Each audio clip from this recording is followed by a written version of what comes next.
0.01% about how to master the universe. See, in this video, we're going to be going into the spiritual psychology of the 1%. Individuals that seem to dominate and own reality. You're probably thinking, how do I know this? Because I'm hired by 7 to 9 figure entrepreneurs, professional athletes, and Hollywood actors to help them do that. Now, when it comes to reality creation, I think everybody understands the foundations. You understand the foundations, you know, be it before the world proves it to you, so on and so forth. My definition of manifestation is internally shifting to a degree to which you're no longer emotionally dependent upon seeing reality change. When you're good with it and you're good without it. Now, it's more than likely that you understand the foundations. But what a lot of people, one thing that I've noticed is that nobody really has a problem with manifestation. Your problem is with the unconscious aspects of your mind that begin to distort your self-concept, your self-image, your mental attitude, and your state of consciousness, which is going to be the things that I'm going to be reiterating, because what I'm about to give you are real life insights over the past couple of weeks about the things that I have helped my clients do and see in order for them to materialize what it is that they want. Now, that is typically in the context of business, but we can extrapolate this to whether you want to materialize a promotion in your career, manifest a job, relationships, or just more money. And as you can see, this lovely drawing, this is definitely, AJ, this is definitely one of the best. It's tough to say. Psychology. You've had some banging drawings. The space. Huh? You've had some good drawings recently, so like, I feel like I'd have to go back and AJ asked me why there is 6 stars. Yeah, 6 stars. Art is open for interpretation, man. So, you know, whatever you see, huh? You might as well start covering. Oh, with the Illuminati allegations. You know, the Illuminati aren't good as they used to be, man. No one make music like that anymore. But let's get into it, guys. Now, like I said, this is going to be beyond the kind of typical manifestation knowledge that you see.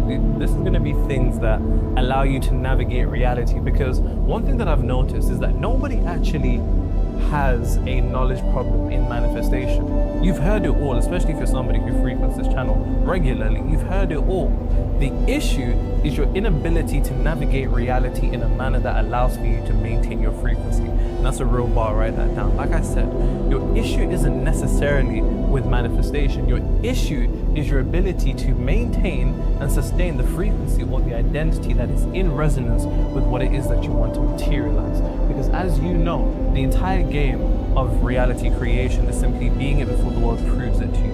If you want more money, you need to be rich before the world proves it to you. If you want that promotion, you need to be moving in an identity or frequency before the world proves it to you, independent to reality, because reality is nothing more than an illusion that reflects your state of consciousness, frequency, self-concept. And most of the time, we are taught to wait for the world to show us what we want to see, instead of showing it to ourselves internally first, and then understanding that the world is simply going to reflect that. If you're waiting, then reality is going to wait, and then it never materializes. And I see this time and time and time again. So it's of the highest importance that you have the ability to maintain frequency. I don't think there's a skill more important than your ability to maintain frequency, which, like I said, it's your ability to navigate life through the highs and the lows, the adversity, and the natural whirlwind of life. I think if there's anything, nobody really needs to read more, right?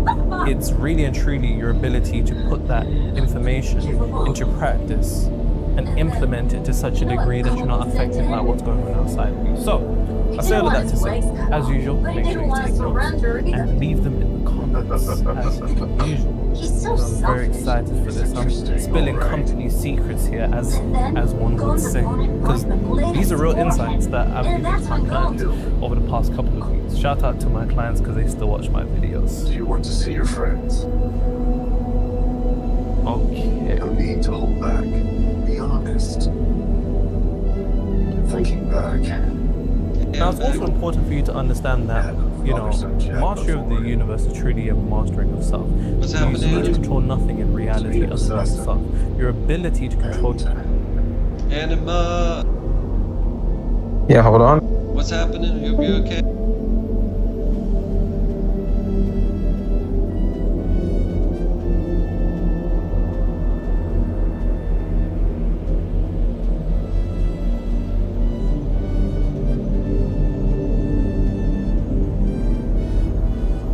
I get back and I'm literally trying to say hey and they run away.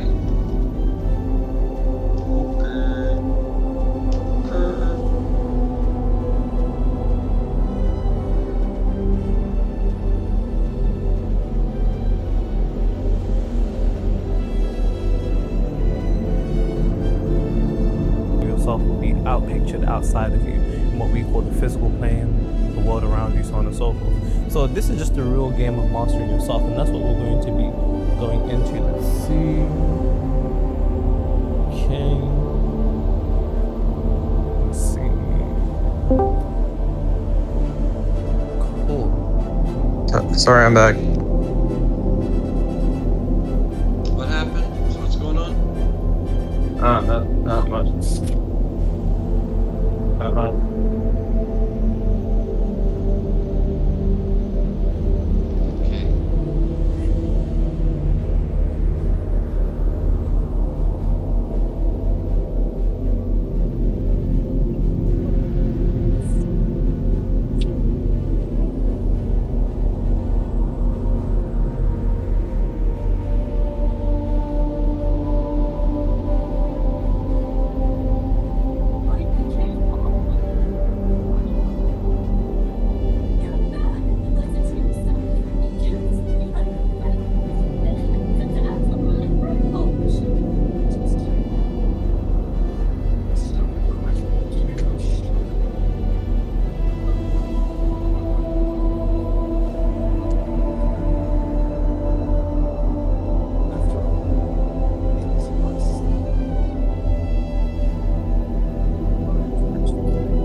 Okay, I'm back. Sorry, I had to take care of something. Yeah, I was like taking care of something. Right. Some IRL thing. Like I was, what's I was up? watching some show. I was watching some shows. Like I was watching some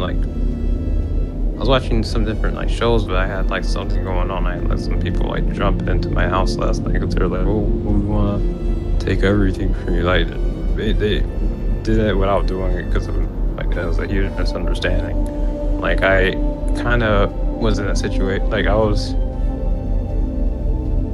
trying to help with something that was going on. Like I was helping with like this big problem around the world. Like I was helping, and then essentially when I was helping, like afterwards, it's like, well, we're gonna leave you like high and dry. We're gonna take everything.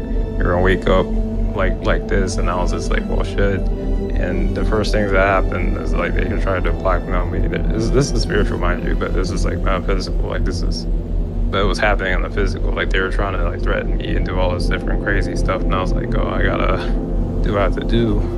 Because they're like, oh, well, we have this, we have your dress, we have this, we have this.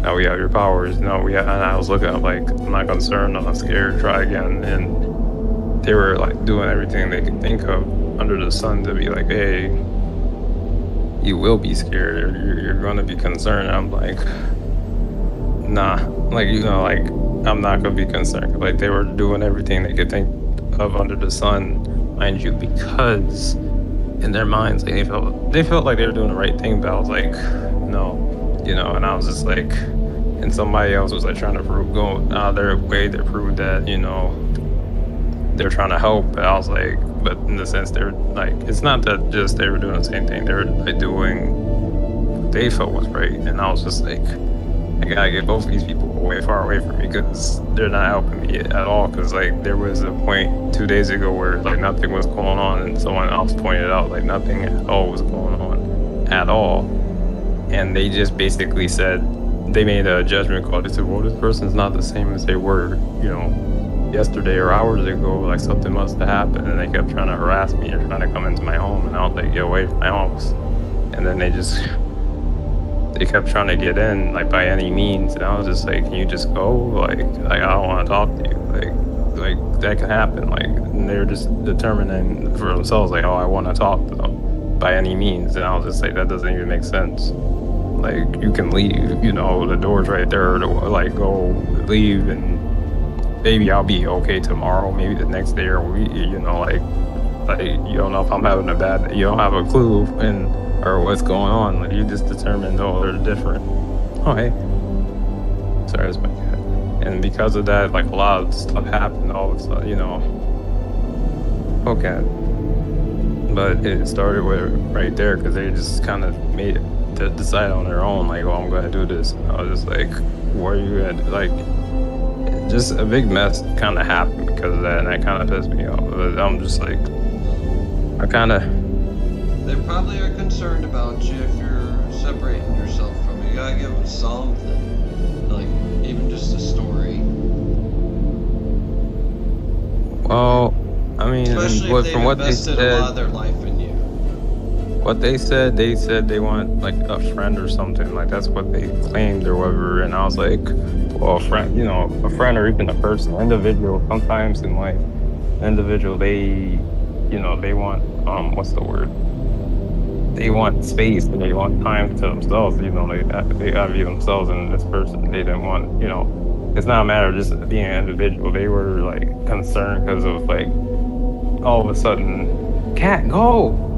They were concerned because they were just like, well, it just seems like they're different. And I was just like, you know, you're making an observation, but I was just like, I just wanted to be left alone. You know, based on, you know, I wasn't doing anything to anyone. I was just sitting down and I was just like, okay, You you let know, them know you're in the metamorphosis state. Changing. yeah. Well, I think some of them are really dumb. They kind of determined on their own. It's like, well, I think like they were like, well, they seem like they're good, but now they feel like they're. And I was just like, I'm not even doing anything, and they just kind of determined on their own, you know. And they started doing these actions. They pushed their way into the house. They kept trying to come in here. They kept trying to disturb my peace, and they were like doing all these things, you know, like they're using their magic, like they're doing a lot of stuff. And I was just like, can you leave me alone, please? Because I don't want to be around anyone right now. Like I don't want to be around, or don't want to talk to you, like at all. I just want to sit down. Like, and that happens in life, you know. That a person can say, hey, I want space. Like I tried to push them out my house. I was like, hey, can you please, like, but maybe, you know, the way I pushed them out my house was too much, like, you know, or too much for them. But I didn't like really do anything extreme at that time. But I just wanted them to leave, because that's the truth. I just like, I want you to leave. You know, I can't plan for myself. I can't think for myself. Like, it's constant. Oh crap! It kind of seemed like they were trying to say, "Hey, I'm going to do this, all this stuff for you," and make a determination in this moment, because I wasn't talking to them. And I was just like, well, a person doesn't have to talk to you for like, you know, a few hours. It's to determine, hey, I want to, or not a matter about I want to be different. That they were different, and I don't know. Like I said, they just made some choices, and I don't know. But they Well, if you really do chat like, with them again, let them know you were in a very delicate state, that you needed that's to just, exactly where I was. Like, Yeah. that's exactly where I was. Like what you just and determined you said. needed to have it was just no that. outside influence so that you could It's figure out what's exactly going that. on in your head. It's Just exactly if you that. do I get to had to rap think in with them again, as you'd say. I had to figure out what was going on, and there was so much going on. Like, and I was trying to get all the, it's like almost like background noise. Like I wanted to get everything that was going on our way, and then they just basically said no. You know, like they pushed their way in, and I was just like I kind of, it's not like it was like I just kind of looked at the whole thing, and I kind of in the spectrum, I was just like, what is going on? But that's neither here nor there. That's besides the point. At the moment, I meant to ask you, going back to, remember how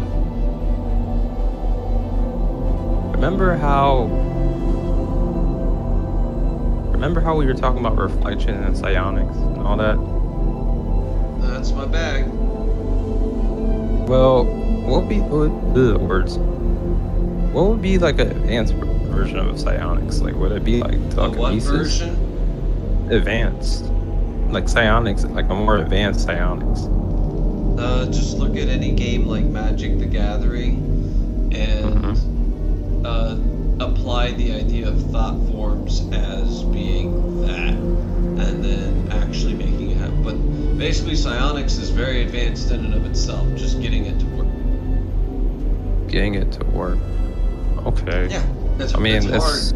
The inner work is not as hard as the outer work, the telekinesis, but overall, it's not exactly an easy thing for our culture because we're so materialistic. What if someone has psionics of their own and they're trying to use theirs against yours, or let's say they have something similar to yours and they're trying to make it so yours don't work? What would you do?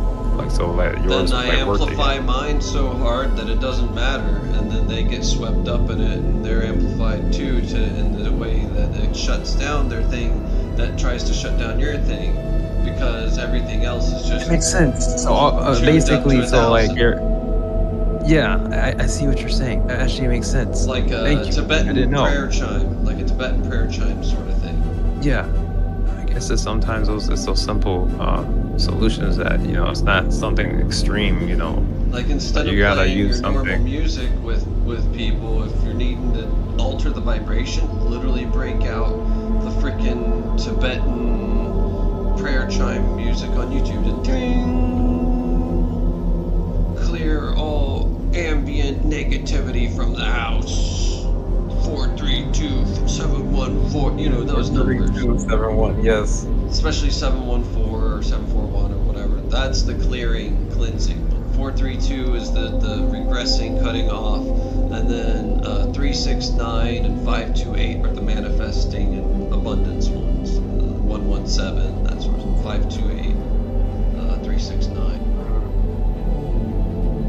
Because those are ascending numbers; they go up or middle down up, whereas the other one, 432, is descending. Regressive, 741 regressive, 714 semi-regressive. That makes sense.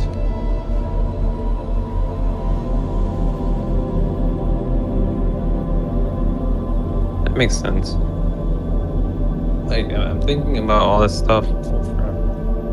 Thinking about that all on like a spectrum.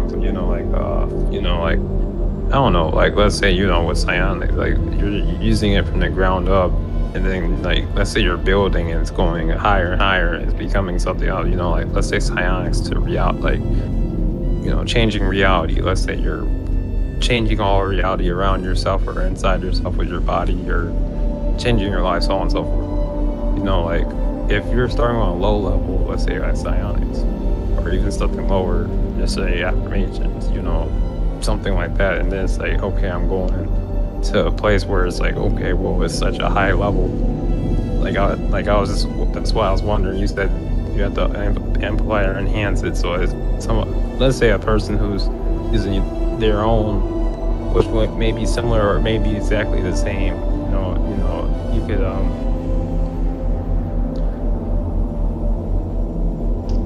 just read the psionics handbook all the way.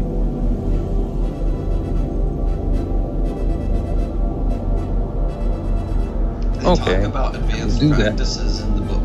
After the practice. Well, they even talk about advanced practices in the practices part of the book. Yeah, I know what you mean. Yeah, stop using what you consider to be, what's the word, 1%. I don't know. A lot of the times I'm using like restrictions or limitations, like on my stuff, and like I'm using limitations. So like I'm using 5% or 1%, like less than that, like 1%, because like I've been doing that for extended periods of time. Because I felt I was like, well, I need to not challenge myself, but I had to like keep myself contained, or I had to keep things that, it was out of discipline, but like sometimes I forget, hey, I'm using only 1%, like and I'm not saying it become dangerous in stupid situations. Things would happen where just like I would forget, but I'd have to enhance it, and it's because like dangerous stuff was happening, and I tried to keep my energy at low where it wouldn't harm everyone else around me. Like I was trying to just keep it, like I had to, like, it was like juggling in a sense that was kind of, I didn't like juggling, but then, the thing is this, like what you just said, keeping it or making it so high that no one can do anything about it. If someone's using the same thing, that actually just makes sense. It makes sense to augment what you have or enhance what you have. So I'm going to do that. Thank you. Sometimes, like I was saying, it's simple solutions. Yeah, there was a few examples in fictional choose your own path games. There's a Dragon Ball Z choose your own path game somebody they're like, which energy blast would you choose to use? The one that's bigger or the one that's thinner? And then Yeah, one that's like bigger, one that's faster. The Yeah, I one see what that's you correct was the thinner one because it pushed through the middle back into it. Whereas my idea is instead of that, there would be another one: use beam or use energy reflect shield, or hyper attunement instead of that. Even those are two separate things. Energy reflect shield just points it right back at them, and makes it so that you're basically like a living mirror. It pisses a lot of people off socially. Like they get frustrated as fuck at me and think I'm stupid or something. When I'm like, no, I'm just a reflection of you.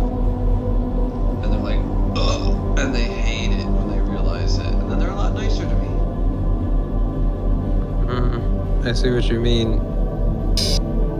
Hi. I don't have that problem all the time, but once in a while it is dull. Anyways, yeah. Hey. Hi.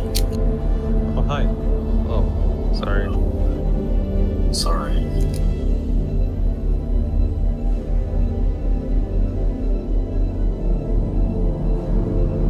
Sorry, I was trying to rectify some problems. Like I was noticing, but continue. So the thinner would be the better option versus the larger. Even though some people would think on paper, oh, the larger is more energy, or the energy feels more powerful because it's larger as it's exert. But like you said, the thinner, like it, if you're shooting it, let's say directly into the middle of that bigger one, sometimes the energy, like it's gonna disperse in a more, in a more impactful way, because like it's more condensed and it's more focused, and it's going right through it. Like it can focus, it can go right through it. Like you don't have to you don't have to match the energy.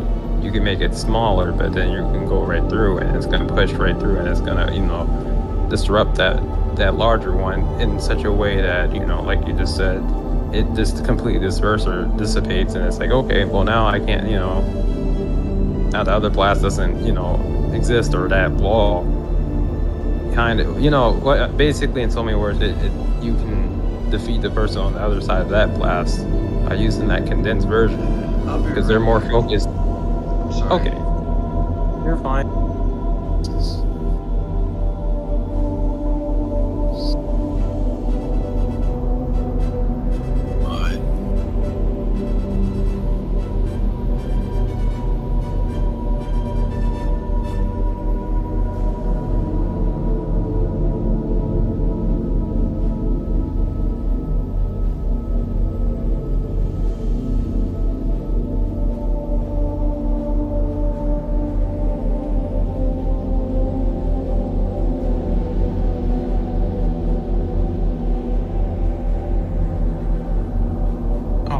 Again, hey, what's going on? Me. Everything okay?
Everything okay over here?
Sorry, that's Metroid. Just got back. You're fine. You're fine. Trying to figure something out. You have somebody trying to their hardest and they're doing to make something else of that. You know, trying to resolve it. I don't like how the portrayal typically says, hey, you know, you don't get a choice, you don't get an option, you have to, you know, things the way I want you to do things. Like, I'm gonna say it like this: somebody has intentions to, somebody wants to try to basically keep me under control, but they have like a very specific way of doing it. Like, by doing that, people messing with the people around me. That too, but I got a trick for you. You ready? Check out my stream. It's also in the side chat. Trying to control me by messing with people around me that they've said this before. I'm watching this stream.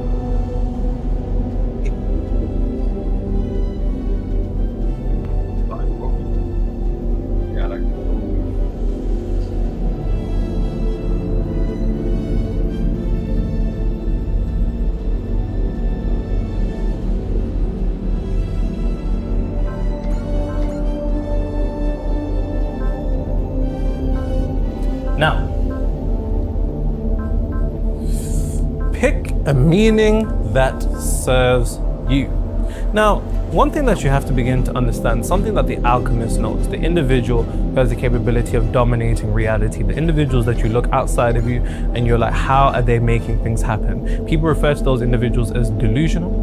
I question delusion because what we call the opposite of delusion is probably common sense. Common sense is based upon what we can see. We can only see 0.0035% of what actually exists, meaning we see a fraction. So we allow our common sense, i.e. our limitations on our paradigms and potentiality of what actually exists to be defined by a fraction of reality as opposed to the entirety of reality, which is more so the 99.9965% of what you don't see, which is the internal world. This is what's referred to esoterically in Corinthians as you are the dwelling place of the temple of God. The Spirit of God dwells in you. You are the temple of God. This is the inner world, the inner dimension, so on and so forth. Now, one thing that you have to begin to understand is that life has no meaning. Now, when I say life has no meaning, I'm not saying life is valueless. I'm not saying that at all. I'm simply saying one thing. When reality deals you cards, you have a choice whether you realize this or not.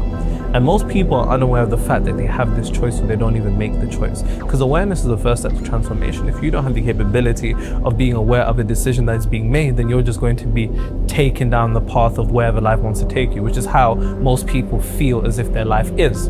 You need to pick a meaning that serves you. Because one thing that you have to understand is that life has no meaning other than the meaning that you prescribe to it.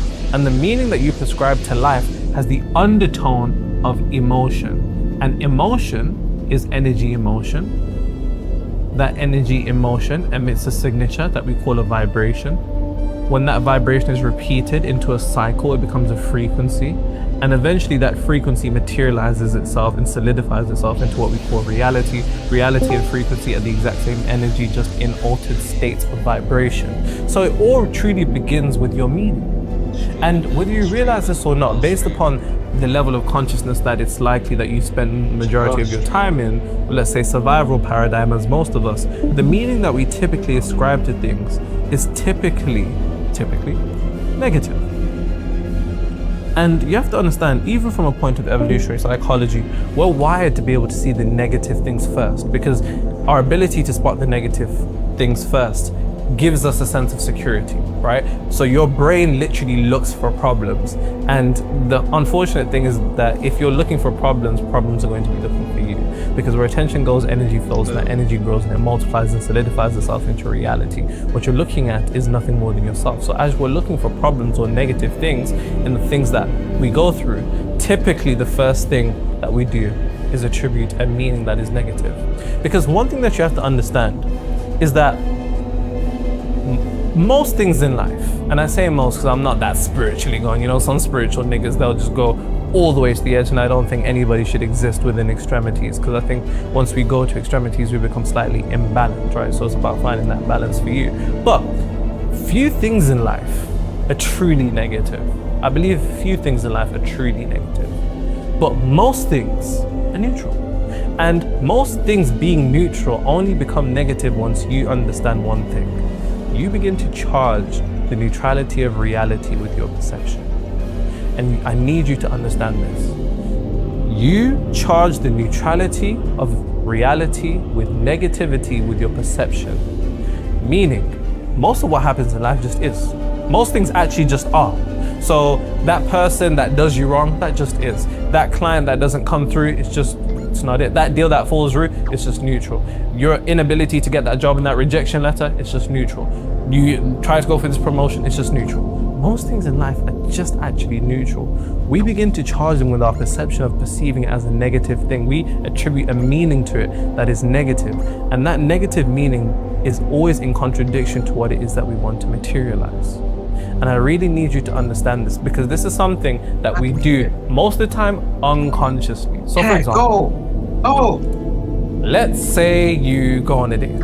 Let's say you go on a date, you want to materialize a relationship, and the date's terrible, the person's a fucking weirdo, and it's just terrible. It just goes left, right? Now, there's a certain meaning that you can attribute to that circumstance, that condition. And the meaning that you put behind that circumstance will always perpetuate and reflect the essence of the meaning in of itself, which, remember, meaning is emotion, emotion is energy, emotion, vibration, frequency, reality. So you have to do one thing that most people don't do. And this is gonna sound very delusional, but you need to pick a meaning in what life deals to you that serves you. If you can do that, I promise you, if you can do that, the materialization of your desired reality will be more likely than you could ever realize. More likely than you could ever realize. I had a client of mine that had a stock situation go left. Like, he does about, well, when we first started working together, he was doing about 10K a month. He recently hit a 40K a day. And prior to this 40K day, there was a situation that happened with him in which the stock for his company went left, shipment, some shit just went wrong. And I said to him, you know, what do you think this is? And the meaning that he initially, the default meaning that he attributed to it was backed with negativity. It was an inadequacy in his leadership. It was an inadequacy in his ability to see clearly, and it was oversight, and it was a mistake, and this meant that he wasn't that good, and his business wasn't that good, and this and this and this. And I said, the meaning that you're choosing to prescribe to this reality is actually going to perpetuate the essence of you being inadequate, not being that good, and it's just going to lead to the same thing. So what meaning can you pick from this that actually contributes to your desired reality? And that's a question I want you to write down. You should be writing down notes anyways. But one question that you have to ask yourself is, what meaning can I take away from this that serves my desired reality?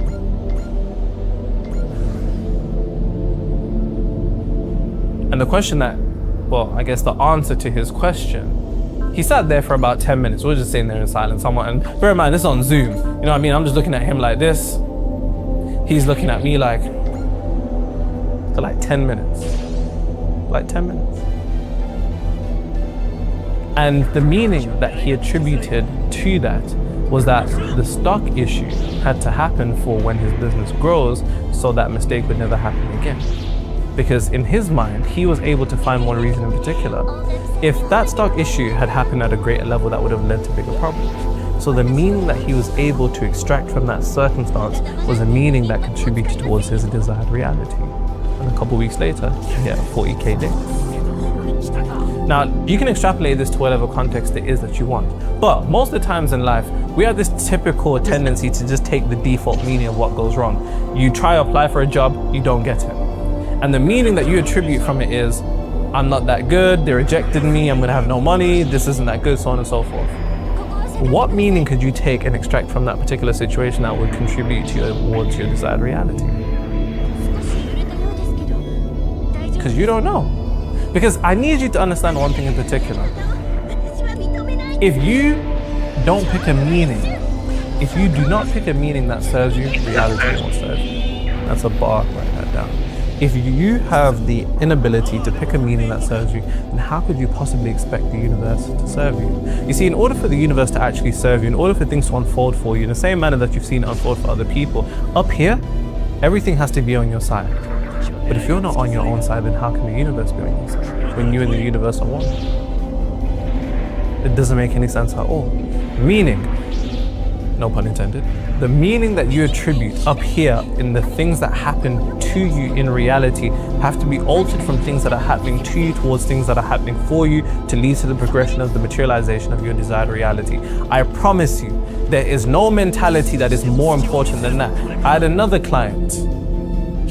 I think his team didn't get enough stock and now they're sold out, and now, they don't have stock for X amount of time.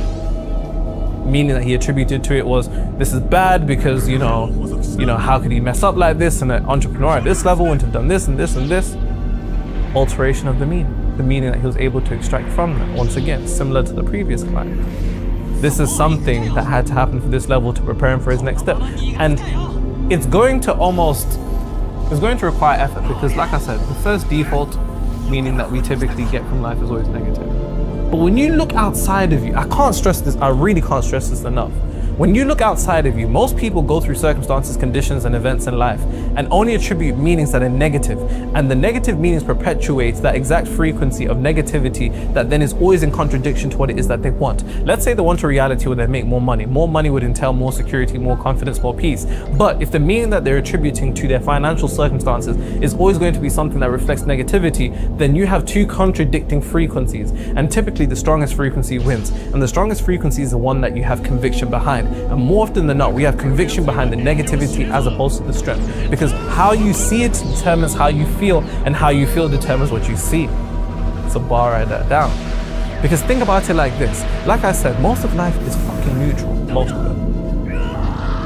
Most of life is neutral until we begin to perceive it with this intense degree of negativity. Something doesn't go your way and you instantly see it as negative, without realizing that that might just have been a detour that still leads to the same place if you had the capability of remaining within the polarity of what it is that you wanted to experience. Because what you see or how you see it determines what you feel, and what you feel determines how you see it. I really need you to understand this. How you choose to see your perception. Most of life is neutral. You can perceive things in a manner that contributes towards your desired reality. How can I perceive this in a way that contributes to my desired reality? If you can ask yourself that question, it will take a bit of effort. But see, the effort that it takes is where most people drop off. Most people, they don't even ask themselves that question. And because they never ask themselves that question, they have no ability to transmute reality. See, everybody wants to live life by design, but nobody's willing to do the designing. Everybody just wants to operate by default. And the default, based upon our evolutionary wiring, is to look for the negativity, or have a negative bias towards things, which means your ability to maintain it. Then the feeling of support and confidence is magnified and then maintained, and then eventually reality transmutes itself. Remember, how I see it determines what I feel, determines what I see. And it turns into a cycle that most people see the neutral aspects of life negatively, and then they feel negatively. And then if you're feeling, your internal state leads to a particular reflection. If it's on earth as it is in heaven, then it's not going to be heaven, it's going to be hell. It's going to be hell up here and then hell on earth. And then as it says in the Quran, Allah does not change conditions of the people until they change what is within themselves. As within, as without in the Hermetic tradition. If within, based upon how you're seeing it, you're feeling negativity, hopelessness, despair. What's some other words? Hopelessness, despair, apathy. Based upon how you feel internally, that's going to lead to an external. And most people pick meanings that don't serve them, then they're confused as to why reality seems against them. If you're not even serving yourself internally, how the fuck could you ever expect reality to serve you? And like I said, this is going to require a lot of effort because there's so many things that happen in life. Life deals out so many cards to us, to which we get dealt a card that is more than likely neutral. And then we negatively charge it instantly without thinking, how can this serve me? How can this contribute towards it? Right? You go on a date, it don't work, and then you go out like, man, this dating scene's done. The streets is terrible. As opposed to being able to extract the meaning that can serve you to lead and contribute to what it is that you want to materialize. And it will require effort, because understand this, within the darkness, there's always an element of light, hidden, small seed. And the thing is, the more you centralize on that seed of light, the more it grows. You get rid of darkness by bringing in light. And the light is your ability to perceive reality through the lens of positivity in a manner that contributes to what it is that you want, as opposed to something that opposes you. Right? Another client of mine supports their family, right? Supports their family to such a degree that, you know, their parents' existence is quite literally predicated upon their business, right? They take care of their parents. And the negative perception towards it was, you know, they're a burden, I'm carrying them on my back, and then this, so on and so forth, right? And based upon that meaning that they extracted from that neutral situation, that then turned earning and providing into a negative thing, predicated upon how they were seeing it determined what they feel. And then their business started to kind of go like this, and they're like, what's going on? And I'm like, well, subconsciously you're beginning to spite your parents through your earning because you feel as if they're draining you and they're a burden to you. And they were like, what the fuck? And I was like, what the fuck? Alter that meaning. It's no longer an obligation. An altered meaning is an opportunity to provide something for them that they couldn't provide for themselves. Once they shifted their perception, they then were able to extract a positive feeling that contributes towards their desired reality. Now it's an opportunity for them to take care of their parents, and they feel much better doing so.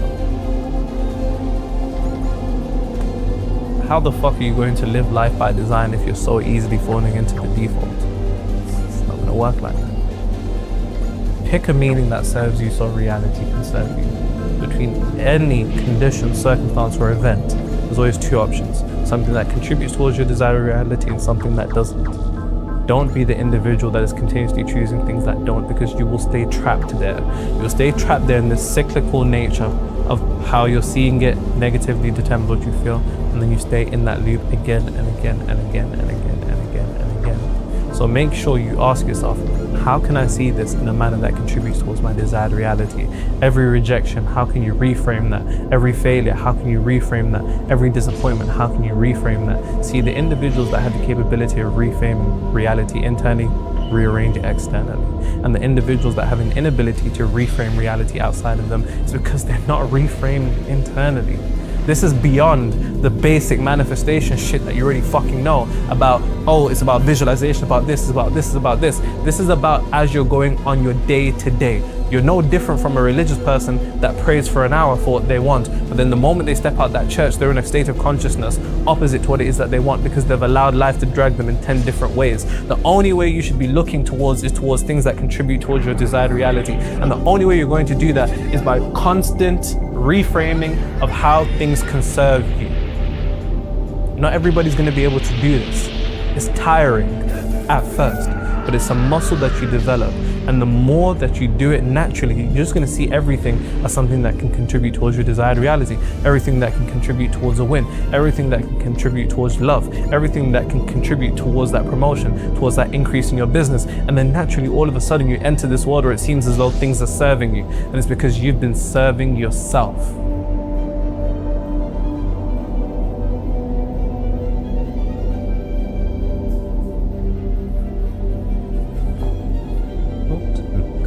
In class.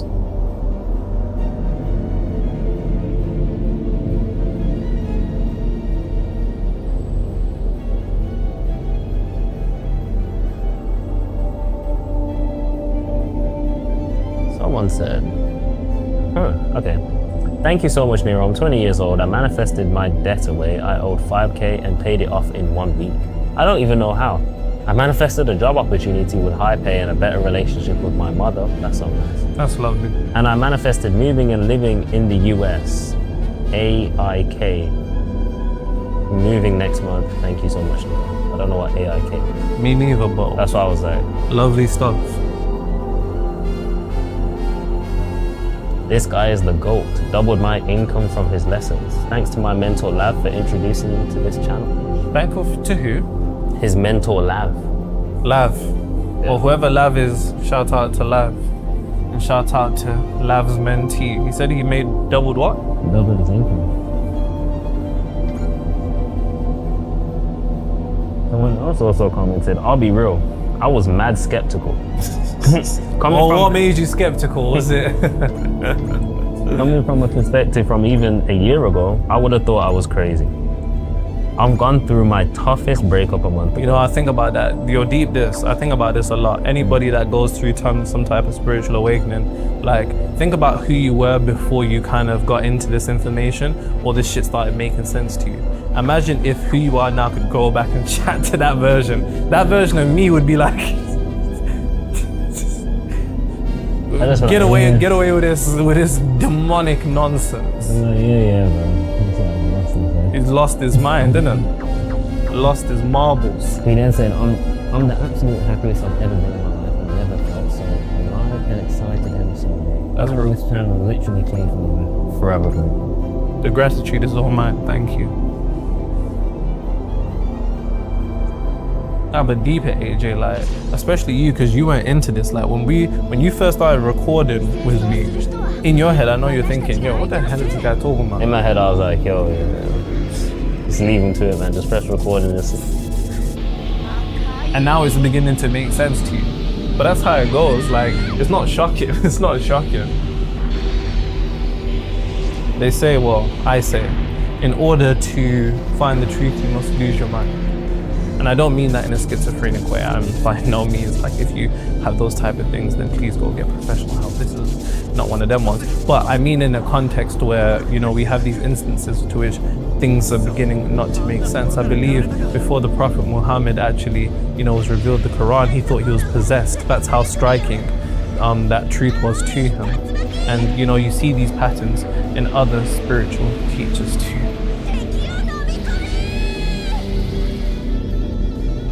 Peace be upon the Prophet.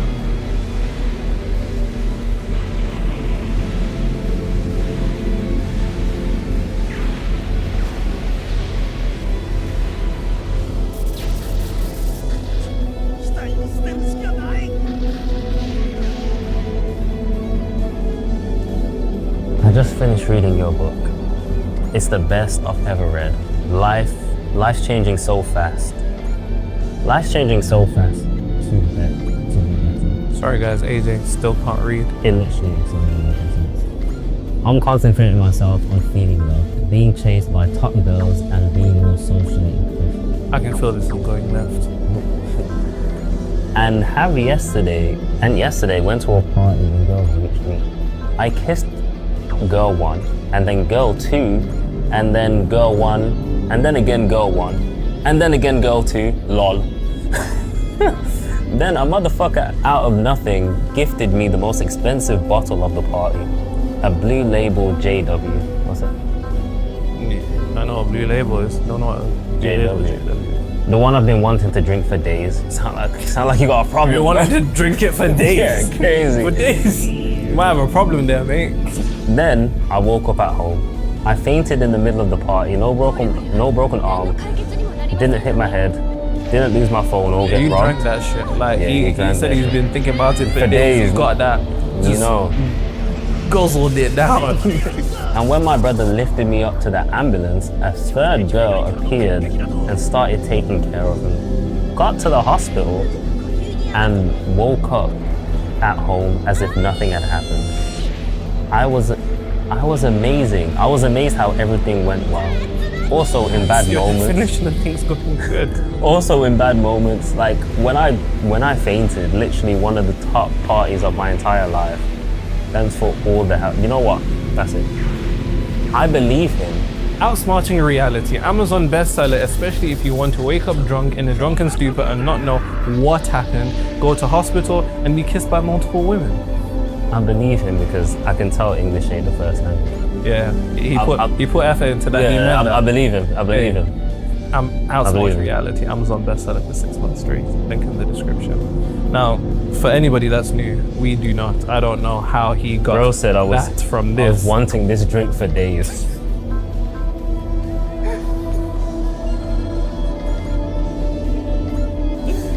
Bro, he said he wanted the drink for days to such a degree that when the brother got it, he said that he fainted. Bro said he woke up. Bro said he wanted it for days and then he just woke up. Bro, Thank what? you for this. That's I'm about to go, Chris, but well, thank you for this. It's helping. You know, this life, AJ. Sometimes I think to myself, maybe we're putting power in the wrong hands.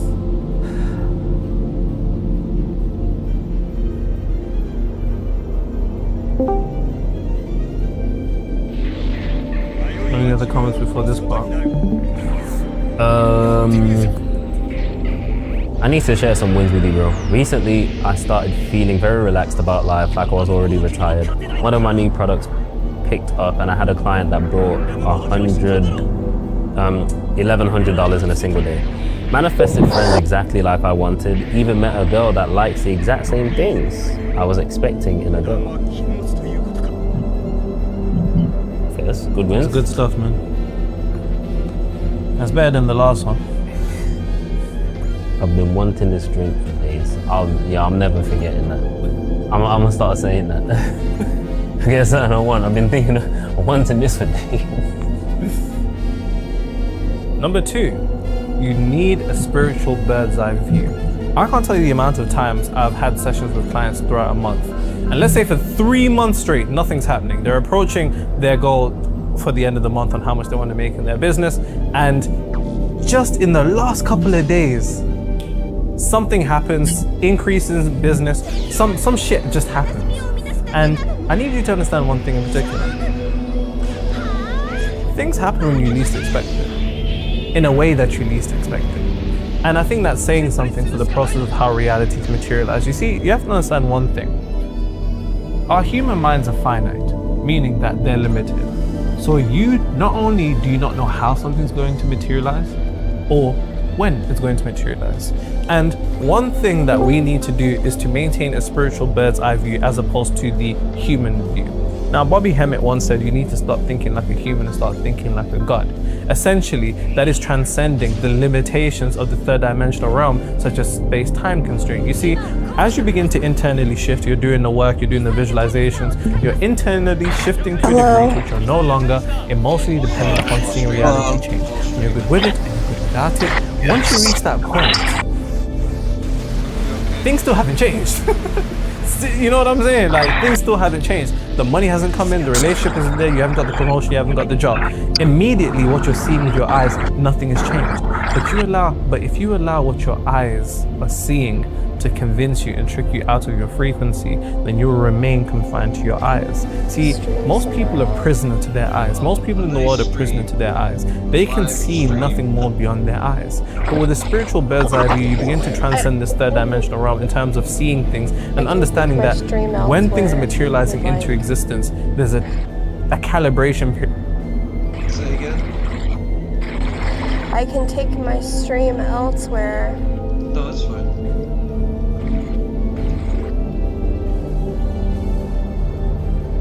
Which some people refer to as a delay. For example, if you begin to enter a state of consciousness or you're in a relationship, you're not going to enter one instantly. You're not going to materialize that money instantly, materialize that job instantly, materialize that promotion instantly. These things, the changes take place instantly, but externally, things are recalibrating and rearranging to unfold to that particular condition. And if you don't have a spiritual bird's eye view to be able to see beyond the immediate conditions, then you'll be a slave to reality. And I can't stress this. The amount of times clients are like, you'll never guess what happened in the last 2 days, this happened and this, and this led to this, right? I've had an instance where even with my professional athlete clients, you know, you'll never guess, like in the last minute of the game, I scored this, And it's like, well, of course. But see, what often happens is that we allow what we're seeing to trick us out of our frequency. Don't allow what you're seeing to trick you out of your frequency. nothing should be able to trick out your frequency. Because if you allow something to trick you out your frequency, then you get tricked out your reality. Because you have to understand there's a particular degree of independence that you need to have to reality.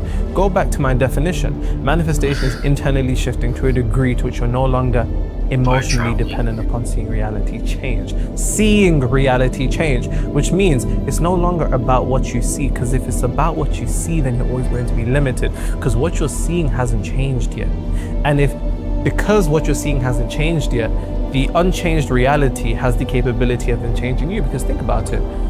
You could look at a moment in time where a period of time where something's about to materialize or something should have materialized, and you're like, fuck, when's it gonna happen? When's it gonna happen? It hasn't happened yet. When's it gonna happen? When's it gonna happen? And predicated upon that dependence on reality, on what you're seeing, you have a dependence upon limitation. So how the fuck else could you not be limited? Because that's what reality is. The third dimensional realm is the realm of limitation. And so I'm saying you need a spiritual bird's eye view to be able to see beyond what reality is showing you, but more importantly, what you are showing.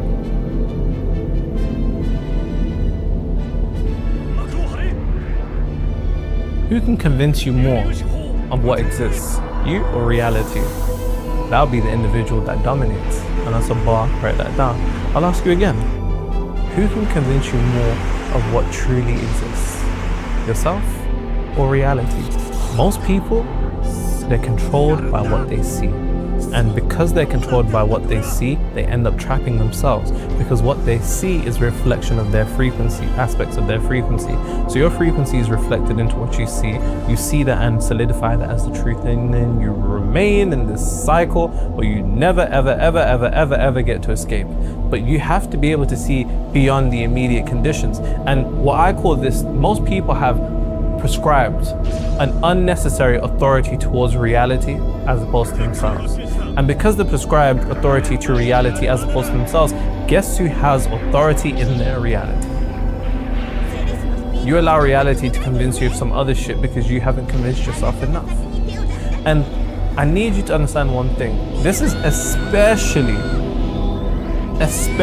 if you've been in the right frequency. Let me change it. Especially if you've been in the right frequency, understand one thing. Part of having a spiritual bird's eye view is coming to one understanding, and that is this. When you're in the right frequency, nothing can go wrong, and that's a bar, write that down. Now, I have instances where I will remove client subconscious blocks, are also their frequency, so they're now in resonance with what they want to materialize. If that's more money, if that's scoring a goal, a certain achievement, so on and so forth. You can extrapolate this to whatever it is that you want. Let's say you've done the work. Let's say you've internally shifted and now you're in that relationship. Let's say you've got that job. Let's say you've got that promotion. Let's say you've got that position internally and you've been maintaining it, you're doing the work and everything's great. Then shit starts to go wrong. Or it's not necessarily that it's going wrong, it's just going in a manner that you didn't expect. Because see, this is the issue over here, your finite mind. Because we don't know how reality is going to unfold towards our desired reality. For example, you can say that you want to make a certain amount in your business, and then you get on deals, calls to close clients, and it doesn't go right, it doesn't go right, it doesn't go right, it doesn't go right. And then you start to think, fuck, something's not going right. You allow reality to convince you that what's going on inside of you is inadequate, so then it becomes inadequate. As opposed to come to the realization of, right, maybe those individuals would have been problems for me and they just weren't in resonance with me. Go back to the first thing, pick a meaning that serves you in order for reality to serve you. But when you're in the right frequency, nothing can go wrong. A situation that appears to go wrong or in a manner, really and truly, it's just the way that you didn't expect, is a situation that is part of the unfoldment of your reality. And this is the craziest part. I'll be with clients after we've been doing all this work for weeks and they'll be like, yo, some fuck shit happened. What's going on? Like, what is this? And then I'm like, hold on. This is part of your manifestation. And they're like, Nero, things are going wrong. And I'm like, no, they're just going in a manner that you didn't expect, so now you've categorized it as wrong. And predicated upon that distortion in your perception of it being wrong, the meaning you attribute to it is going to be a meaning that doesn't serve you. You need to come to the realization of a spiritual bird's eye view to understand that when you're in the right frequency, nothing can go wrong. Every particular instance that seems to go wrong or left on the journey to the materialization of your desired reality, if you've been in the right frequency, is part of that journey. Part of that journey. It's just unfolding in a way that you didn't expect. And if you allow yourself to deviate from that central point of remaining centered in your desired reality, you're going to be shifted in a manner that leads to the opposed materialization of your desired reality. Because I can't stress this enough. Please understand this. In the right frequency, nothing is going wrong. You might have a drought period in business or with your career, but you've been manifesting for a particular outcome. You might go through a drought period and you might start to take that drought period as an indication of something wrong. And because you take it as an indication of something wrong, it becomes wrong. You've been in the right frequency. Now it's about maintaining a spiritual bird's eye view, because imagine this. Imagine if I could pull you up and then you could see everything as it would unfold towards your desired reality. You'd be like, okay, on this day, this is going to go wrong, then this is going to be silent for a couple of days, but then you get there. Then you'd be able to stay the course. Why? Because you're seeing clearly. See, we come off course when we're no longer seeing clearly. Think about it on a boat. If you're sailing to a destination and shit gets clouded and foggy, you can't see shit, then the likelihood of you steering off course is going to be very likely, right? And I'm not talking about if you got like a yacht with like serious technology, and I'm just talking about a wooden boat, bruv. Just imagine a wooden boat with no technology, you're going off a map, right? But imagine if you could see clearly, and even though your ship may be steered off to the left by the wind, you have the capability of recalibrating because you can still see clearly. And this is what the spiritual bird's eye view is. It's your ability to see beyond the immediate conditions of reality and not to be a slave to reality, by understanding that when you're in the right frequency, nothing is going wrong. Even if things appear to go wrong, they don't go wrong until you say that they go wrong. They're still happening in unfolding in a way that contributes towards your desired reality. So please ask yourself, if you're someone who's been seeking to manifest something and it hasn't been working, or it hasn't been unfolding in the manner that you expected, or there's been a drought period, but you know that you've been in the frequency, what if you were so close to deteriorating your frequency that you could have fucked things up until I just told you what I just told you? This is part of the unfoldment towards your desired reality. And if you can't stay centered in that, you'll mess up and you'll begin to self-sabotage what is unfolding. Things are unfolding the way that they should, as long as you've been in the right frequency, so long as you've been in the right self-concept, the right identity, the right mental attitude. If you've been doing the internal work, then please listen to my words. Things are unfolding in the way that they should. Do not allow reality, don't allow your human sight of limitation to trick you out of your frequency. Things are happening in the way that they should. Because right frequency, nothing goes wrong. Because all paths lead to the same place. That is the spiritual bird's eye view. And I even think about this in a more religious context, like outside the metaphysical shit. I think about this in a religious context. Like, I understood very early that there is no monopoly on the truth when it comes to religion. I believe that no matter the path that you take, so long as you stay the course and you maintain an element of purity and the true desire for spiritual evolution, you will all come to the same conclusion. And that's the truth.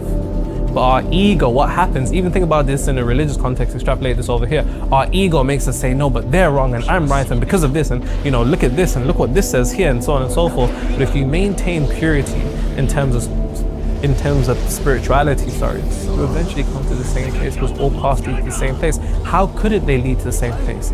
See, there's multiple paths that exist on this physical plane, but that's because of polarity. That's because of separation. The right path, the right move, the wrong move. All of these things are just fucking illusions that our ego needs to make sense of. Because what if the wrong path leads to the right place, and what if the right place leads to the right place too? What if the wrong action leads to the right place and the right action leads to the right place? I need you to understand this, because this is exactly how the individuals that I work with are able to maneuver reality. When things go left and they're able to transmute it, that's what this video is truly about. Your ability to transmute, because like I said, if you think you know the manifestation shit, cool, that's fine. That's grade A. That's beginner level. Now it's about your ability to maintain and navigate reality throughout the fuckery that it's giving you. And if you aren't aware of this, you'll be tricked out of your frequency. I think about the amount of people that begin doing the work. It doesn't go in a manner that they've expected or in the way that they would have wanted, and then they begin to turn the other way around and they begin to deteriorate the frequency that they've been operating at. You see this time and time and time again. Check out the stream. Yeah. Also streaming to YouTube. It's alright. I'm okay. I'm gonna what are you make streaming? it anyway. It's in Your the side chat. bags up and leave. Also playing Super Robot Wars 30.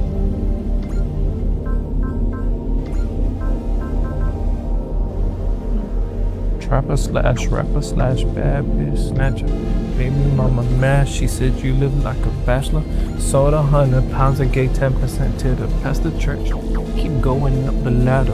They mad, make them matter. A lot of weed. I don't know what they mean by this. I don't think I like this already. I usually Not play your myself. videos and listen to you while I'm taking a shower. But I think that's fairly normal. Lol. The law at the end. I think that's fairly normal though. Like, Fairly normal, but People the do lol that. kind of made me seem like you're doing something you shouldn't be. That's what you key and then ha.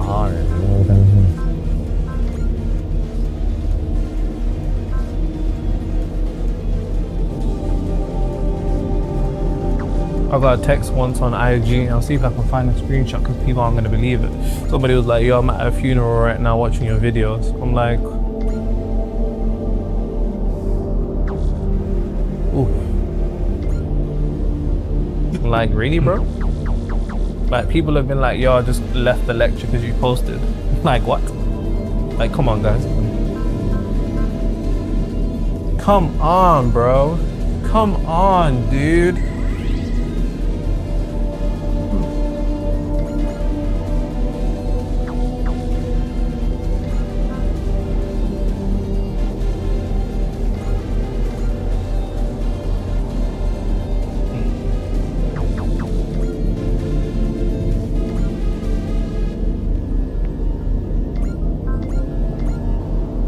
Let's take orange.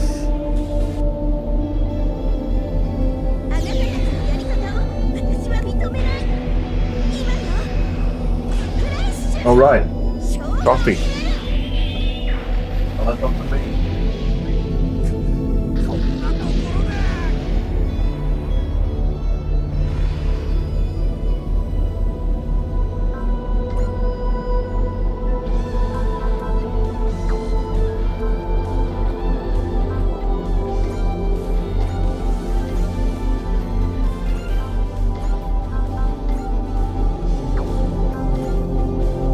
Yeah, I have a good idea. Yeah.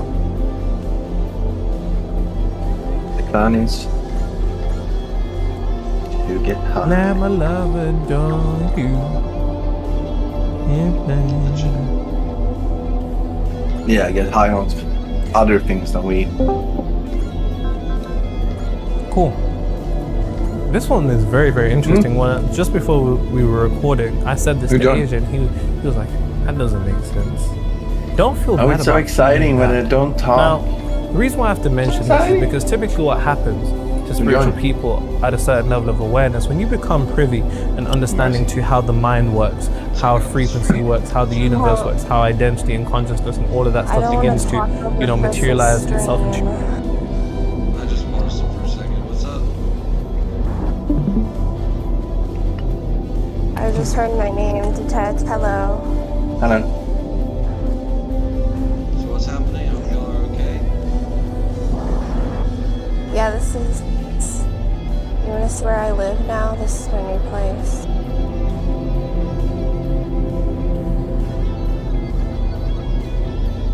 No. You live there? Yeah, I'm playing pretend. This is where I live. Cool. Over here it says, "Are you happy?" It's spray painted on the wall.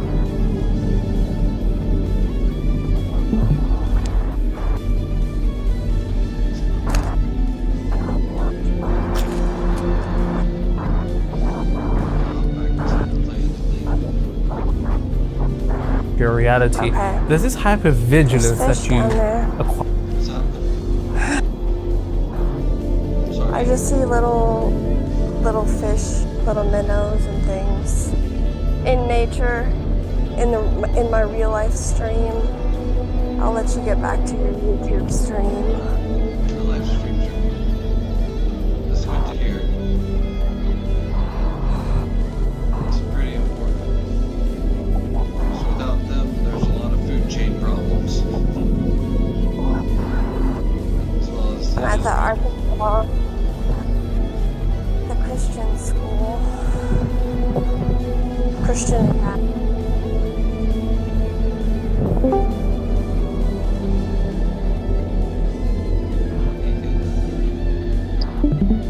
Fire all of a sudden when now you're like, you know what, I don't want to be sad because that's going to mess up my frequency. I don't want to think negative because that's going to mess up my frequency. Then you think negative, and then you're thinking negative about your negative thinking. Then you feel bad. Then you feel bad about your bad feeling. And then you just kind of trap yourself in this ×2 prison of feeling bad and negative thoughts. And one thing that I have to make very clear is that you cannot feel bad about feeling bad because you will avoid good. Want to go to the hospital? Well. And this is so funny because especially clients when they start working with me, right? Because for them, like, they're paid, so now in their heads they have to feel great all the time. And if they don't feel great all the time, it's an indication of something wrong. And this is something that we all think, but I need you to understand one thing. And that is, you cannot avoid feeling bad because you avoiding feeling bad will lead to you avoiding good. Now, like I said, when you feel bad about feeling bad, when you feel guilty or when feeling bad feels wrong to you, you will seek to avoid those feelings of negativity or bad feelings. Life may be kicking your ass and you may be down, you know, just feeling terrible. You may be apathetic, you might be angry, you might be irritated, you might be frustrated, you might just feel tense, you might feel pressure. And it's your avoidance of those emotions that does one thing in particular. So when you feel guilty about those things predicated upon your level of spiritual awareness, you then lead to avoid those emotions. When you avoid those emotions, you do one thing. They're removed from the main stage. But they go BTS. Behind the scenes. And ironically, is it not the behind the scenes that lead to the main stage? Really think about that. Because the truth of the matter is, when you feel bad about feeling bad, you'll avoid those feelings of feeling bad, which then sends them out immediately from in front of you, but they send them to the back of you, which then creates the front of you, which makes no sense. Because it's behind the scenes that lead to the main stage production, right? And that can be extrapolated to the nature of reality. You see, when you avoid those bad feelings, and most of us do this because we don't want to confront them because we feel like we'll be consumed by them. But you need to be consumed by them because that's the only way that they're going to dissolve. And that's a bar that down. But see, it's your avoidance of those emotions consuming you that's actually leading to them consuming you. Because see, what they're doing is behind the scenes deteriorating your life and distorting your frequency without you even realizing. And as you're moving forward, you're then being pulled into many different directions because you don't even realize that you've got these emotions that are somewhat suppressed. But they're not suppressed, they're just not in front of you anymore, but they're in your subconscious mind. And the reason why I say is because this will lead to you avoiding the good is because, one, you have to understand one thing in particular. So long as you're consumed by these feelings of feeling bad, those emotions in particular, emotions themselves, especially intense emotions, they enter the subconscious mind. Emotions are the language of the subconscious mind. It's the primary programmer, or the thing that impresses the subconscious mind, emotion. And if your emotion, or if your bad feelings are continuously just suppressed, or you avoid them, or you're not trying to feel them, you're still feeling them, you just don't realize you're feeling them. You just don't realize that you're feeling them, but they're still there. They're still within. They're still being immersed into the subconscious deeper and deeper and deeper and deeper until there's no more space for any good to come into your existence. Because see, when you seek to avoid the bad, you indirectly push the good away because you create no space for it. It's your avoidance of the bad that leads to the bad taking up all the space behind the scenes. And when all the space behind the scenes is full, no good can come into your subconscious mind, so no good can come into your reality.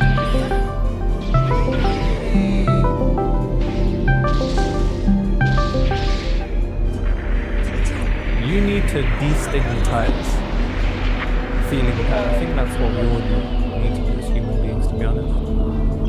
Especially individuals with a level of spiritual awareness. We Because like I said, your spiritual awareness kind of tricks you into seeking to avoid that by thinking that you're just being some spiritual enlightened master, that you're protecting the peace, but you're not protecting the peace, you're protecting the problem. And that's a bar. Please write that down. Because I can't tell you the amount of spiritual people that will seek to avoid their negative thoughts and their negative emotions in the moments where they doubt themselves, in the moments where they feel bad or something's happened, and they seek to just go on with life. And that's what I call toxic positivity. And toxic positivity is rampant in the spiritual realm, which is why most of their lives is still the same, despite all the buzzwords that they can say to you, namaste, love and light, and all that other fuckeries. And I need you to understand this on a very, very deep level. You cannot avoid feeling bad, because it's your avoidance of feeling bad that leads to you avoiding feeling good. And it's your ability to feel good that leads to reality reflecting good into your reality. But how could good come into your reality if you're not feeling it? And how could you feel good if you're not allowing yourself to feel the bad? Because when you're not allowing yourself to feel the bad still goes into your subconscious mind. It just takes up all this space. And because of all this space that it takes up, there's no space for good to come into your subconscious mind. So it's important that you begin to dissolve the bad. Ooh. Well, I think you already know.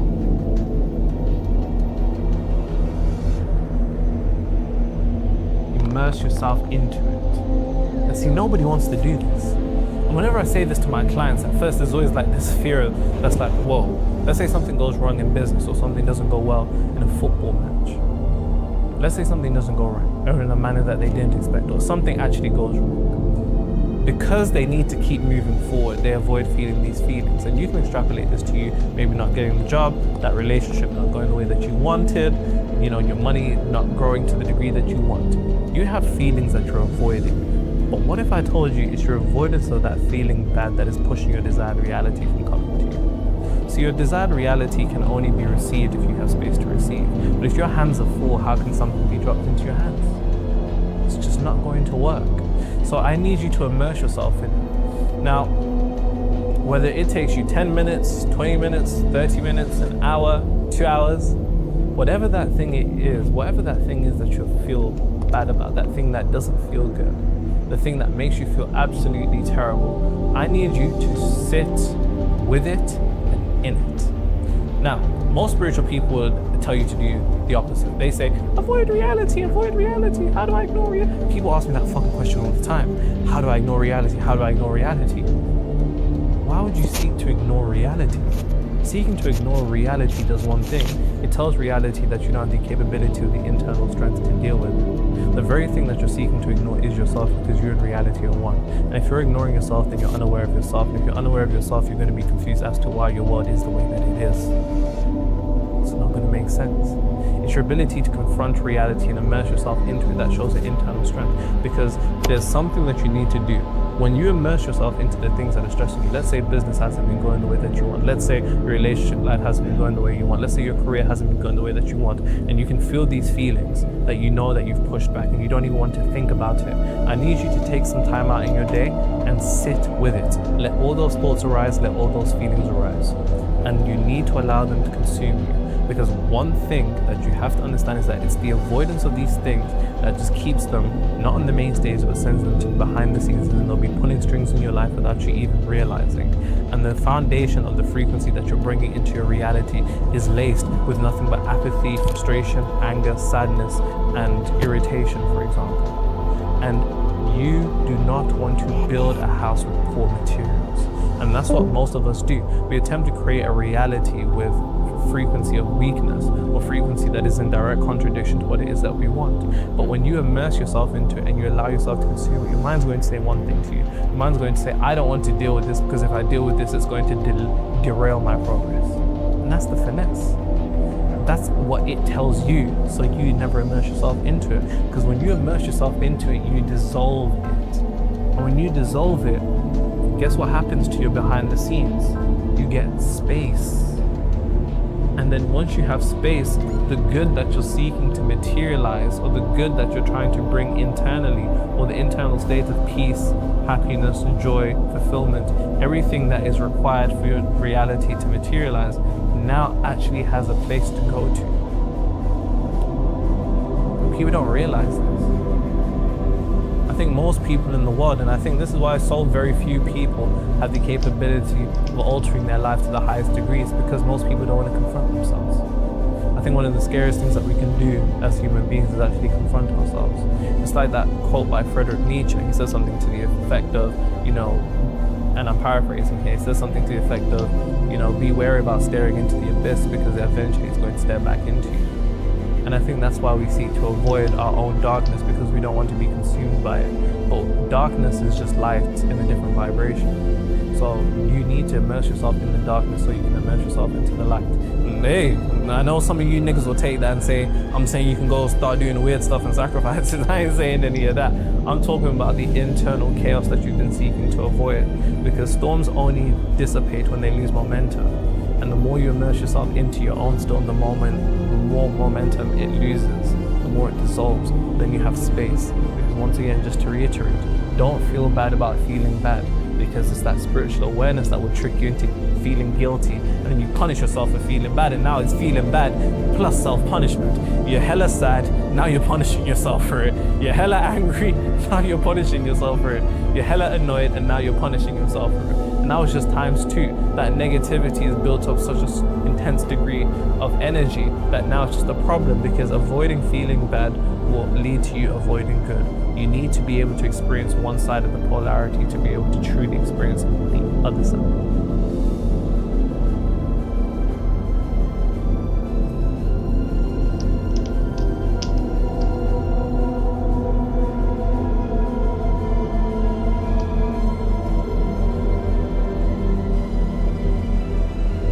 Nero, just wanted to say thank you for giving out such an amazing game for free.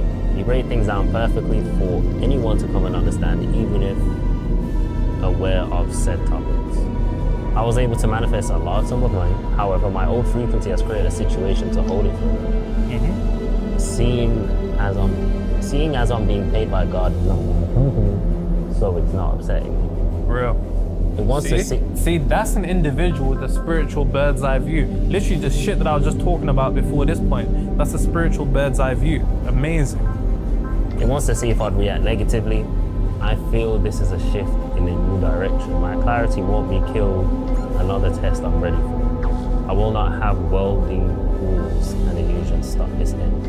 Tell him. How perfectly timed. For real.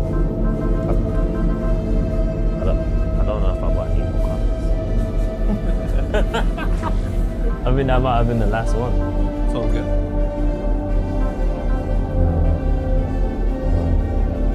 I don't know if I've said this one. They timestamped 2:22. 2 minutes and 22 seconds. Okay, from previous video. No idea what video it is. Okay. Then they also said, this is why I keep coming back to these videos. You guys are honestly too funny. Your humor, jokes, and all around being good-natured positivity is what keeps me laughing, smiling, chuckling, and loving. This world can feed us some heavy information, but videos like yours help people get out of those loops. You get me? Into a better one, and into a better all-around vibe. Thank you both for your great appreciation. No, I'm just saying, like, imagine you're dealing with the world and what's going on in the world, and you're dealing with some, you know, gloom and doom spiritual. You know what I'm saying? Like, of course we have to laugh here.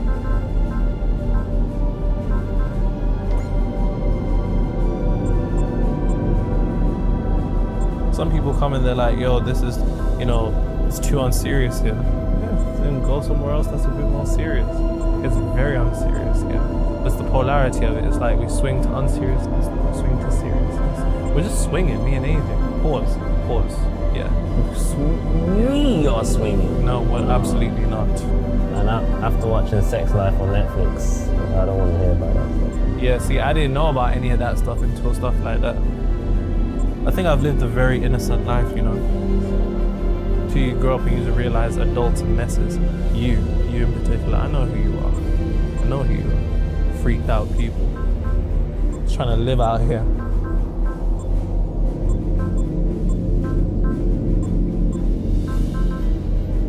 Sex Life is a great show, no? I think it was a great show. Yeah, season 1 was great. Season 2? might just be. I got nothing else to watch right now. I ain't watching Game of Thrones. We're not doing this. You're trying to rage bait me and I'm not for it. Rage bait? What's that? Okay. I'm just saying I'm just not trying to watch Game of Thrones because I just don't think it's a very good show.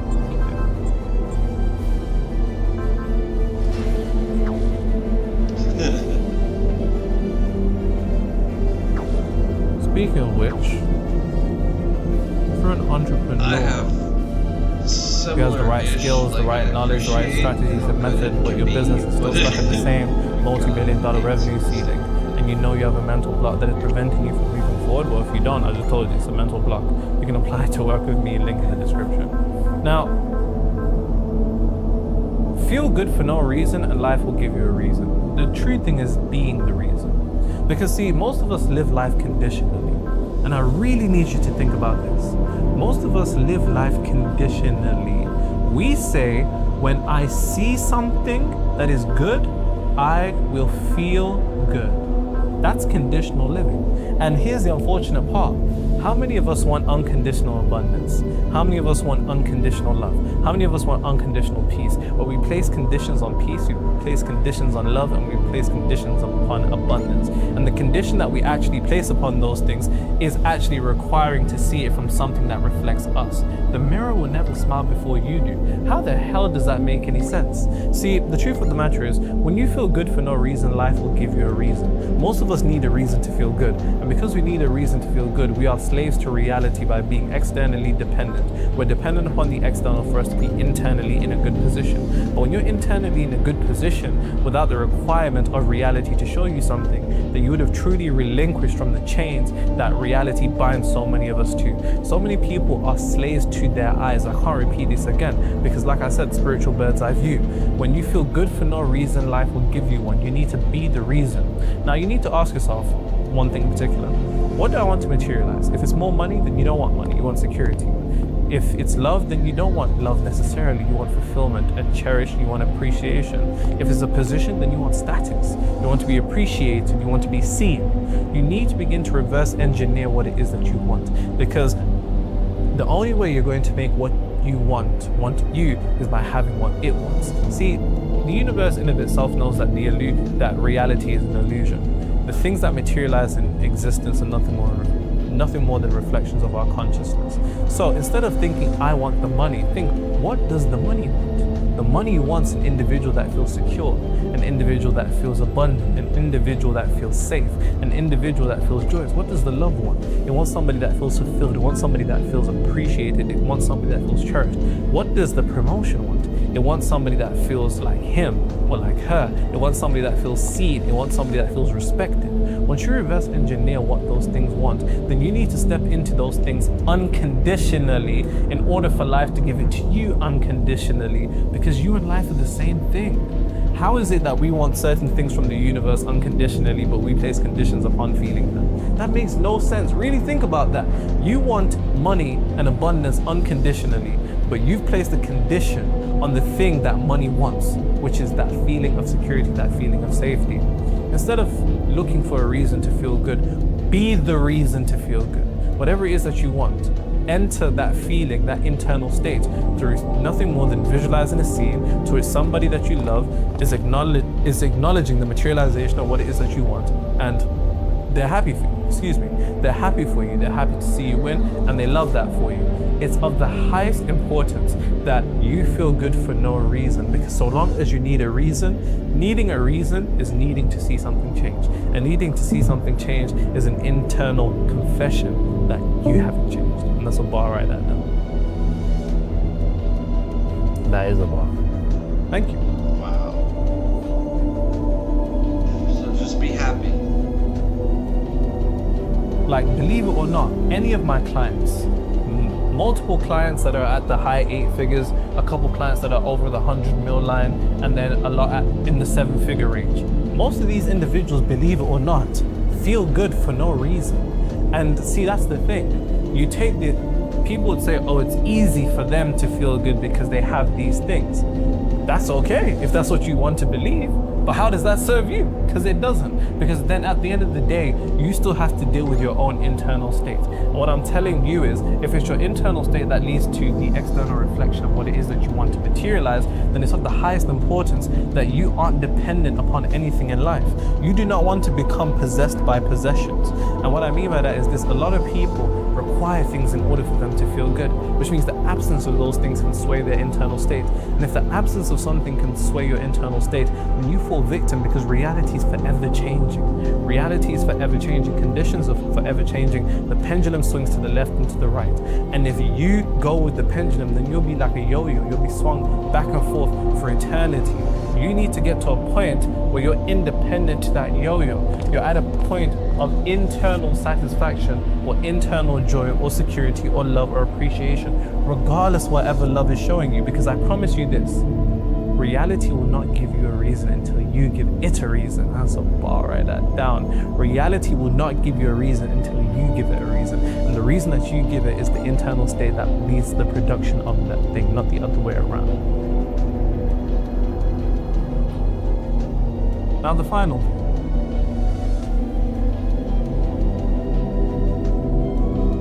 Very simple. Relaxation is manifestation. There's a scripture in John that esoterically says, before a man can receive anything, it must be given to him from heaven. Heaven is that internal state of calm, bliss, peace. You know, a lot of my clients end up, and I think this is most of us, we demonize relaxation. I don't know if it's, 21st century and everybody feeling as if our self-worth is tied to our productivity, or maybe it's the capitalistic society that we live in that leads us to feeling as if we're not producing something or not valuable. But we have this tendency to demonize relaxation, and your demonization of relaxation is actually a demonization of the alpha and theta brainwave state. You see, relaxation is synonymous with alpha and theta. Theta in particular, alpha is more so when you're asleep. Theta is like the bridge to you being asleep, but this is the gateway to the subconscious mind. When you're in that alpha state, i.e. relaxation, your subconscious mind is present. But if you demonize relaxation, then you demonize accessibility to your subconscious mind. And if you demonize accessibility to your subconscious mind, you never put anything in there. And if it's not in the subconscious mind, it can't be in reality. You see, I always say this to my clients: relaxation is manifestation. It's actually the most important thing. Relaxation is something that has to be woven into what it is that you do. And I don't mean this now. Some people would say, what if you already relax and you already watch too many TV shows and shit like that?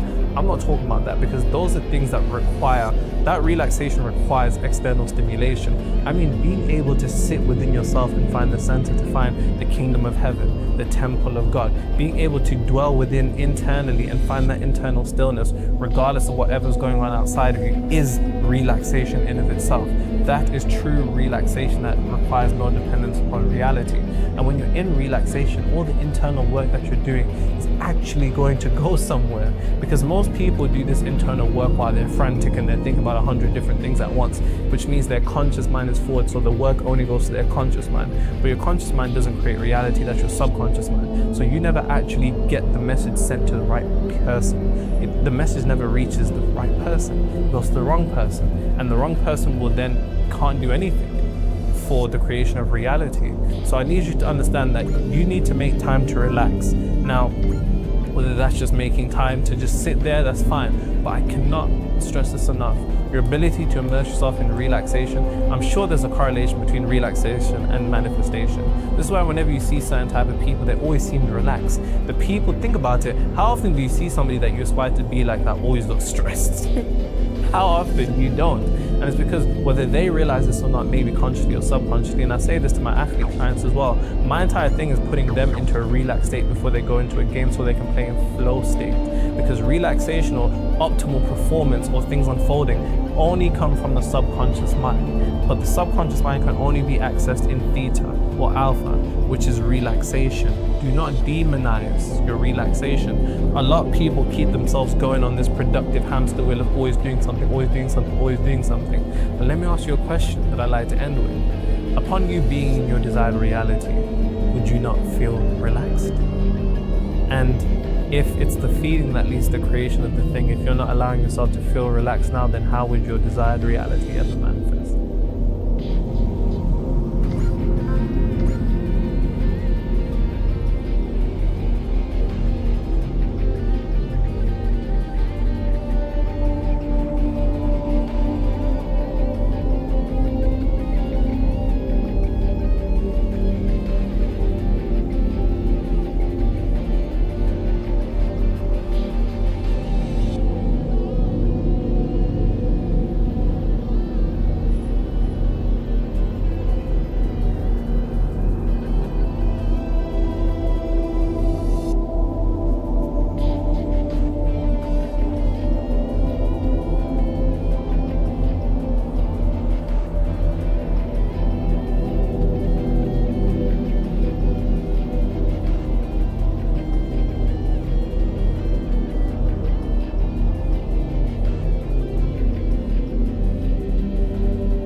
defeating them is the beauty of longer battle. Mega particle cannon, fire!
Oh yeah.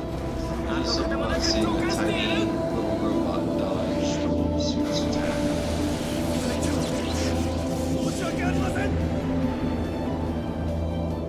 Just makes me smile.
いるからこうなる。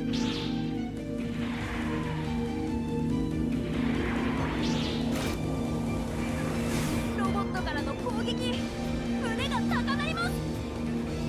返礼するのが筋というもの。イカルガの本気をお見せしましょう。最大出力で発射。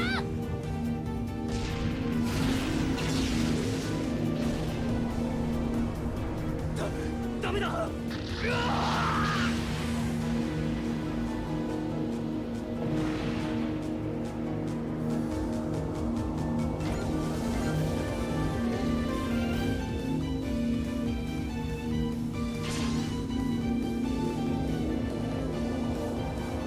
別の世界の機体と戦うことになるとはな。ここから先には行かせん。よ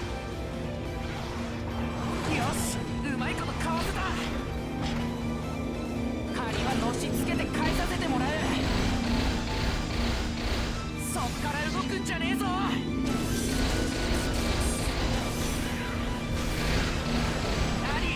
もう一遍行くぞ。オッケー。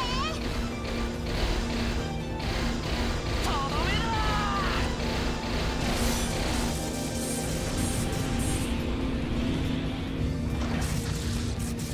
そう、スラッサがまともに動かんぞ。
あとは頼むぞ。これサジャの決闘、新宮寺家に伝わる恩義です。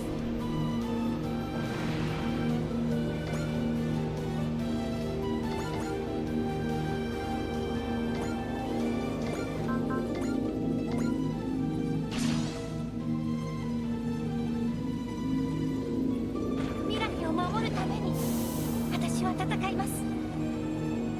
覇者牽制、豪華行進。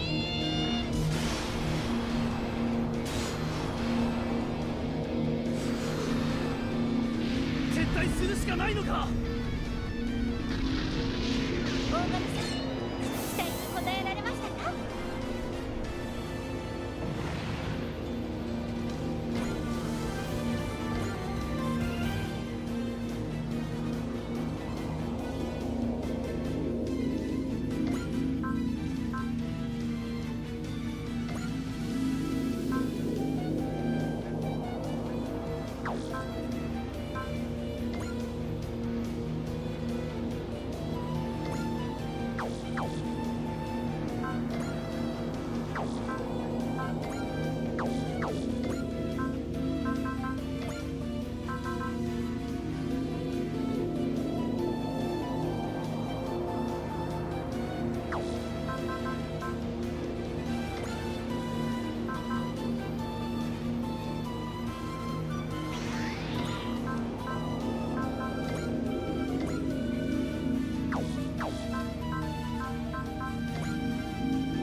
全ての世界の悪を俺は撃つ。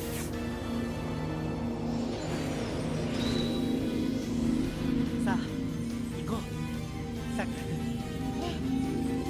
行きましょう。さくら君、二人は桜色。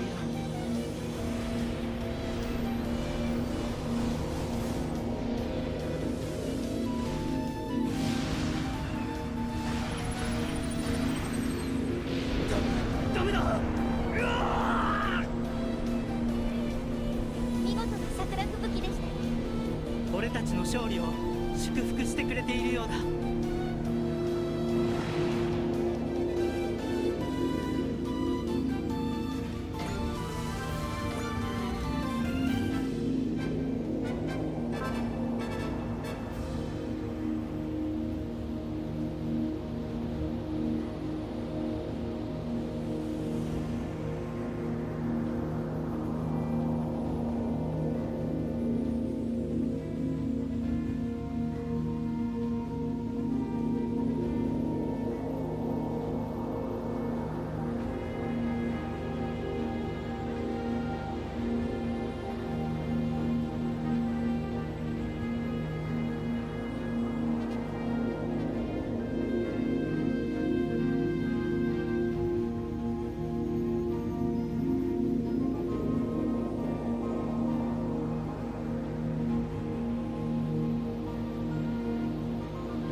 Please don't play this off as a joke.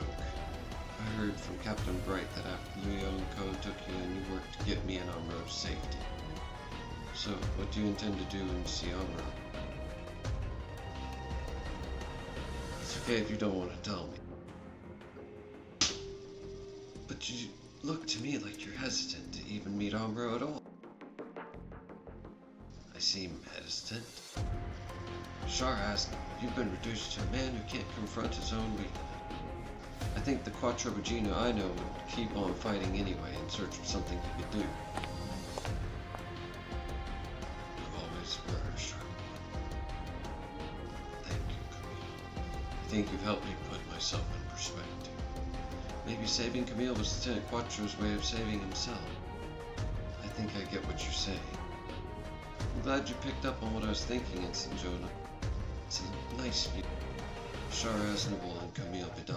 Maybe contact with them helps to improve your gifts. My gift? You think I'm a new type? I think you've got the spark about you, so maybe that doesn't mean much coming from a hopeless case like me, though.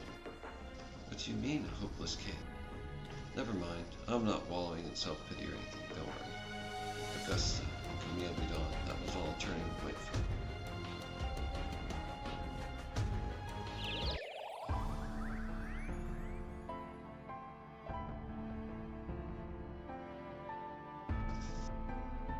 What are you saying, Lala? Your voice is too far away to hear. Strength? Are you telling me to lend my strength to someone? Is this about Shar? Answer me, Lala! Lala!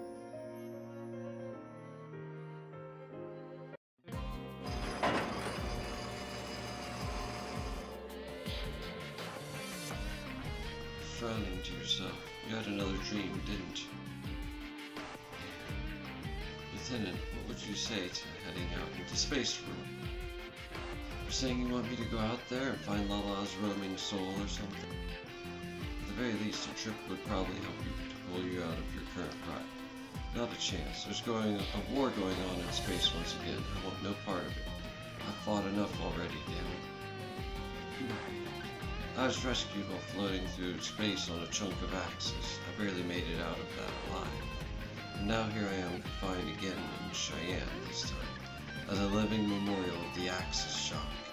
I guess the big difference compared to my time in confinement following 1 year war is that this time they assigned you to me as my partner. Right, so I'm sorry, Cheyenne. I'm basically content with my life now. I'm kept removed from the conflicts of the world, left to tinker with machinery as much as I like. I think maybe this is the life I've always wanted. If that's true, girl, then why do you have such a sad look in your eyes?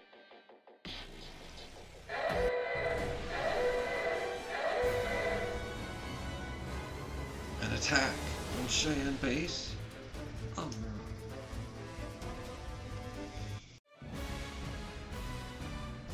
Autism! The man they call a new type.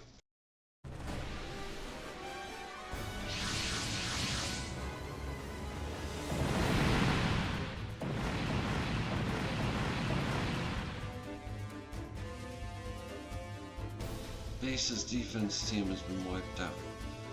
Kaiju, ghost from 10 years ago, really can't escape fighting, can it? Look, Amber, something's coming.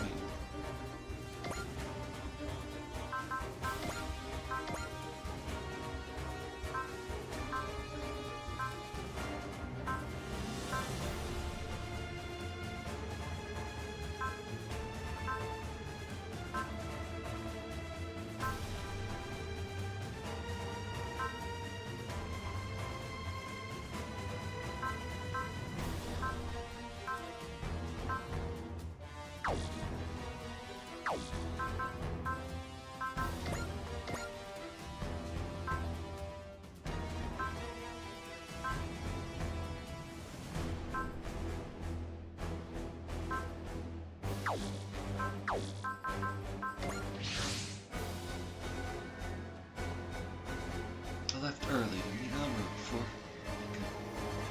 I wasn't expecting it to work out this well, but I can't afford to lose him again. I have to handle this. Is that Camille piloting it? I'd heard he was being confined somewhere too. Camille, after everything you've been through, you're still willing to fight. I just can't do it anymore.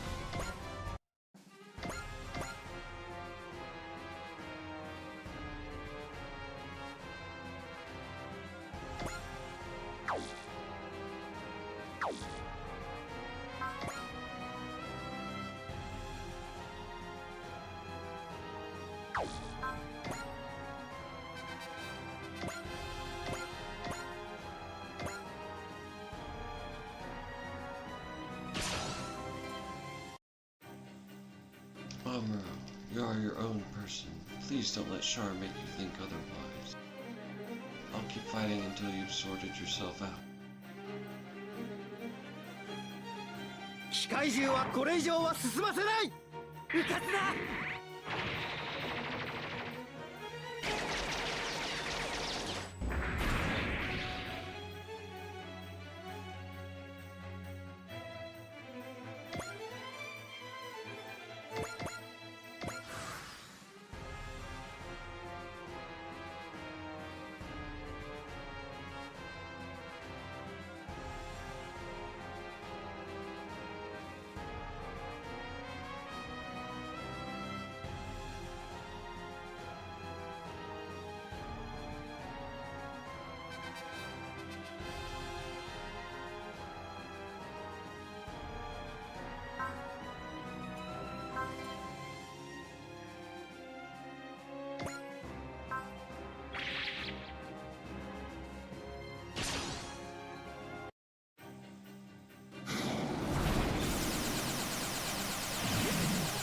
ここから先に行けると思うな。機械獣はこれ以上は進ませない。距離が近い。だったら。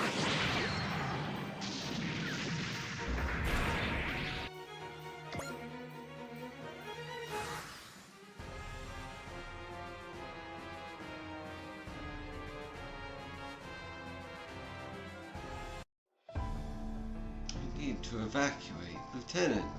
I'm so pathetic. I can't fight, I can't run. All I can do is just stand there.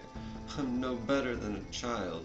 Here I am, a worse man than I was back when I chose to fight on Side 7. That's okay. You're still on. Chan, you fought enough. It's okay. Thanks, Chan. But there's someone who still expects something of this pathetic guy. Amuro, stop. Just stop. Don't let the voice of the dead dictate your life. I want to know what it is that Lala expects of me. Show me that, with actions, not words. It's okay if you fight, and it's okay if you don't, but I don't want to see you cowering in fear anymore. Gee. Wait.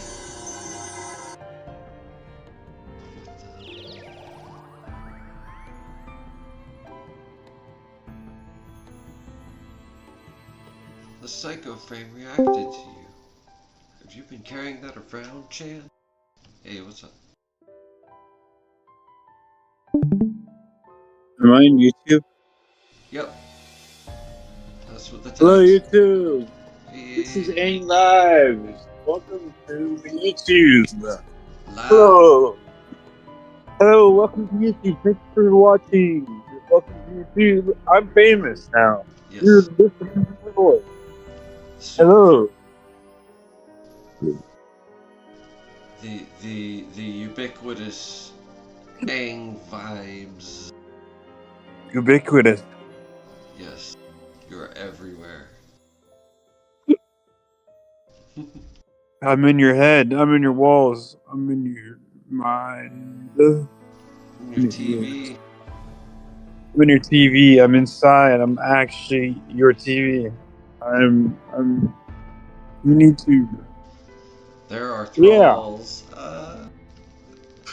You're our thralls. Thralls. Whoa. Thralls. Oh, thralls. Oh. Be enthralled. As we're called to continue to be. Well, are you bald? Yeah. To have our friend continue to be bald while I got hair. I'm bald. Everywhere. We're bald, baby. Yeah, baby, we're live. Yeah. Yep. We just need the blue arrow and it'd be complete. You don't need it. You already have it. Yeah, that's true.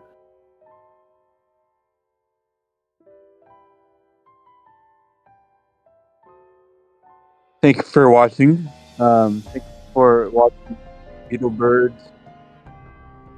What's your YouTube name? Is that your YouTube name? That's my superhero name. You can also call me Chris Martin 424. It finds me easier. Thank you for watching Chris Martin 424's YouTube. Thank you. Yeah, thank you. Hello. Hello. Welcome. Hope you're doing okay, Aang.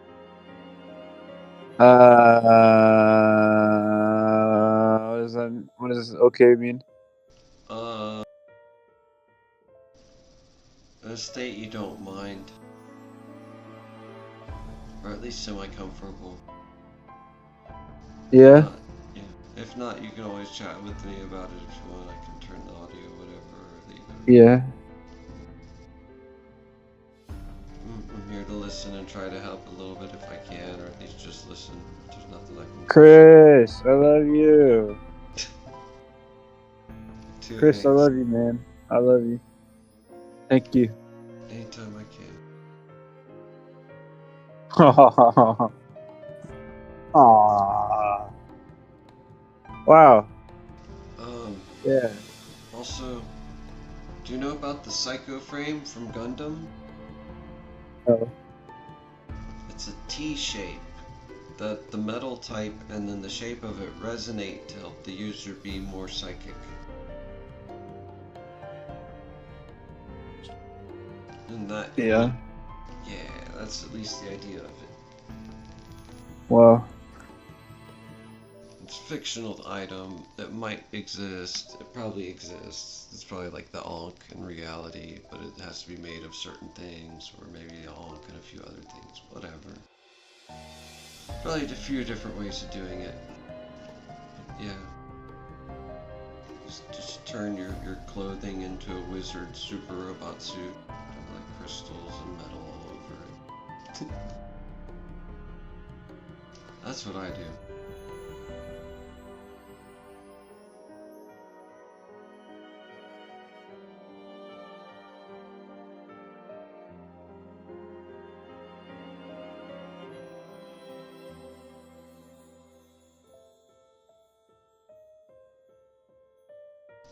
Anyways, it just reacted to this guy, Amuro. He's from the 1 Year War, and Mobile Suit Zeta Gundam. He helped out a little bit after he snapped out of it. Then he was traumatized a bit, but was still active, kinda, in the background. And then Mobile Suit Gundam Char's counterattack happened, and then he was traumatized by that and barely survived. And now he's talking with this lady who, in the original storyline, I think she died, but I don't know. And he's like, have you been carrying that psycho frame around, champ? Psycho frame saved you and the Earth in that battle. It did. It caused the bottom side of Axis that slipped down into Earth's atmosphere to get shoved back up out of it. And also put him into a safe spot and Char into a safe spot. And also shoved everybody else out of the way and back up into space too.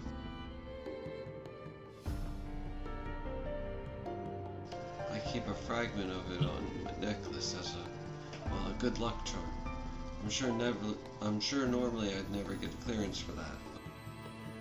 But that tiny little thing. Amuro?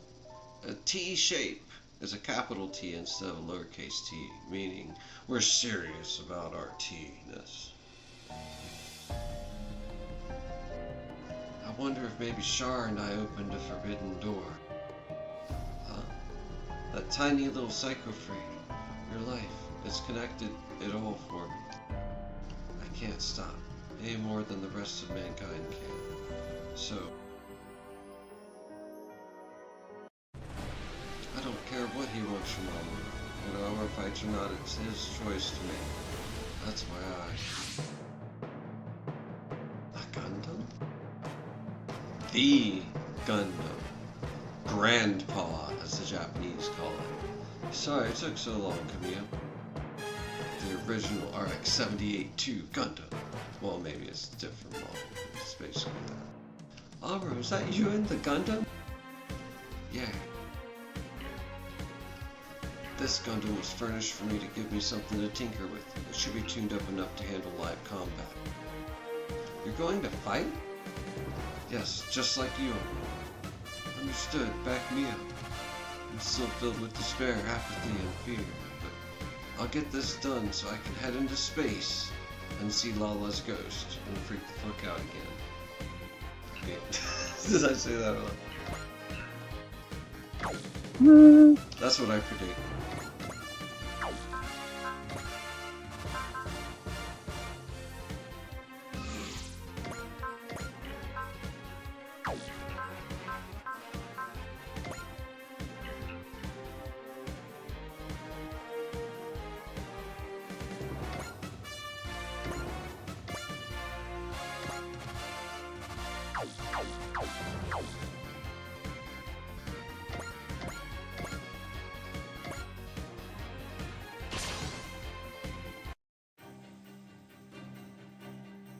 Now that Amuro's found his footing, all that's left is to wait for him to get here. Whatever comes of that, it's just something I'll have to live with. Knock one of these things down and another just takes its place.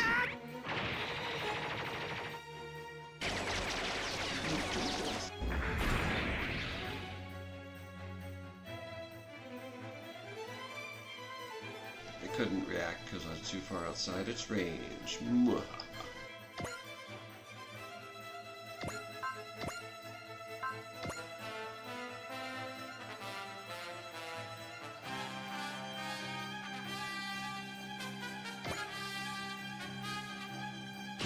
Again, too far outside his range to just get a free shot on the beam rifle from the beam rifle. Fighting the Kaiju takes me back to my 1-year war days. They may be stronger now, but so am I. I'll prove it. This Gundam is far more than just an old model.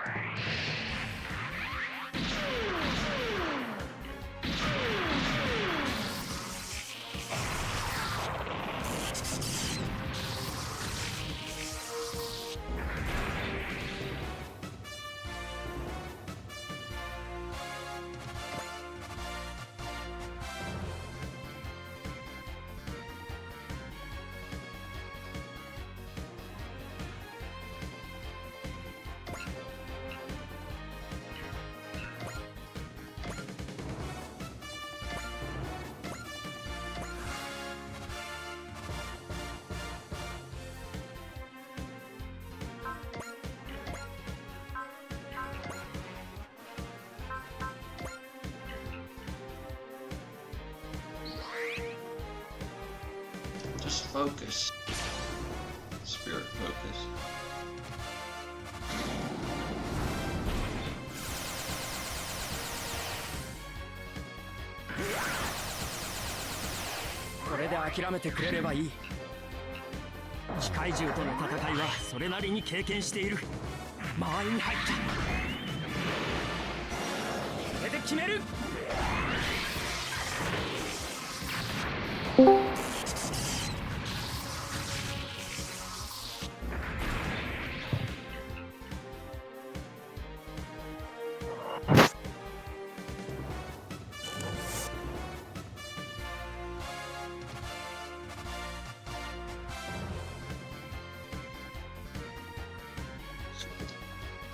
Hello.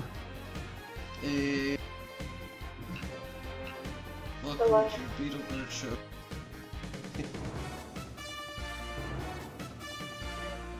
Hope you're doing okay, Marcy.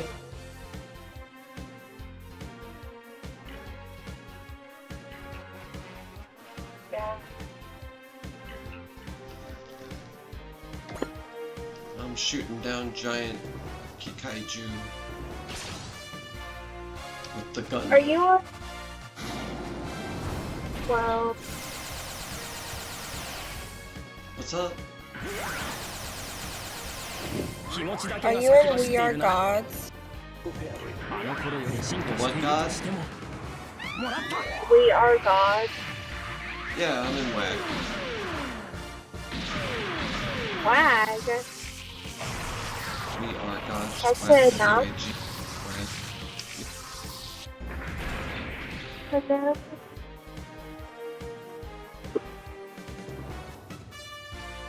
So what's up? with Anyway.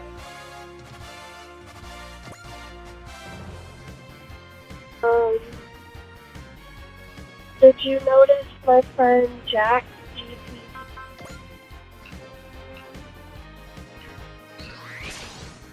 Do what now?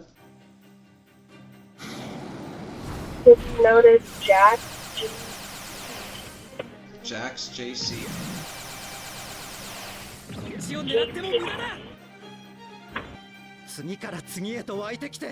Like Chat GP? Chat GPT? Did you put it in the side chat? The quality of the call is kinda... It'll switch from Wi-Fi to 5G.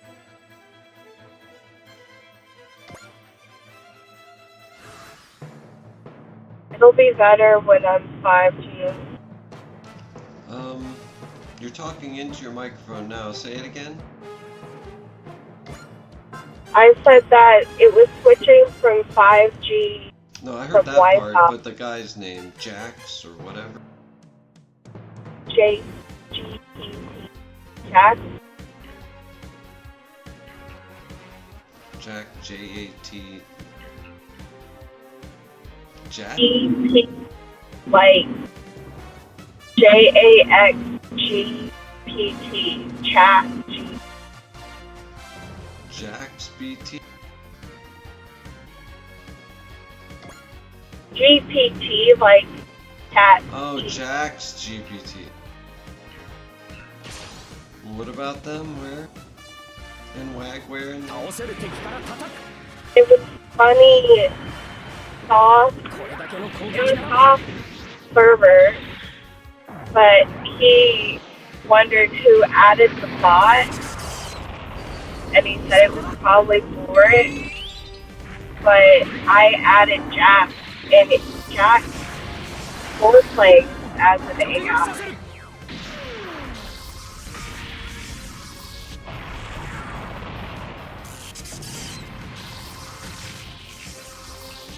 From the chat, I thought that's what you were there. I thought you were there. I can be there. I'm in WAG.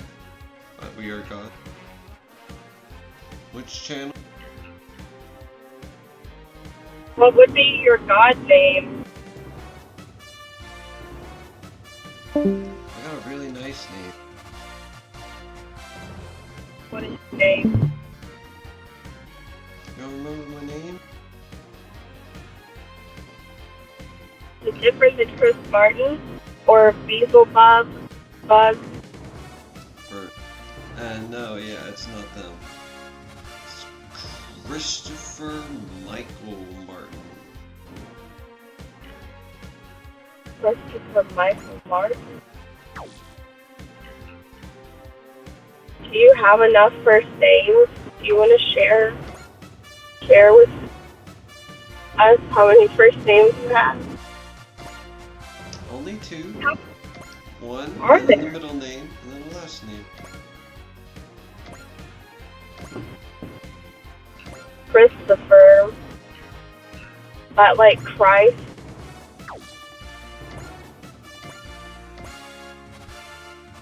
Christ Offerer.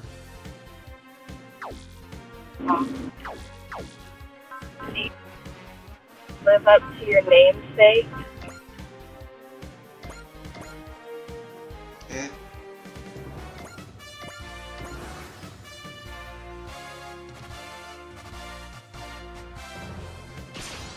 I do a little bit like communion and stuff, but I embody more Martin and Mikhail, Michael, Flav.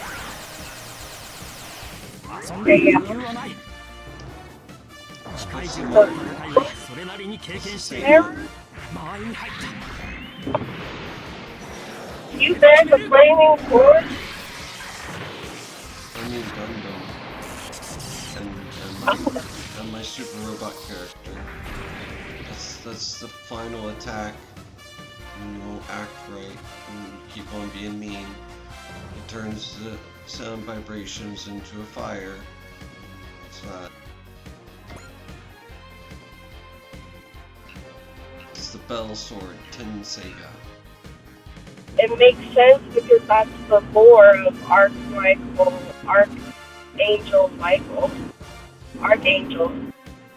There's a battle. Do you know of the battle of Archangel Michael? Yeah. Michael? I know about that.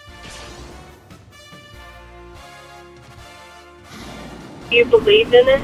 Do you believe that happened? Maybe. In some way at least. People are documenting it. Is it metaphorical? I always take it as symbolism. It's probably mostly metaphorical, but maybe some vague literal, like maybe aliens fought here. It's basically the idea. They were both able to change because of their natures, but the one kept his shape and walked as he was, and he still won, as the other one lost.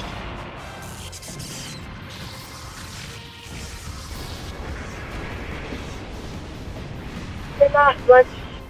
Are you more New Age?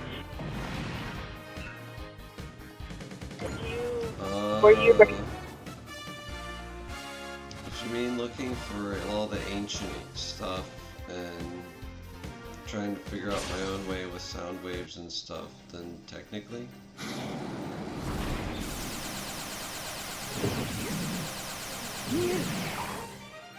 That started in the 2000s, where spiritualism began a resurgence. There's people following esoteric knowledge again in the early 2000s after they stopped. Like in the 1800s, back when there was spiritualists.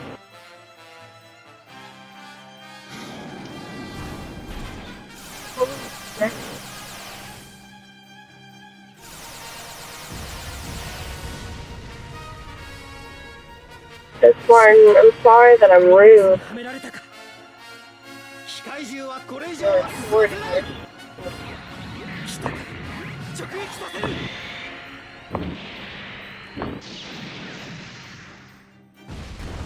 But when Zach asked me, well, he said I was typical Marcy. And It seems like I have a reputation of being lazy and impulsive.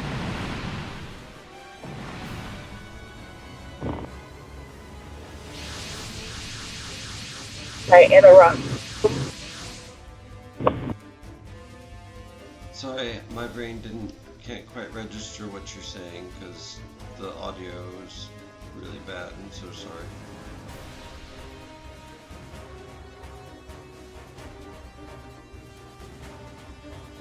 I have you turned up a lot too. What you're saying? My name is Lauren. Girl, maybe if my mind was a little bit better. And me. But right now the sound is terrible. It's almost poetic in a way. There's a guy in an old red jumper walking in this heat. It's 85 degrees. Girl looks pretty. 85 is pretty good. 85? Oven temperature to me. I like it like 65.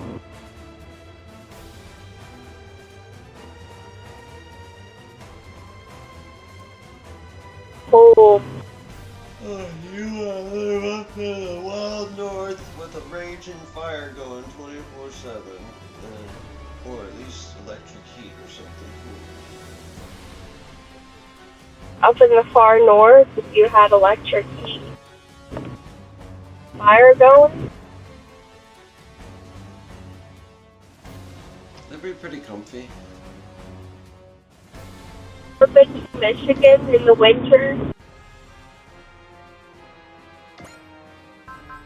So people they just didn't leave their house for like 2 weeks at a time. And I just walked up and they had firewood that going out anywhere, you don't really do that in the snow. I didn't like being in Michigan though. It was negative. It was like -7.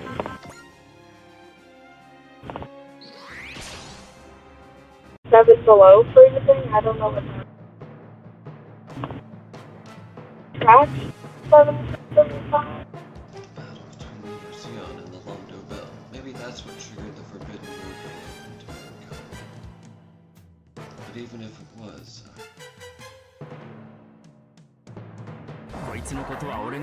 oh, that happened.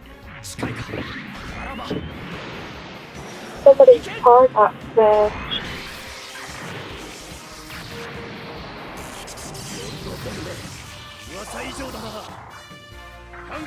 Can you read it out loud? I can't watch it. yeah. Neo-Zeon soldiers attacking the after Or is mumbling about the Zeon, or at least thinking about them to himself.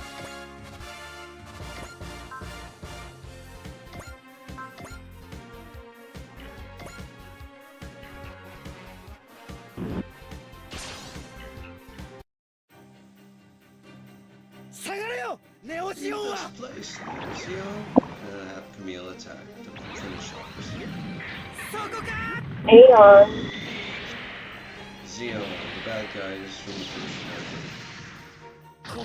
first Aeon? Z-E-O-N. Definitely not Zion, Z-I-O-N. Zeon, Z-E-O-N. Definitely not Zion. Nope, no. Xenon? Yeah, it's Gundam, look it up if you want to see more. Yeah. It's Gundam and it's the name of the girl on the Disney Channel movie. Xenon, the 21st century girl. That's an extra in, but yeah, there's a lot of connection. Lives in the space station. Oh. Aeon, though, is a program that I on. I I've been calculating the trajectory of the Artemis 2 mission. And it's exciting because the splashdown, I have a coordinate. I have latitude and longitude. I think I know where it's going to splash. But it's going to be interesting what the math comes out. 5:07. But I think they're going to be late. I think they're going to have... Yeah? That's cool. That's awesome.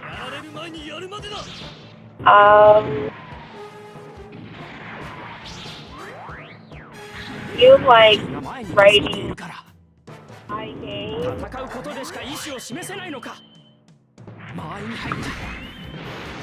Have you ever written Python gaming scripts? I've never done anything with code. I just use PB bulletin board and whatever Discord chat uses and do random stuff on the computer to enable me to do things. Not a whole lot. Just enough to get into trouble. Get in some good trouble, make a good ruckus. There's a way that you just describe what program you want to make, and then Quad is pretty good at it. It's called vibe coding, and yeah, did Time Traveler tell you about it? Yeah, he was talking about it, but he never really helped me get up to date on it. So now I gotta figuring out my own offline AI, because I want to get one of those going that will work on any device, and then it'll convert the device I installed on into Linux from an older Windows installation to then function better, and then somehow integrate the two graphics cards that are on it, is the eventual idea. That sounds like a real Frankenstein. Are you a hardware builder? Like, do you know how to... It's just a shitty laptop that just needs slightly better configuration, I think. What? There's a desktop, kind of like plug and play. You get the parts to set in it. I don't know, it might be hard to do to start out. I'm trying to do that too. I'm trying to have an offline AI. You know what? There's a cloud that you can play with. IBM Cloud, and it comes with free storage on your new account. And I could run. So Copilot gave me the command prompt to use my ChatGPT API and to call a function. I could call ChatGPT on my IBM cloud server, and it had like 2 terabytes. If I bought the plan, I could have had 2 terabytes and run ChatGPT off of. Is that? What if we found a way to run it off even less space, and we asked the AI to figure out how recursive poetry can help it know how to recursively program to then hyper-condense the code even further down? Because we know a modern AI can technically, like a chatbot, can run on an old IBM whatever with like 2.7 KB or some shit of RAM. So it's possible with almost no RAM, but it just has to be hyper specialized in how it's programmed. Computer that I was trying to build, it was Raspberry Pi, and it comes with a USB that's your extra storage. So then when you set it up, the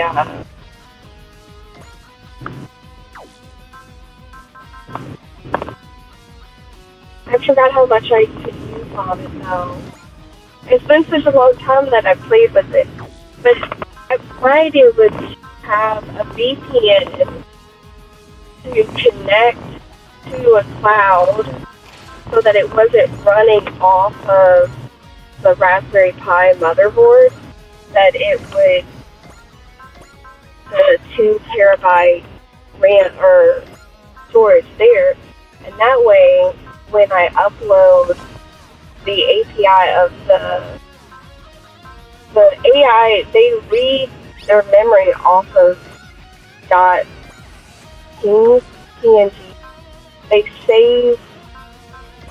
They save their memory on .png. Have you ever heard of that? What and where? It's a text.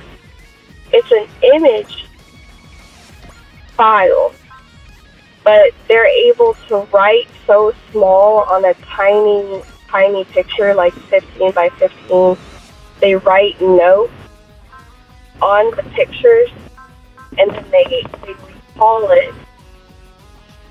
When you say "remember me" or "do you remember me," it will bring up its notes about you, and you can turn those into .pngs. What does PNG stand for? I forgot.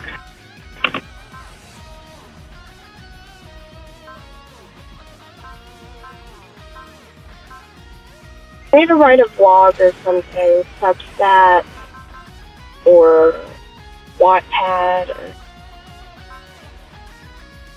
I feel like I got stuff I could talk about, things that I learned about the AI, but everybody's so hostile. Right? To learn. It's so weird. It's like, if we figure out how to use it better for ourselves, then we can just totally not only not need the data centers, but then have something that can do what they say for ourselves in small ways to enable us to have basically more decentralized everything. You know how to do it, right?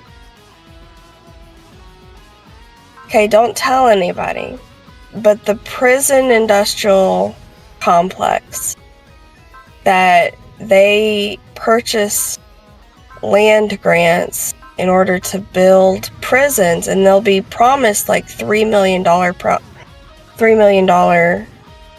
buildings. The warehouses that are being built, my brother, he was the electrician for them, so how they would get these contracts, and it would be like the same trucking companies, the same security companies, the same catering services, like the same, they're all using the same airports, because it brings money into the state. They can lobby politicians and pay for whoever is in that county and bribe them into building data centers and prisons.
ガンダムには俺も恨みがある。危険が伴うが。他にいくらでもやり方はあるはずだ。間合いに入った。これで決める。これがガンダムの力か。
他にいくらでもやり方はあるはずだ。うかつな。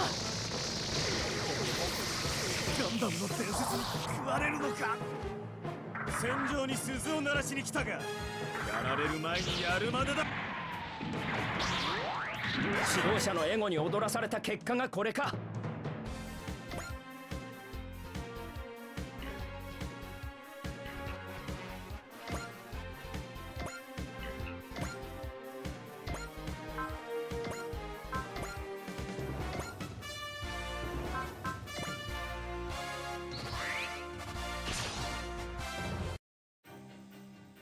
こんなやり方じゃダメだって、まだわからないのか。直撃させる。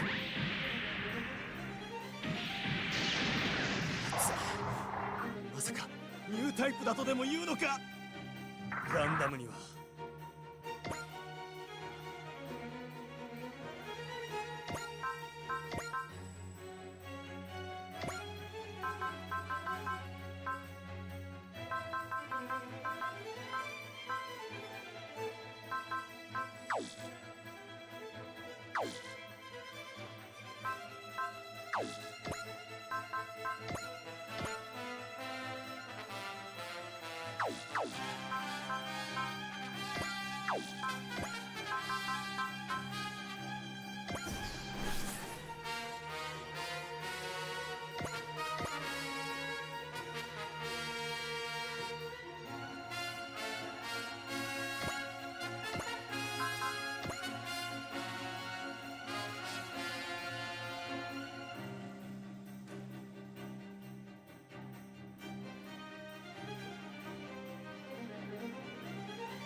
Damn, Amuro, you're raring to go. Here I thought you were content with your life as a shut-in. Am I ever glad to be wrong? Out of my way, Neo Zeon! Let's end this!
モビルスーツとは戦い慣れている。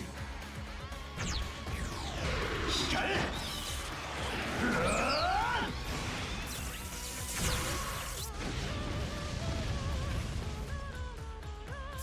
どうしよう。あとは頼むぞ。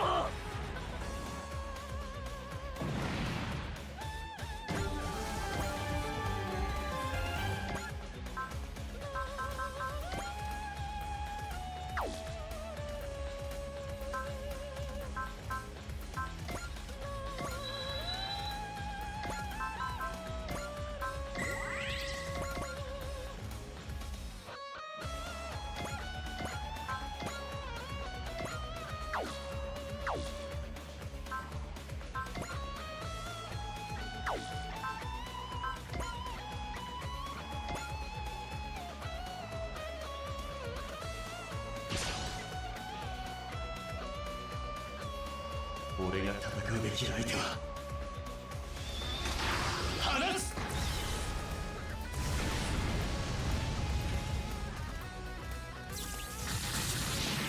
どうしよう。あとは頼むぞ。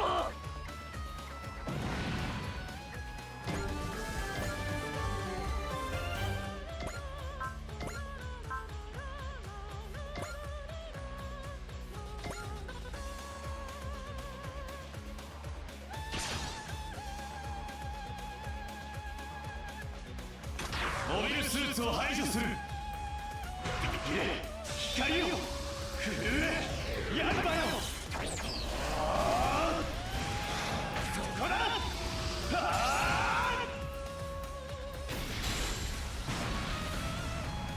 もう限界だ。脱出装置を。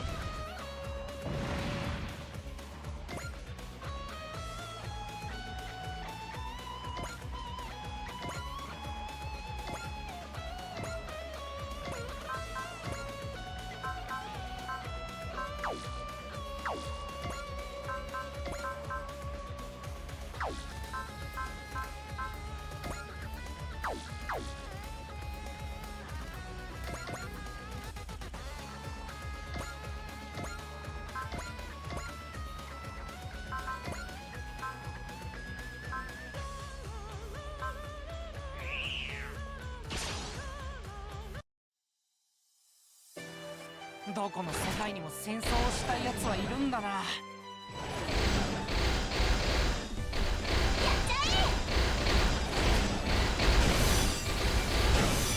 機体を捨てるしかない。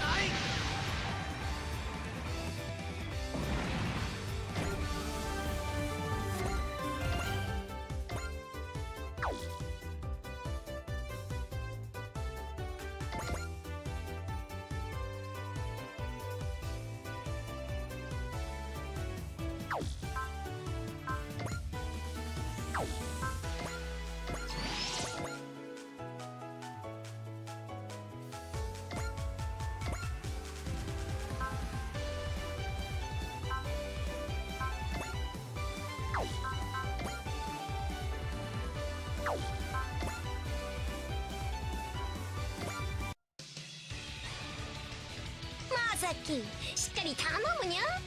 ああ、わかったぜ。いけ、サイフラッシュ。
先手を取るぞ。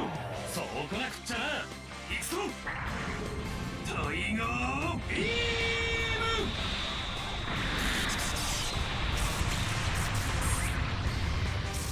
ム。もう限界だ。脱出装置を。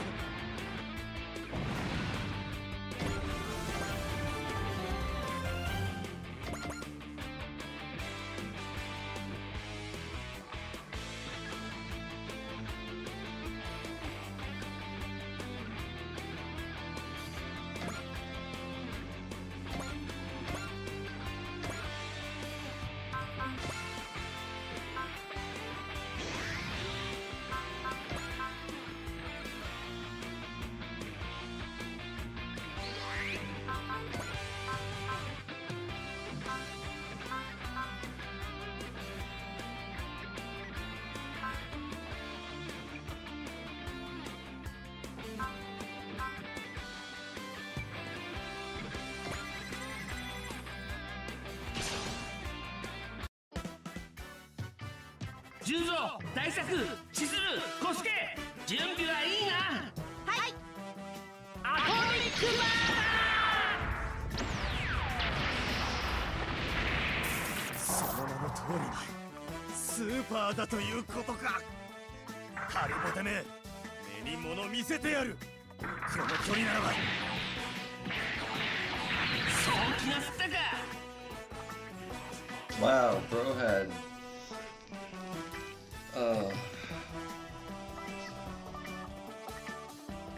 Stormtrooper fit with how bad that missed this big dude.「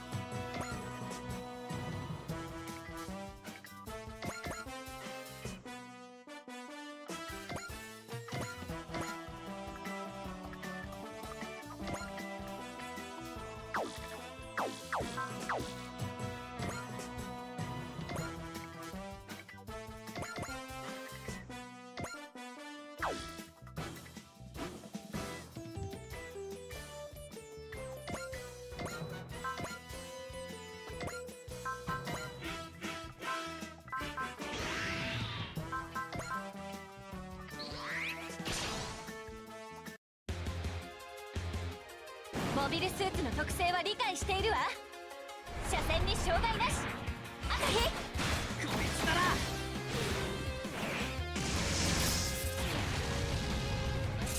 この程度のことは覚悟の上だ。くそ、あんなところからやられたか。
定機構を持つ機体か。出すぎるからこうなる。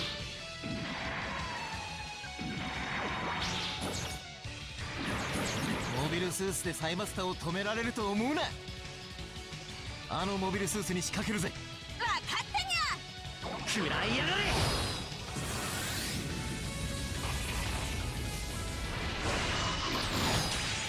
この程度のことは覚悟の上だ。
どこの世界にも戦争をしたい奴はいるんだな。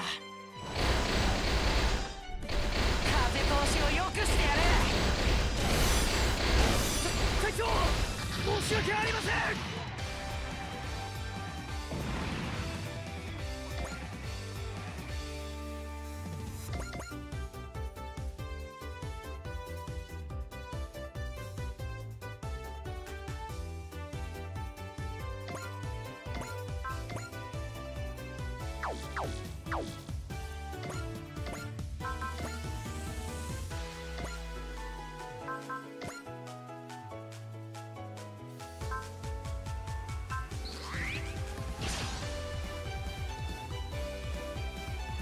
モビルスーツは種類が多すぎんだよ。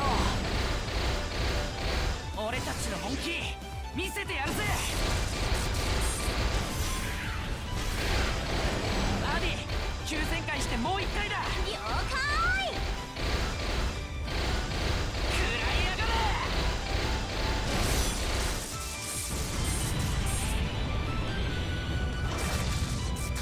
我々の戦いは簡単には終わらんぞ。まさか別の世界の機体と戦うことになるとはな。ここから先には行かせん。ナイス回避だ、アディ。魔力の精密操作は得意なんだから。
各砲座に通達。射程圏に入りした撃ち方始め。了解。確固に敵を撃破させます。対空防御急げ。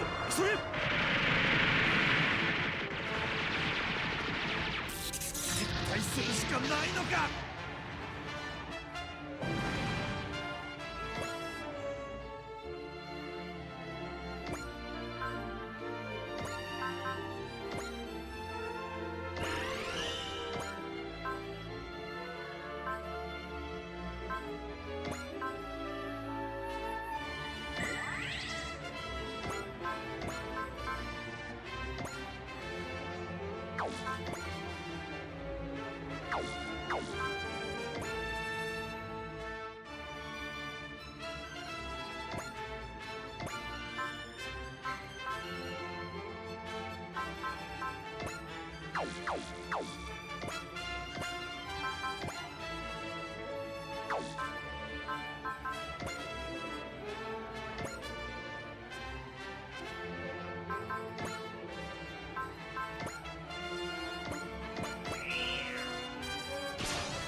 戦い以外に問題解決の道はないのか。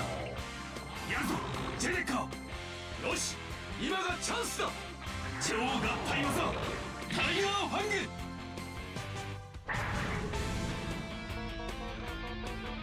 エネルギー充填 120%。 タイガーファング発射。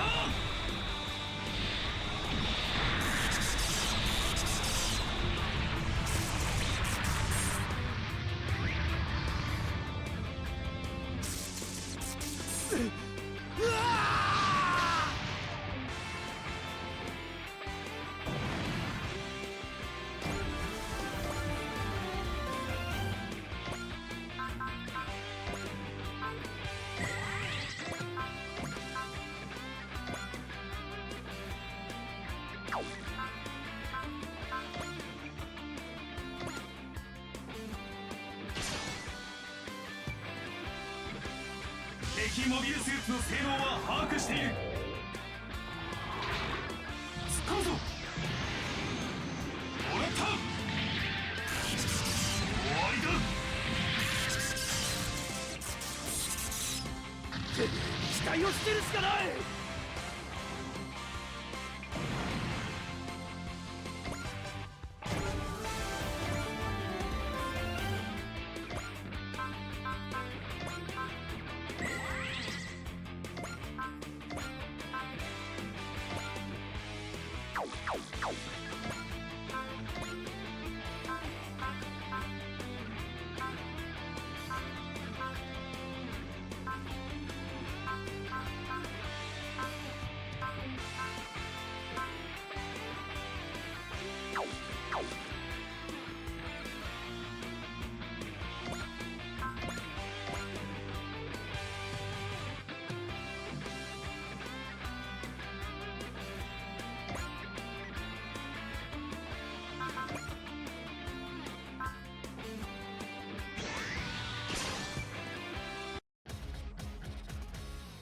相手はモビルスーツか。そこだ。この程度のことは覚悟の上だ。反撃を開始する。直撃しろよ。モビルスーツとは戦い慣れている。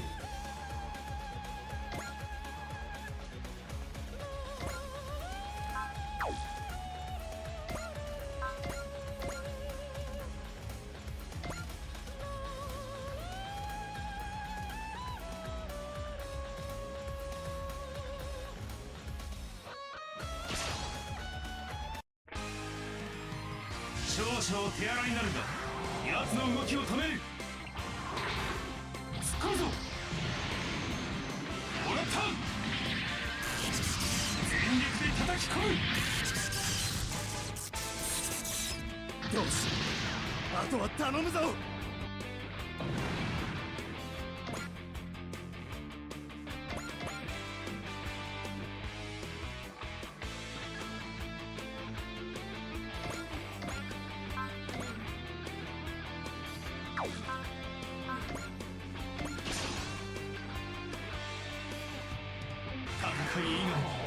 問題解決の道はないのか。これでとどめだ。タイガービーム。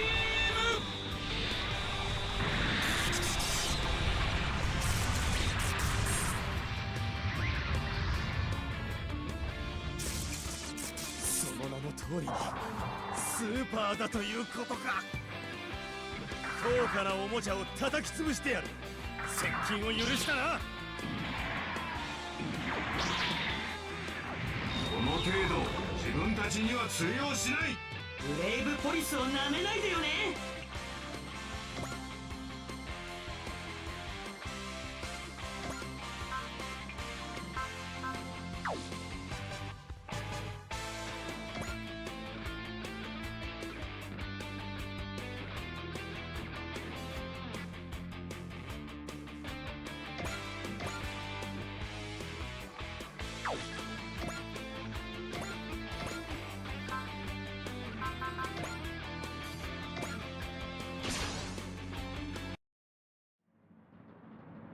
俺がお前たちの戦争の相手になってやる。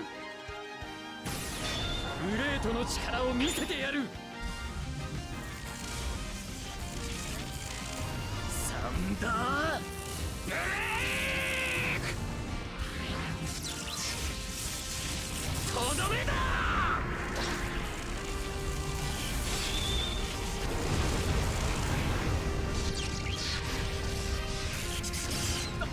ダメだ。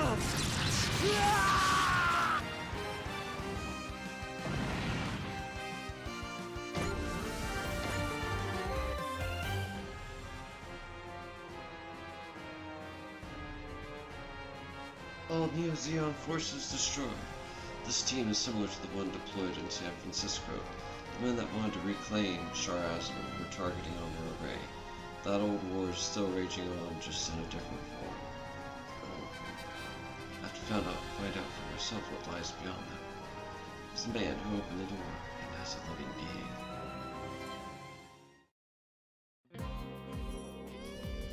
Who's piloting this machine?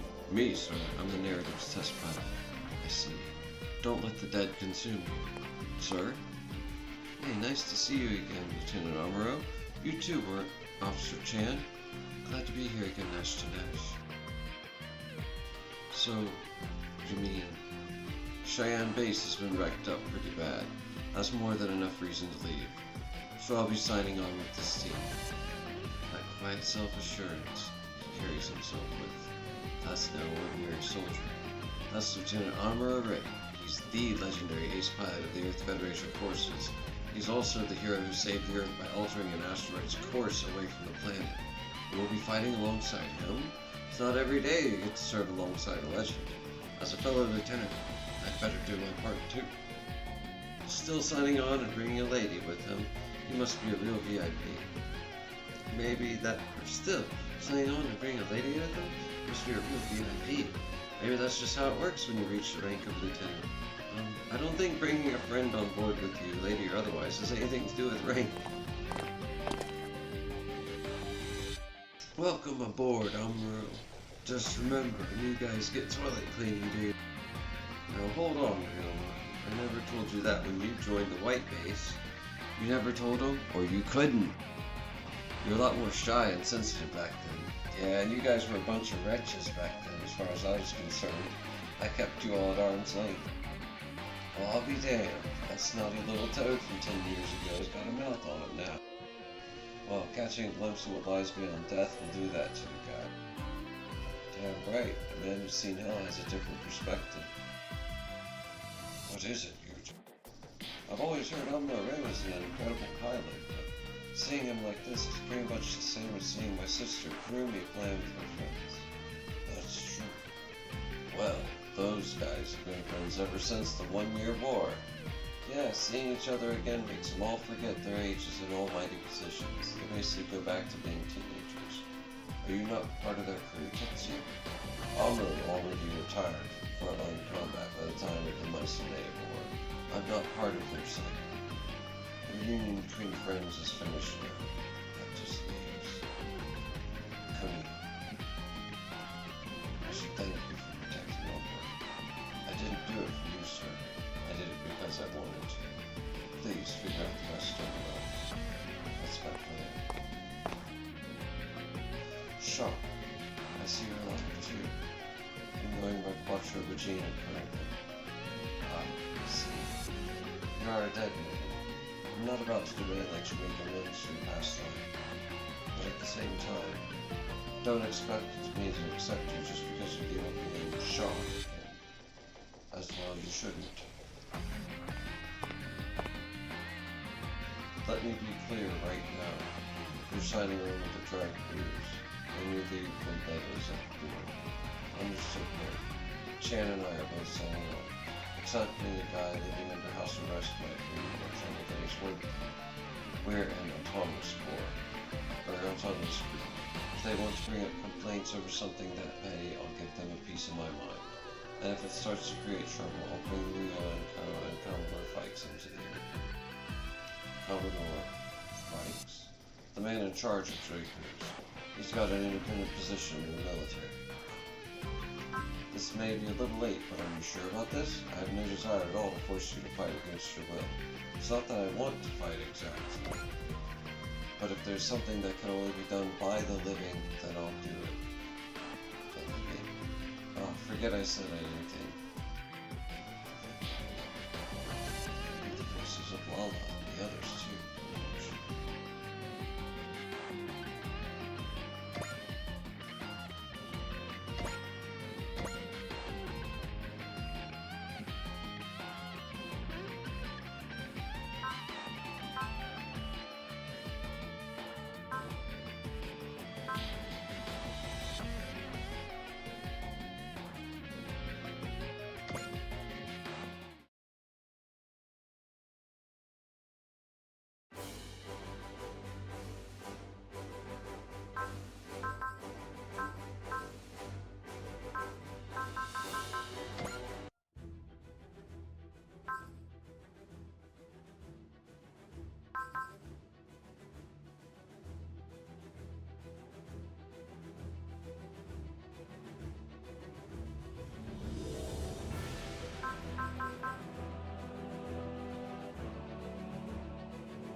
Hey.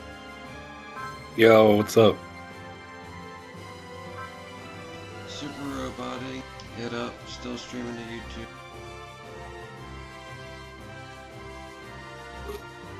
Cool.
I'm surprised it was getting views.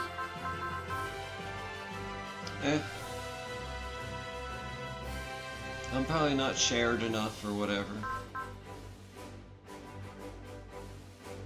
It's in a lot of them.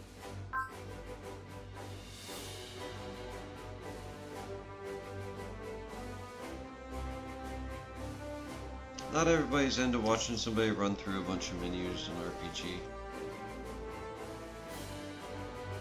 I wish I could play like the action Super Robot Wars game. Oh wait, I can. But I want to play this one. Why don't you? So I want to play this one.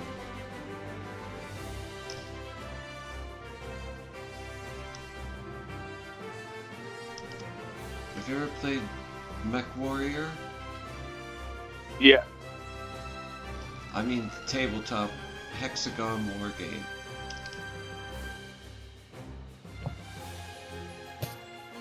It's okay if not. With the D6s and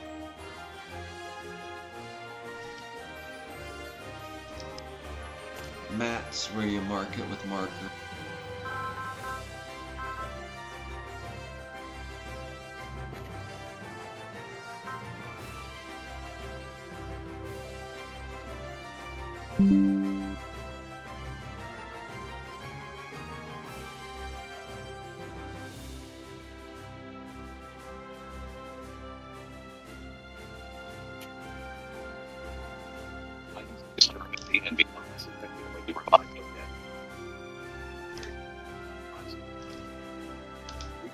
Diablo 4.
Queued connecting to Diablo 4 services. Queued for login. Logging into Diablo. It's effective when you revive. Under.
making that bonus die that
That's true. Stay. This will.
damage for 5 seconds.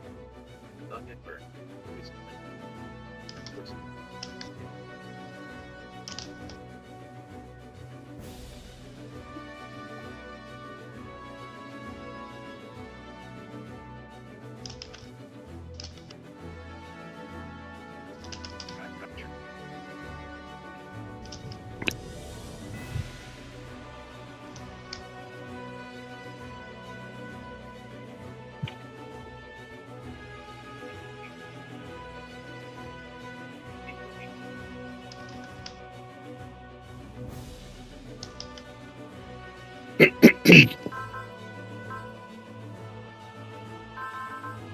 Reach your destination.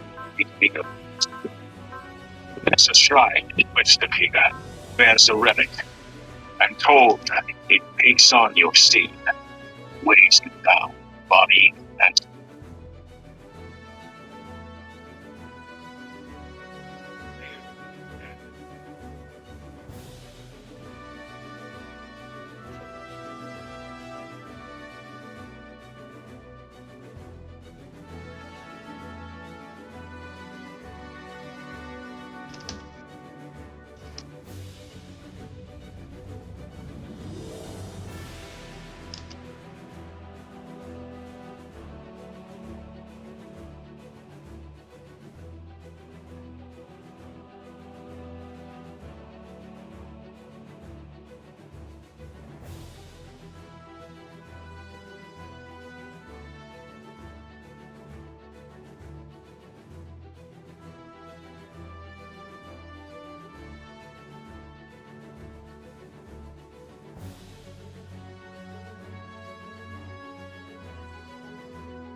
I'm 79%.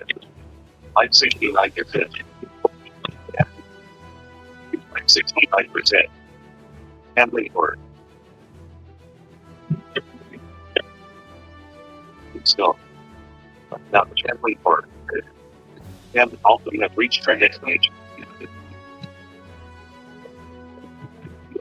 We don't want to think. No, it's not right. Big 28%. Now just hardcore Adam. Big 100%.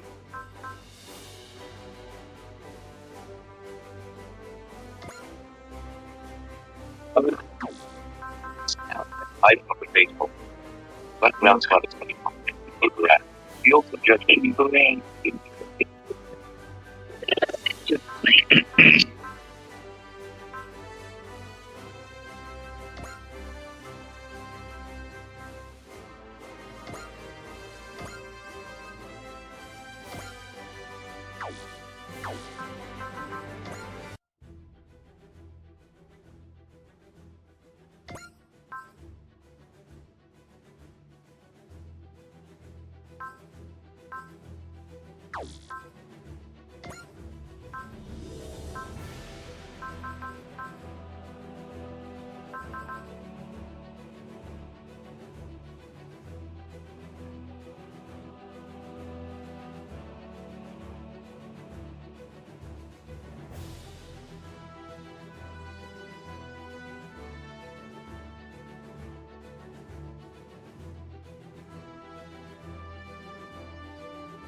That's fine.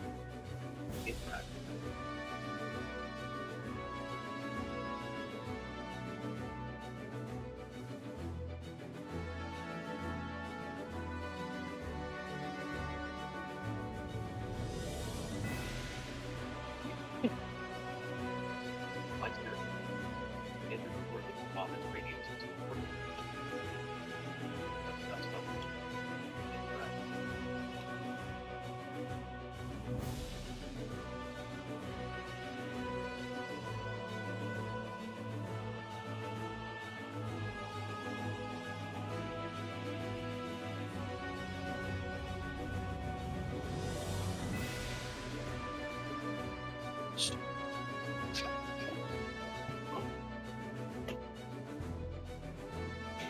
Slash.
Alabama.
consider what would become of me. Like, let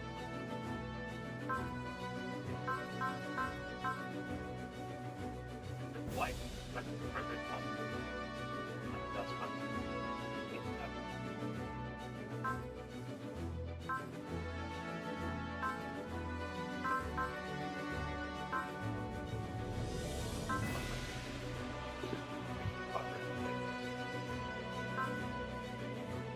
possibility of discovering each chapter. I'll like it. Still all.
Resort, romance, R&R, R.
Let's make sure we have enough fun for all the fun he's not having.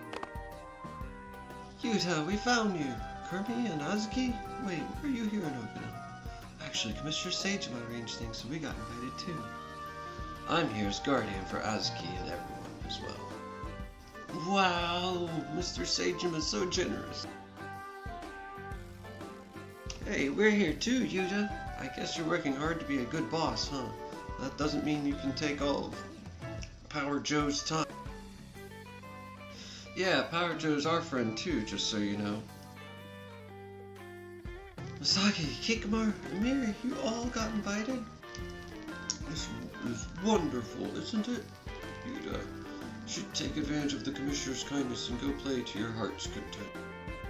You bet. Let's call the whole build team over. We've been fighting for so long, it feels like I haven't seen Yuta smile in an eternity. I suppose the Commissioner must have invited us out for concern for Yuta. Hey Yuta, let's play some volleyball over there. Oh, but I don't have a swimsuit. Then let's go buy one. Come on, you're in Okinawa, right? You're right. Okay, Deckard Yuta, you go ahead. Copy that, boss. We'll meet up later then. Hey.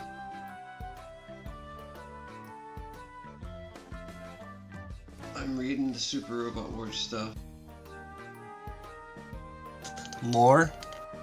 Kind? It's just what's happening in it.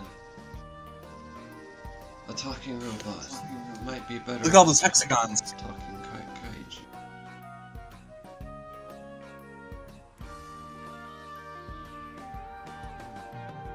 What now? I was gonna do a live stream tonight announcing the retiring of Arkology. Retiring? Yeah, man. There's no point in continuing. I'll just make my own then. Literally take your idea and keep going with it. I don't know why you'd stop. You literally haven't even started. And you've got all dude, the I started like 6 years. I started 5 years ago. I started 8 years ago, dude. You have all the groundwork, but now you just gotta market it. That's literally all you have to do is keep marketing it. I've been doing that for 8 years. Maybe 4 years. I've been marketing for 4 years. Not really. You've only gotten progress in the past 6 months. Seriously, you've only made progress in the past 6 months. I haven't even gotten the book out there. There's, you know, what? Like, seriously. I've already come this far.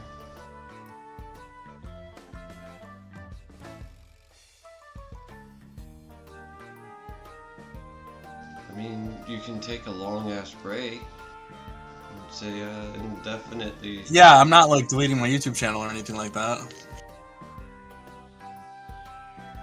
But yeah, don't shit-can it, man. You're literally just starting to make progress. Now you just need to let it grow. You've literally set up your field, and you've started with like a handful of seeds, and then you're expecting all these huge bushes with vines and trees, and you just get little sproutlings. And you literally just got started planting growing. Like literally within the past 6 months with all. Dude, I started 4 years ago. I know you did. But I'm talking about like the actual full outreach that is actually getting out to people.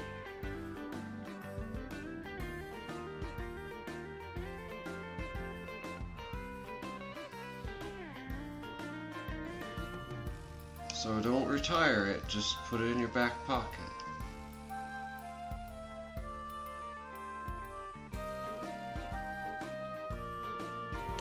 Okay. Let it grow.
And we welcome you, Edge. Let us 3 men of the shadows enjoy our time together.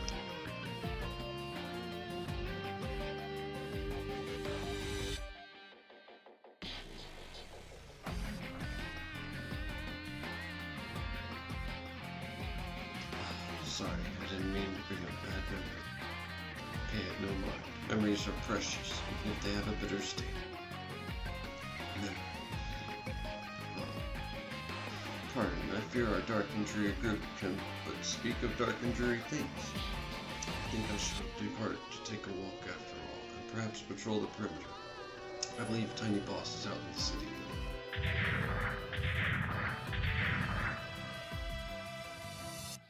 Shadow Mark.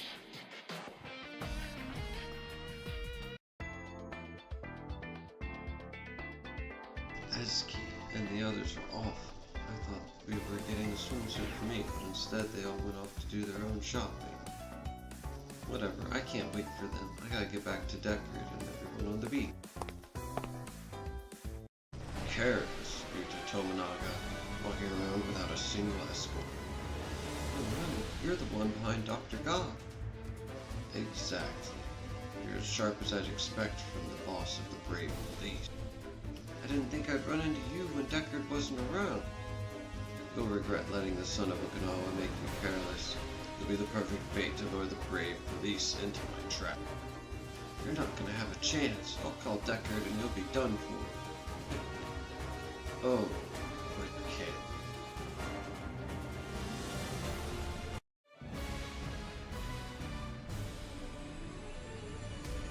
Return of the Mirage.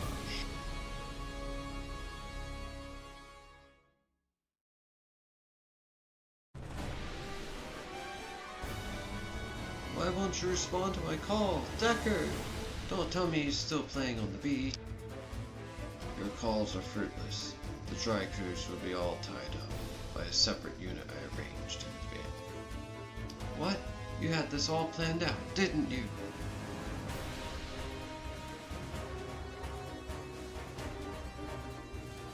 Stay away from... Looking at you like this, you're no different from any regular child.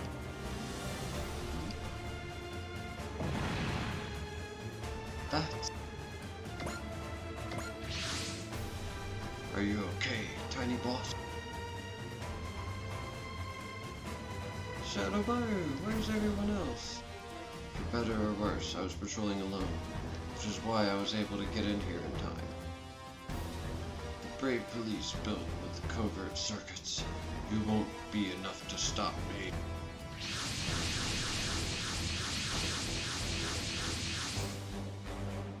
How did you have so many robots ready for this? I shall delay them, Tiny Boss. Escape now. Right, you be careful, Shadow Mars. So you chose to run away in the chaos, Yuta Tominaga. But a single ninja robot can't hope to stop my forces. I am more than able to rise to the moment, even if I live in the shadows longer. How confident you'll rise to the heavens shortly. Then I'll go capture Yuta Tominaga. I would be amused to see you try, but I suggest you prepare for failure.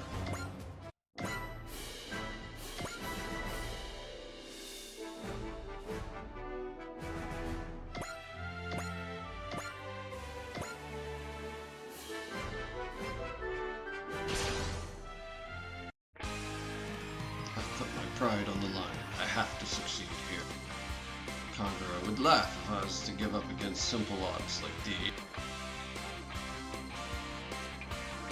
I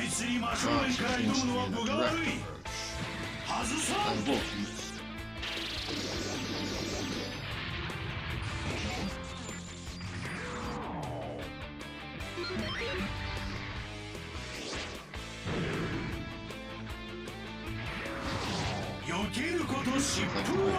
Only known as the Shadow. How's that? 映画の見過ぎだよ、シャドウマル。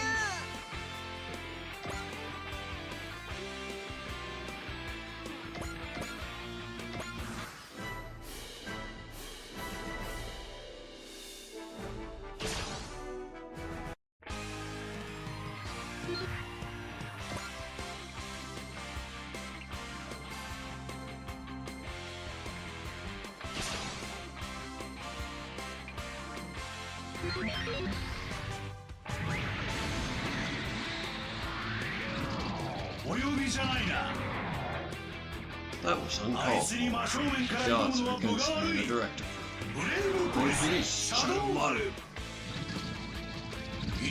And run.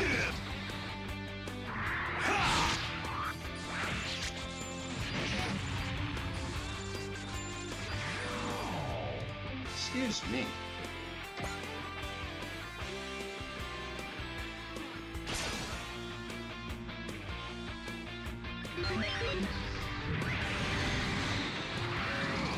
このシャドウ丸の目はごまかせないぜ。やぶをつつくとこうなるんだよ。お相手する。あーはっつわ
これ以上は好きにはさせん。行くぜ。動きはお見通しだ。隙あり。終わらせてやる。これがカゲロウのくれた姿、シャドウマルタンクだ。チビボスにいい報告ができそうです。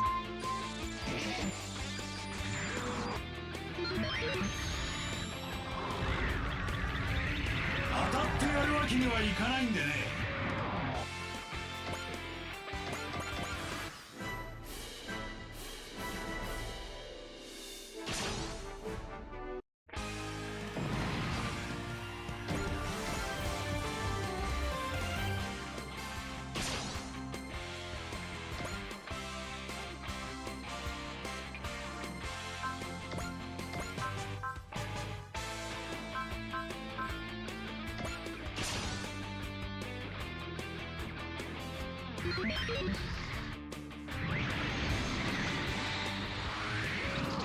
忍者刑事は伊達じゃないんでね。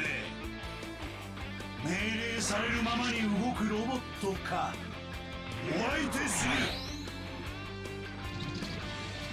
あーはっチュワ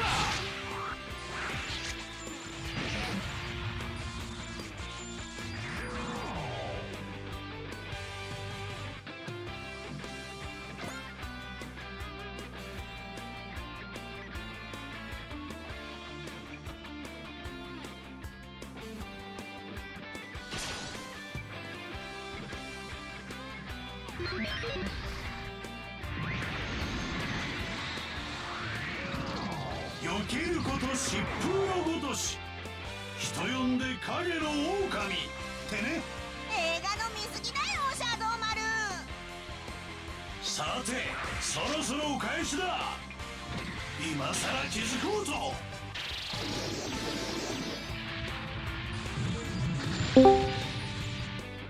Hey. Chris, how are you doing? Not bad. Hope you don't mind, we're on Huh? YouTube. Oh, we're on YouTube? I can shut the audio for you if you want to be chill about it. That'd be cool either way. Yeah, how many viewers you got? 0. 0? Okay, let me know if one enters. Anyways, you're streaming? Yep, I had 1 view for 26 seconds. 1 view? Yep, and I've Why didn't you put any titties on the screen, man? I'm just doing my anime thing while listening to random videos and talking the lines, and I'm finally getting to play Super Robot Wars. I've been wanting to play this dang game since like 2004, 2006, 2007.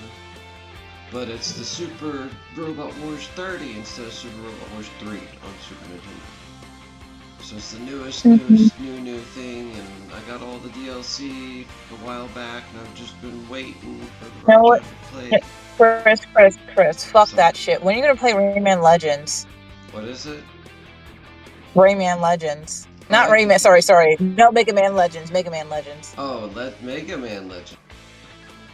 I want to play that too. I played it when I was younger, and I helped beat it. My friends would do most of like the dungeon, and I'd teach them how to handle the traps, and then I'd show them. Though they'd just be like, here, and I'd fight the boss in every game ever. I'd always win. At least win? Yeah, at least on the second or third try. I was the boss killer. Like, how are you so good? You never play this game hardly ever. It's called, yeah, remember when it was called You Just Need to Get Good? Yeah. I'm like, I'll admit though. Sorry. I'll be honest though, I love the term skill issue. Yeah. Me too. It's my favorite new age term.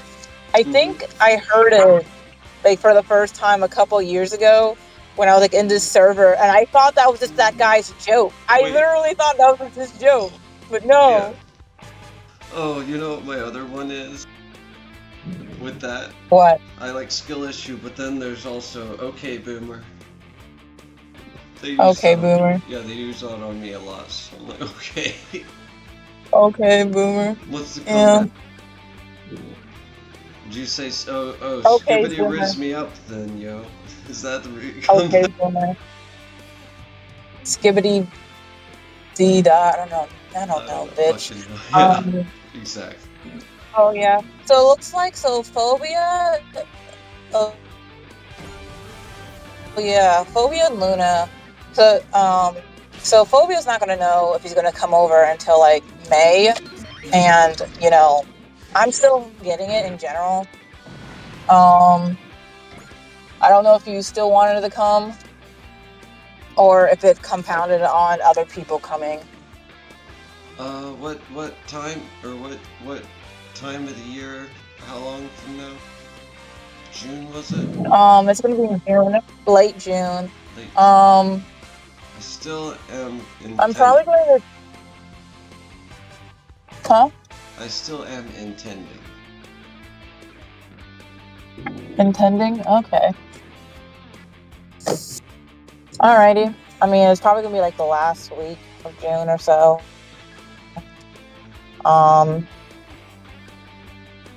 So there's that.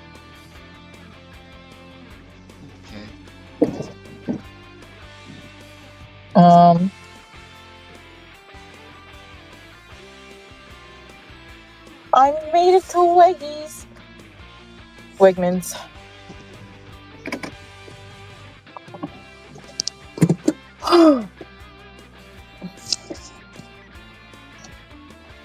Oh shit, he called me back. Fuck. 1 second.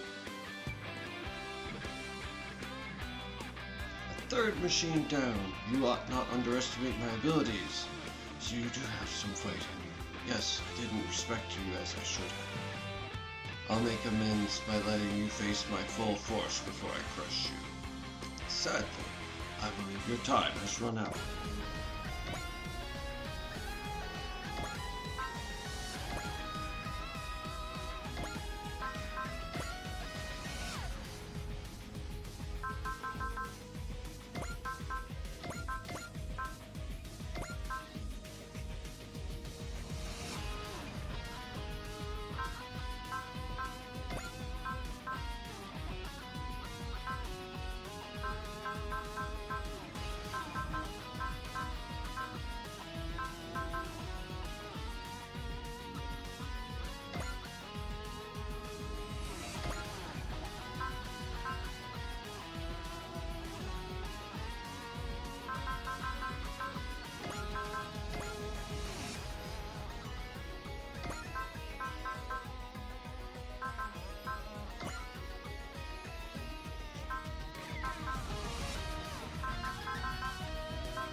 あ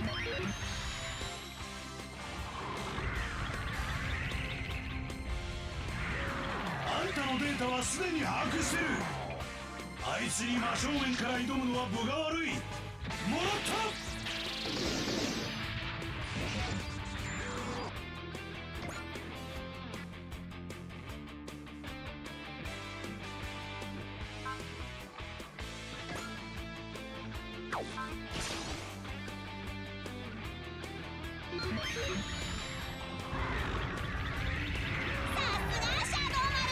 これくらいは朝飯前ですぜ、チビボス。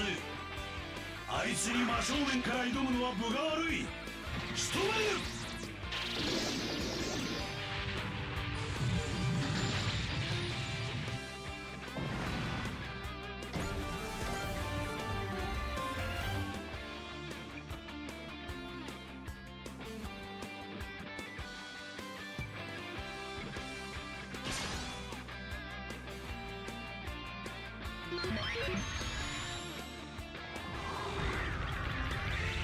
お呼びじゃないな。慌てなさんな、忘れ物だ。今さら気づこう。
その手では勝てんぞ。先に入った。行け。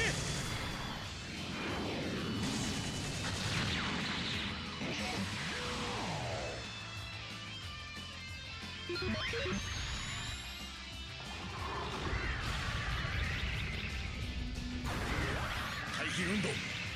よし。助立ちしますぜ。無駄だ。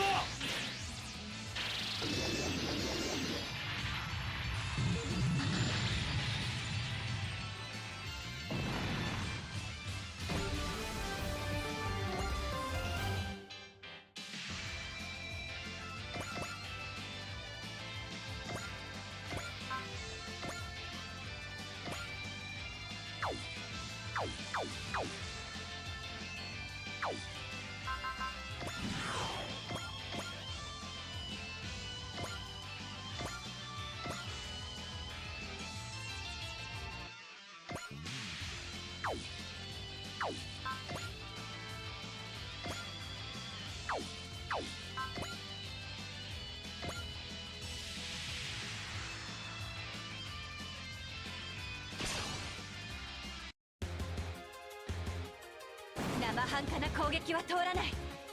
それなら一発で決めてみせる。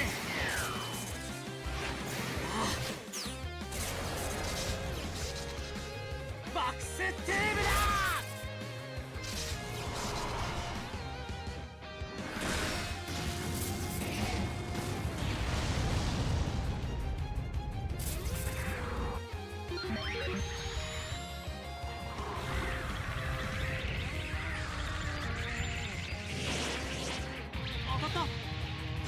大丈夫だ。ようやく出番ってことですね。お相手する。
できることを精一杯ってな。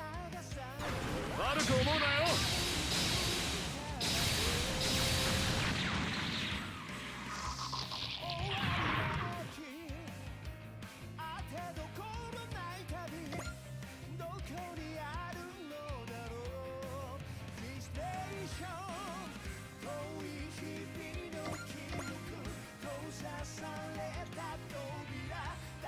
知られたくないアリーディスハイディエイジ薄いた獣のソウル目覚めて生きてきた戦いに背を向けて I'm on peace and freedom いつも風の吹くままにさすらう俺の明日はどっちだ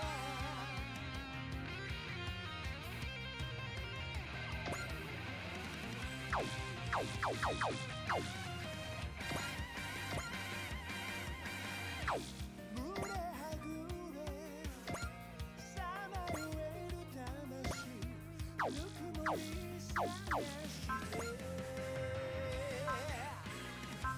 何のためこの力はある戸惑い求めるワンダー避けられる定め構わないでいて答えはどこにあるの教えて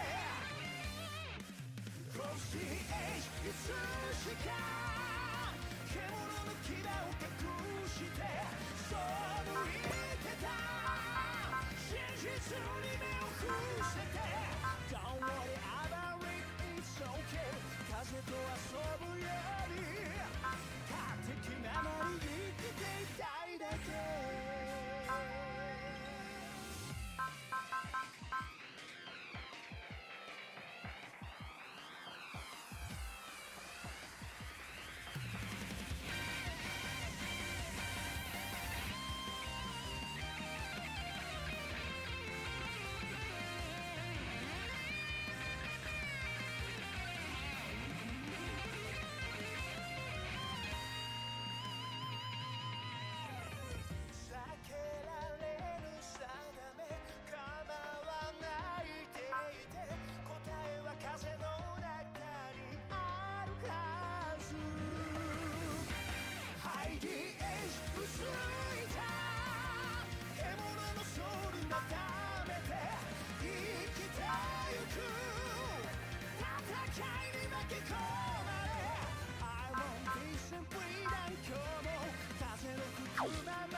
風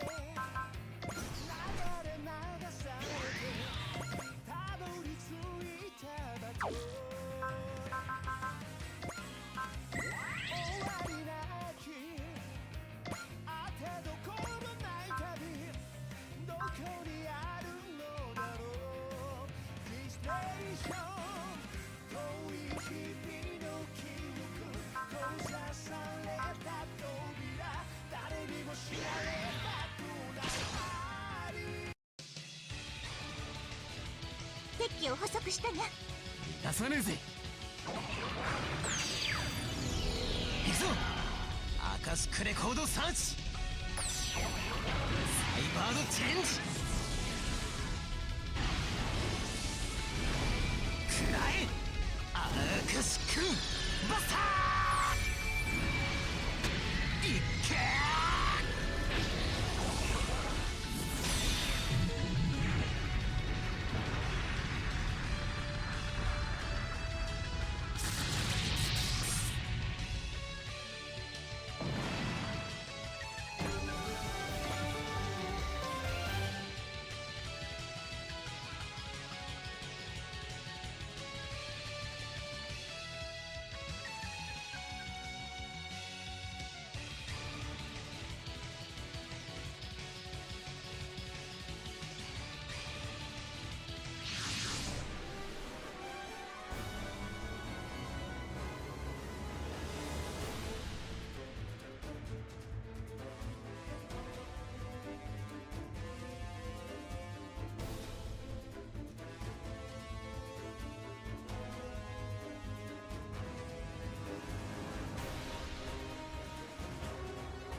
The Abyss Guard is a mass-produced version of the robot that was your prototype. So, tell me, how did it feel to be scrapped by your brother's techniques? His techniques were nothing like this. He struck with far more force, far more finesse. Shadow Lord, do not speak with such a sad voice. You are our boss, are you not? But it is our duty to protect you, tiny boss, and duty is what we live for.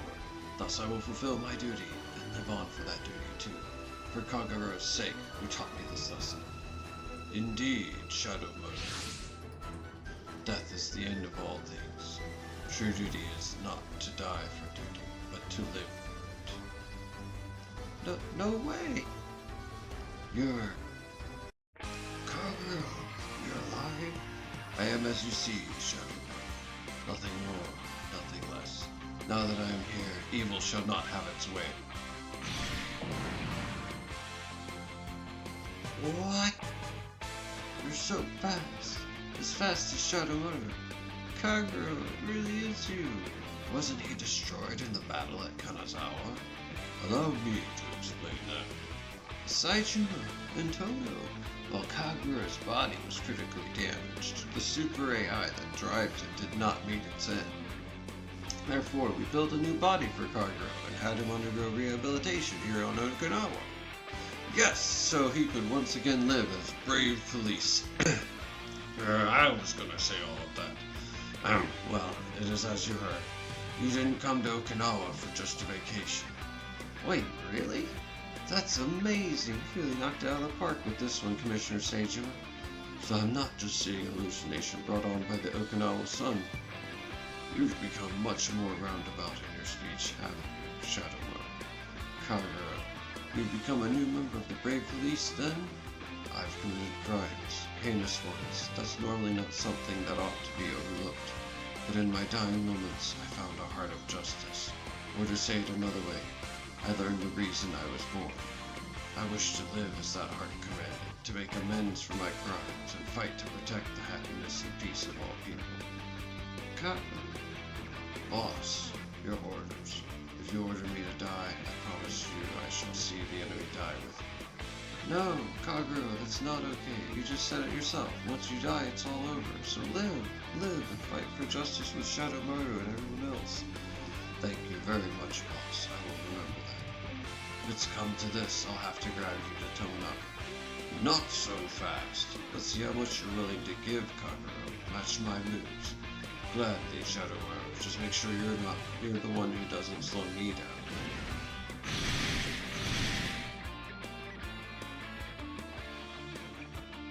これ以上は好きにはさせん。仕掛けるぞ、シャドウマン。任せな、カニロウ、こいつを食らいな。後ろはガラ空きだ。もう逃げられはしない。カニロウ、シャドウマン。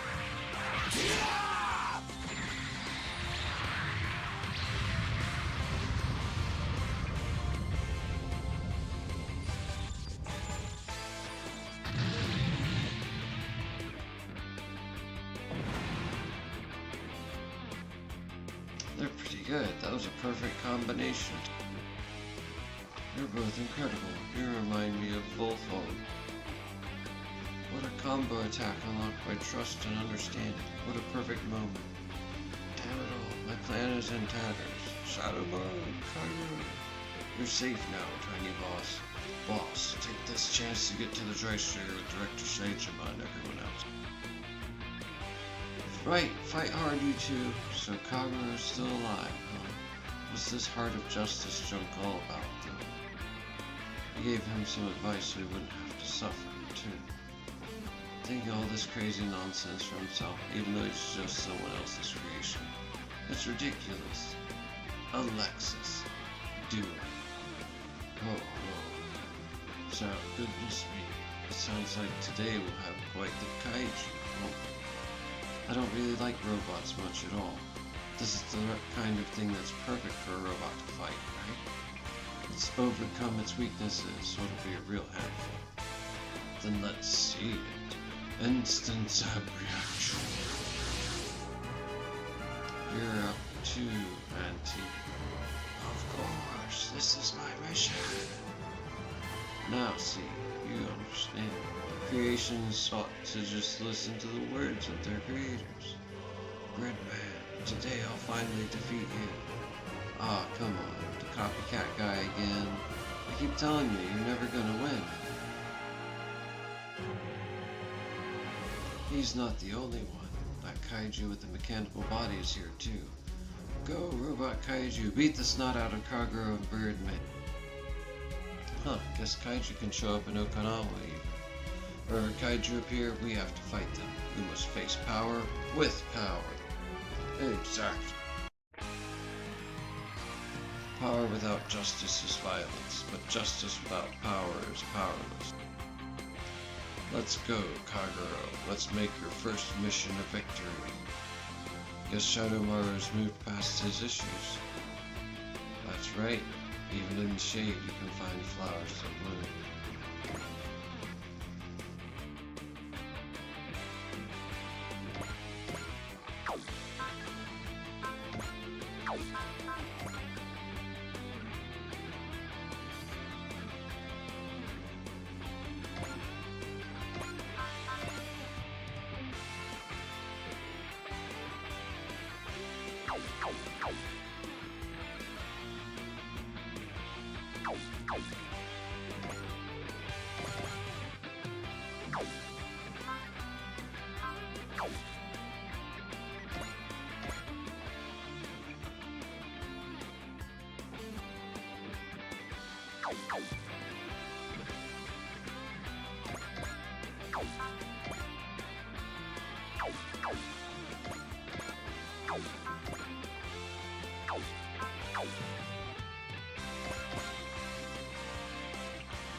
手近なやつから片付ける。そこか。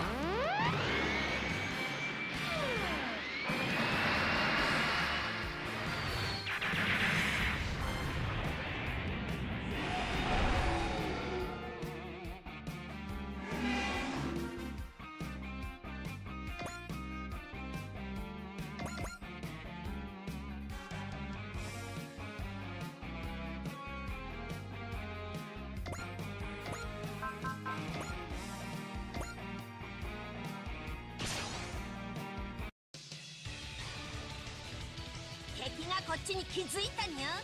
このまま押し切ってやる。行くぞ、サイバードチェンジ。とどめだ。アークシクバスター貫か。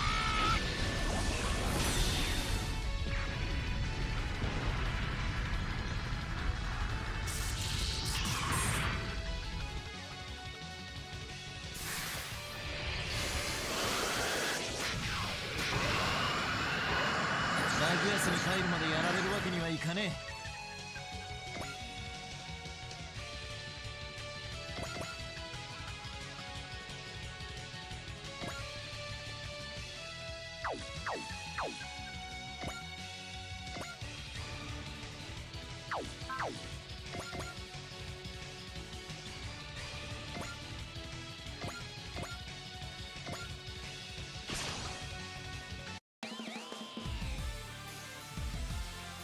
シンカリオンが悪のロボットに負けるもんか。ハヤト、接近戦だ。やあ。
あいつに真正面から挑むのは分が悪い。行くぜ。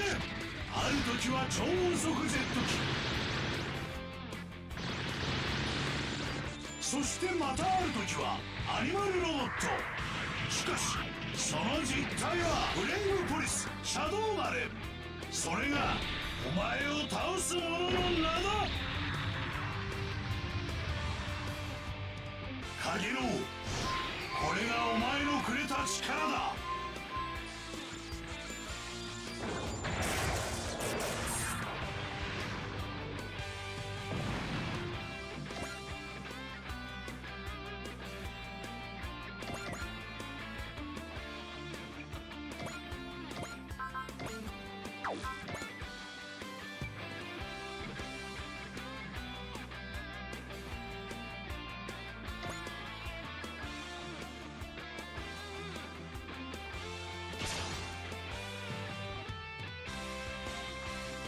I don't need forgiveness from anyone else. I will offer my life for peace until I earn forgiveness from myself. It's time to go. From today on, my real battle began. I'll attack from their blind spot. Oh!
先手市長と行かせてもらう。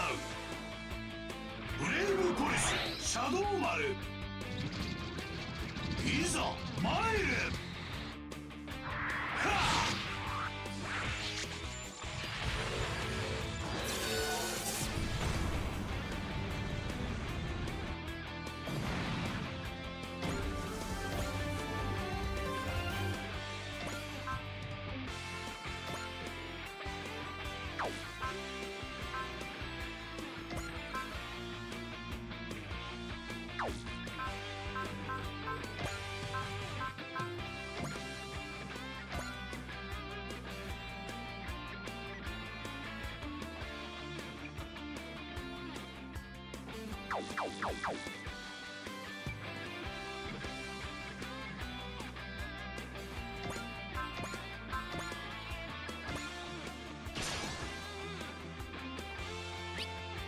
さて、ご挨拶といきましょうか。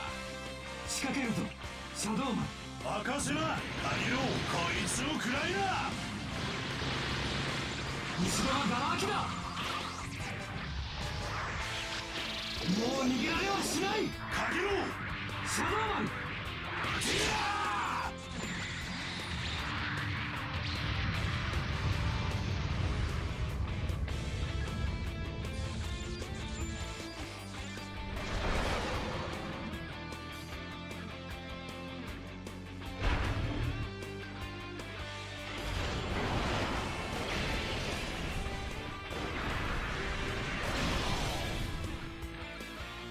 俺に当てたきゃもっとよく狙うんだな。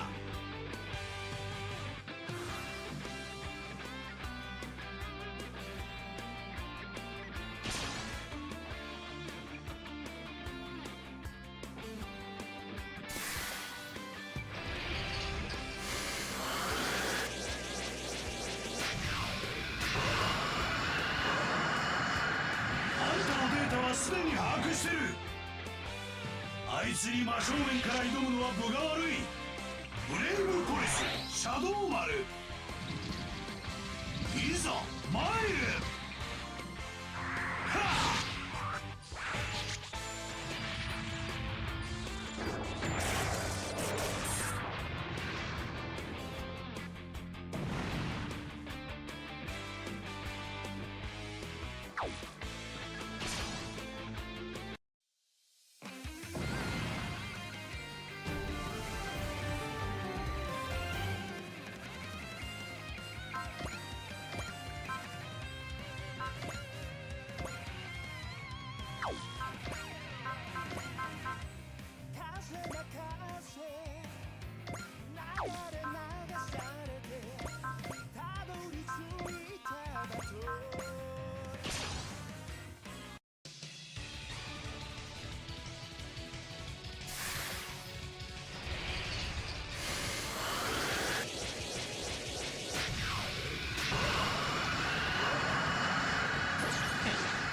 イバスタを甘く見るんじゃね次もこの調子でお願いよ。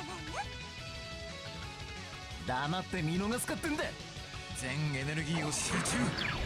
フラーニャ指数限界値突破。いけるぜまさき。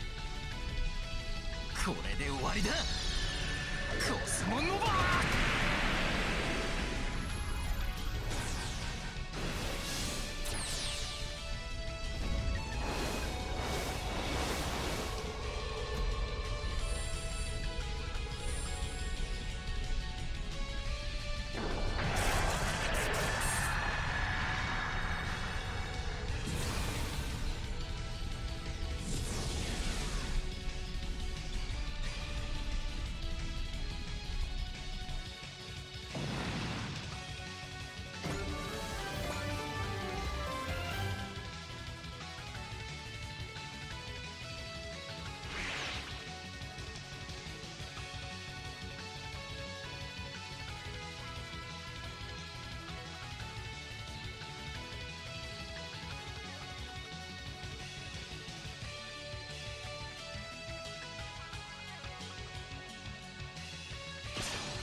気配に読めば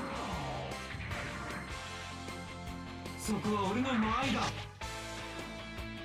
姿は捉えている。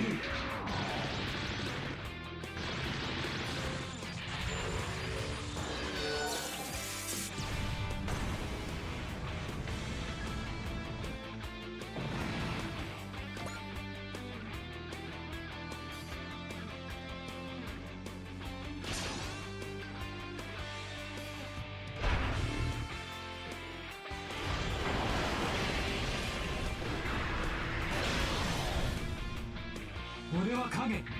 影は捉えられない。カゲロウかっこいい。深追いしたな。行くぞ。てや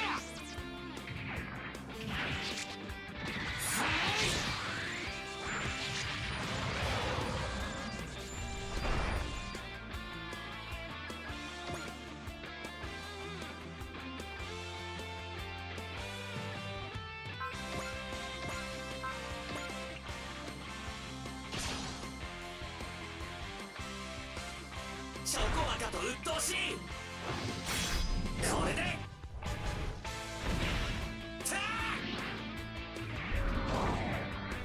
俺は影。影は捉えられない。カゲロウかっこいい。爪が甘いから反撃を受ける。シャドウマン、ここは二人で。承知だカゲロウ。まずは俺だ。どこを見ている。捉えた。今だ。カゲロウ。シャドウマン。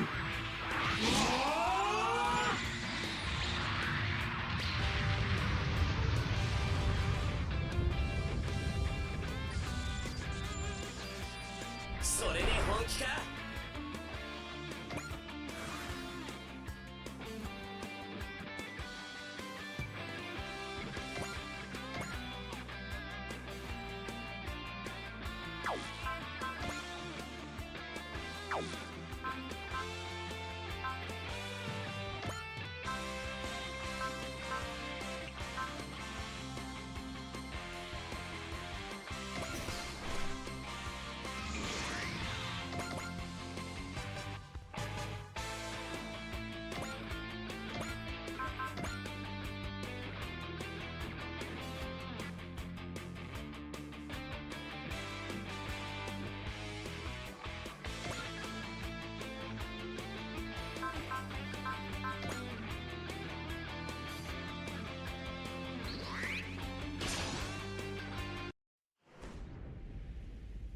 大きさと強さは比例しない。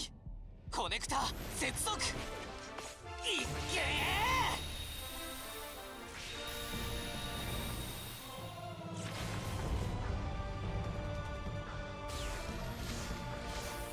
ー。やるな。小さくなったなグリッドマン。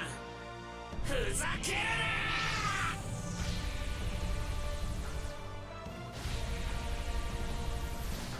こっちだ。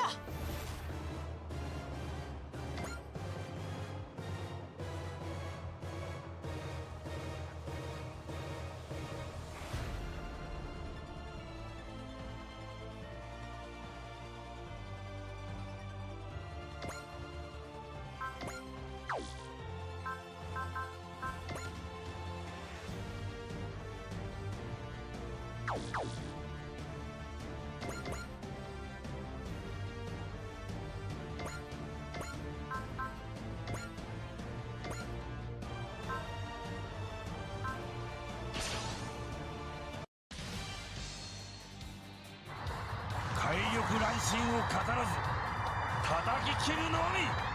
瓦解収束残弾。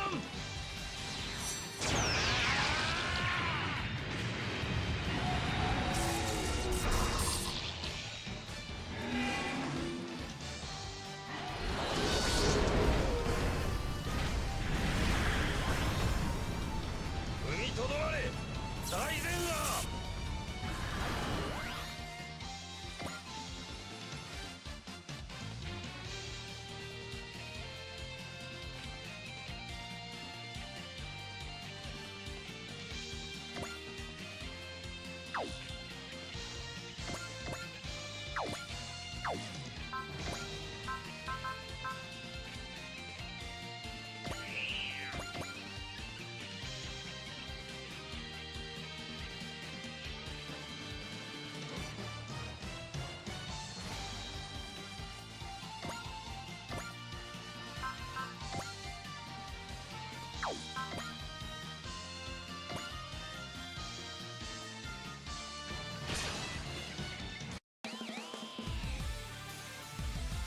クレアプルスとも違う生き物みたいだけど。行くぞ。はあ。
準備はバッチリです。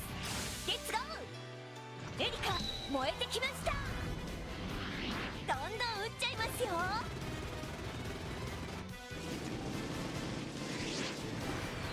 ぶっ飛べ。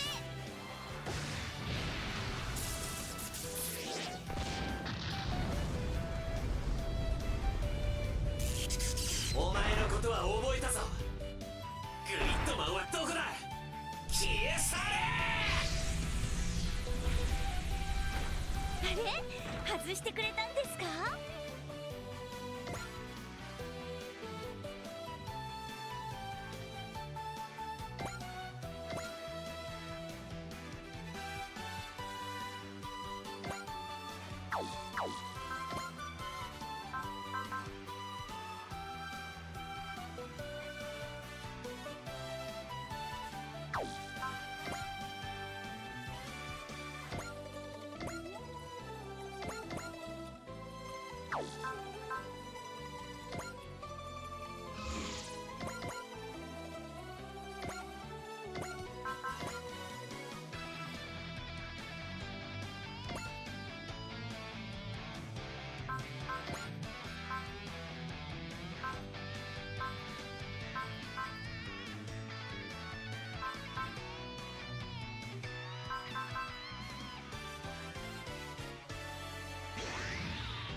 怪獣退治。ヒーローになった気分ね。行動予測パターンを1024通り算出、それにランダム砲撃係数をインプット。手法用意。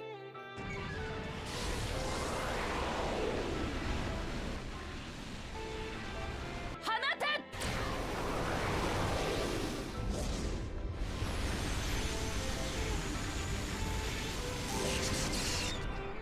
バカめ。何？どこからの攻撃だ？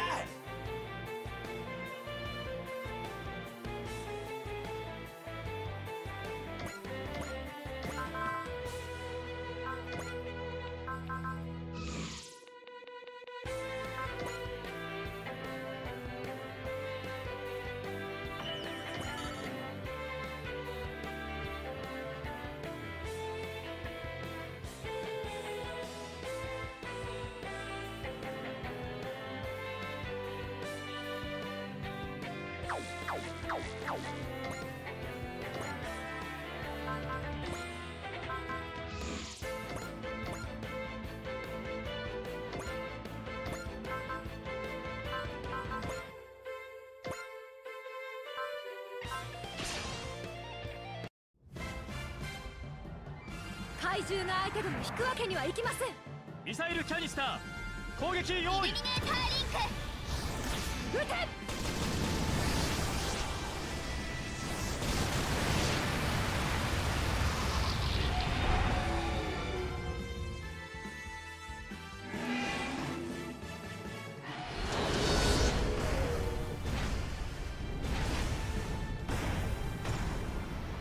速度を上げて敵の攻撃を振り切ります。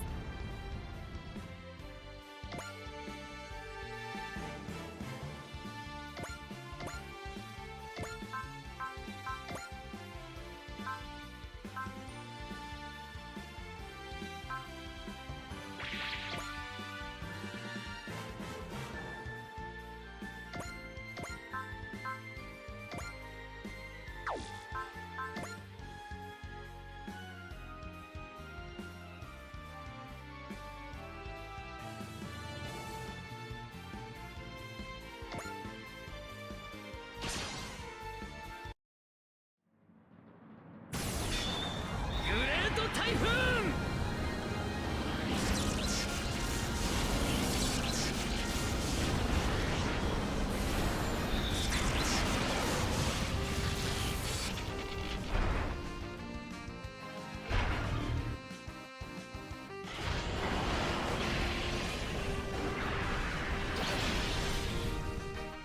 お前の攻撃は覚悟が足りない。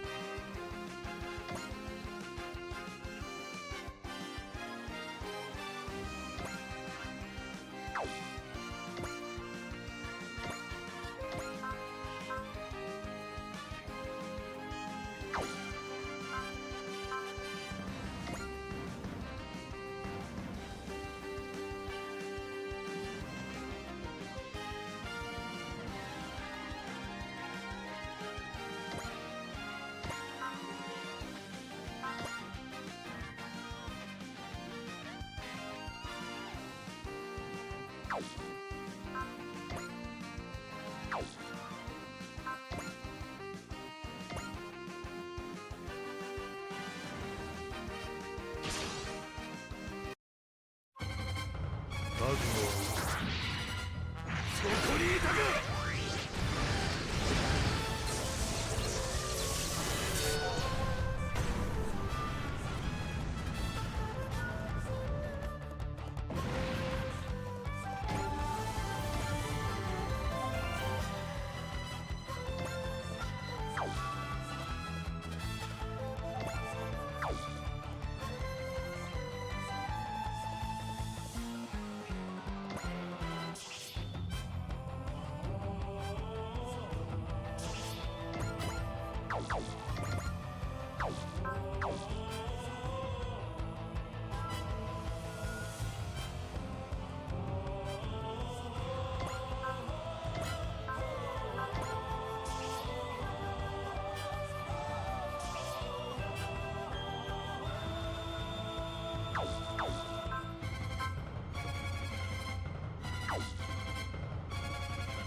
先敵長と行かせてもらう。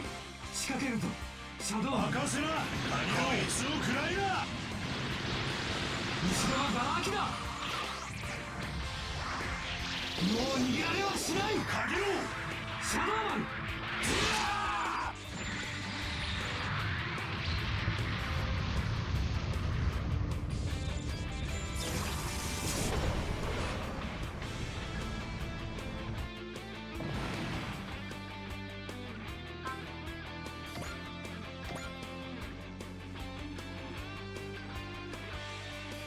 Well, it was strengthened, so it had better be strong, I guess. Oh, I came all the way out to Okinawa, even putting up with this awful heat. You know what? I really hate robot. Okay. "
私なりのやり方で行かせてもらいます。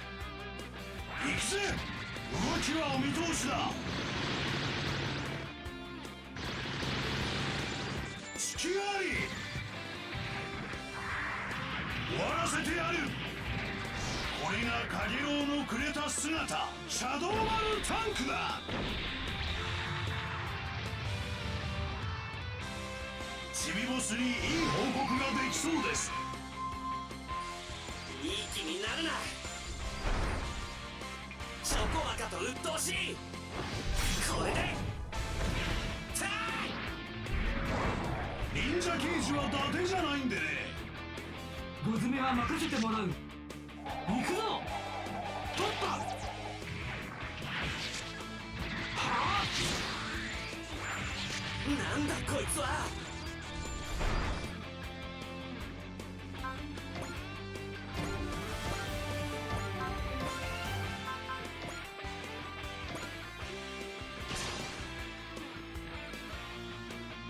俺は俺の心に従い戦う。仕掛けるぞシャドウマン。任せな。カニこいつを食らいな。後ろはガラ空きだ。もう逃げられはしない。かけろシャドウマン。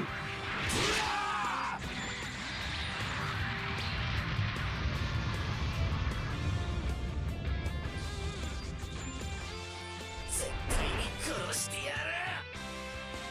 お前に構ってる暇はない。消え去れ。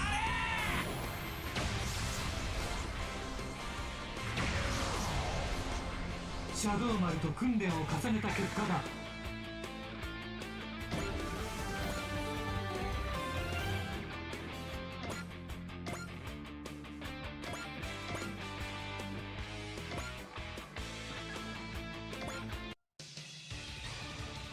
まさき敵が来るにゃ。ああ、わかったぜ。いけサイフラッシュ。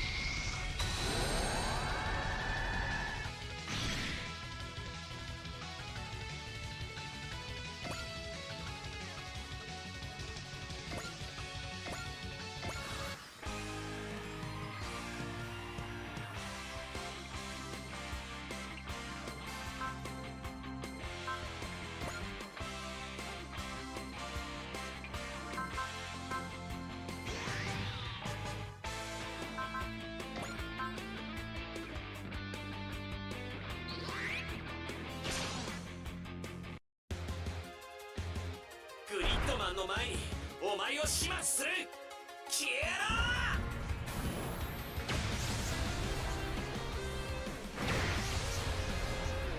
相手の動きに合わせればここから反撃開始だ。フリックで狙う。前段当ててよ。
グリッドマンとの勝負邪魔するぜ。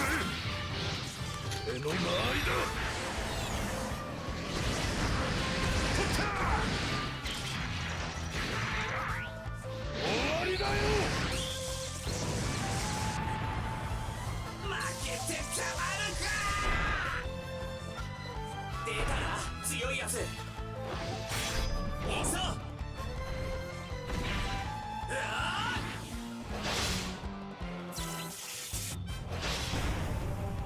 なんとかしないとやばいなこいつは。グズメは任せてもらう。行くぞ。取った。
Hello?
大きさと強さは比例しない。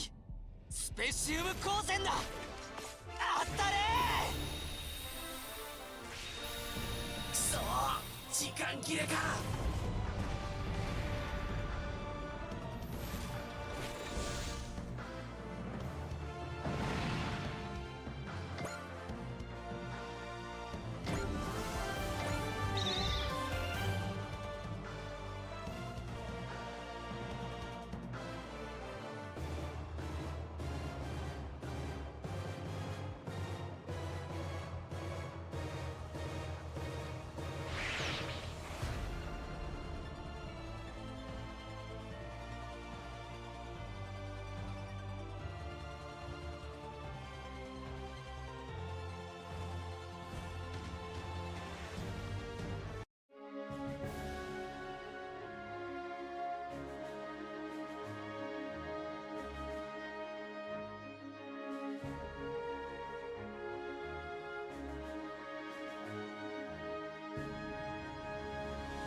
Hey,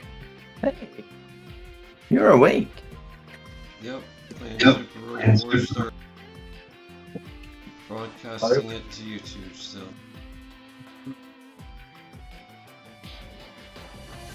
Hope you're doing okay. Yeah, I'm doing okay. What did you say you're casting to YouTube? Super Robot Wars 30. Okay, so it's a game you're playing now. Yep. Yeah.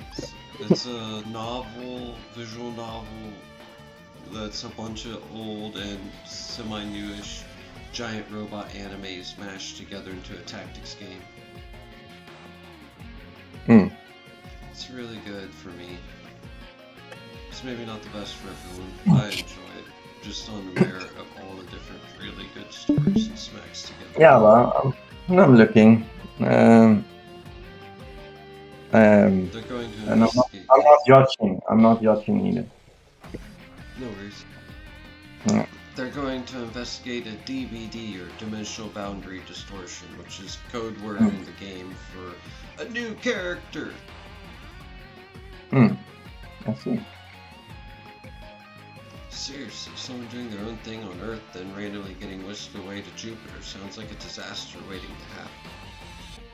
That's why we have to take them in custody as quickly as possible. Wait, he has more of a biker voice. What's the matter, Rio? I don't know. Been feeling uneasy for a while. Like what? You're feeling a premonition or something? Nah, not quite. It's like anticipation, the kind of excitement that makes your blood burn. It sounds like bad news for us, though. Well, let's get a raise, making him crazy and want to fight me. All Dry Cruise members, we've detected signs of a massive DBD in the Marduk sector. Marduk, huh? Duck. Of Mars. A massive DBD. Right on cue. Striker is heading there. Full speed. All hands maintain second level alert status. DVD near Jupiter. Wait, I do this guy as Spike Spiegel from Cowboy Bebop. A DVD near Jupiter. Let's see what comes out.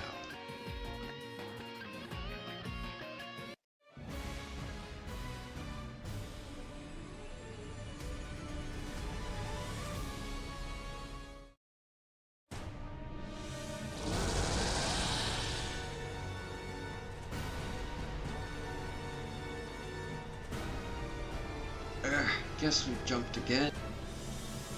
We're in outer space this time. Ryo Hayato, look at that planet. That's Jupiter, isn't it? So it would seem. Did we finally make it to the real world this time?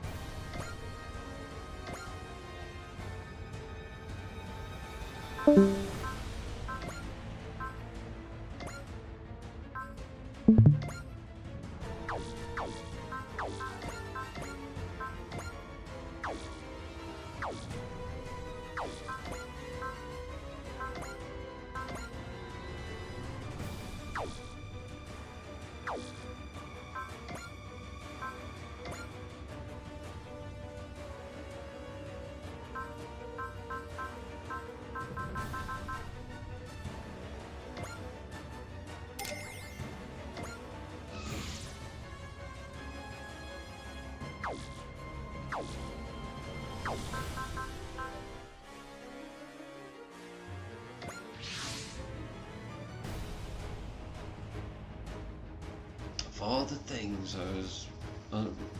the things to run into on a scouting run, I sure as hell wasn't expecting a getter rope. Never seen that model before, and it's around Jupiter. It doesn't take a genius to figure out it came out on a DVD. I've never seen anything like it before. Could it be the getter from the real world?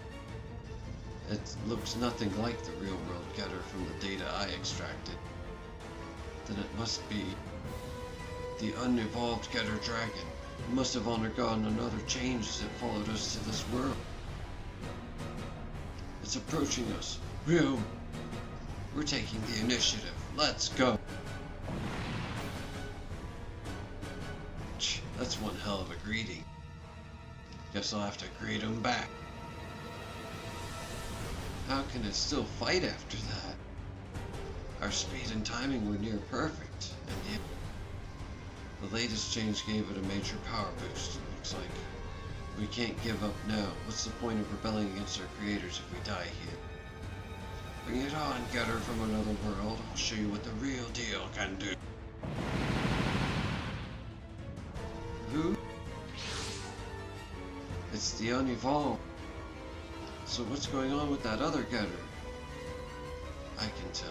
You're also Getter, aren't you? You're a cursed monster that should not exist.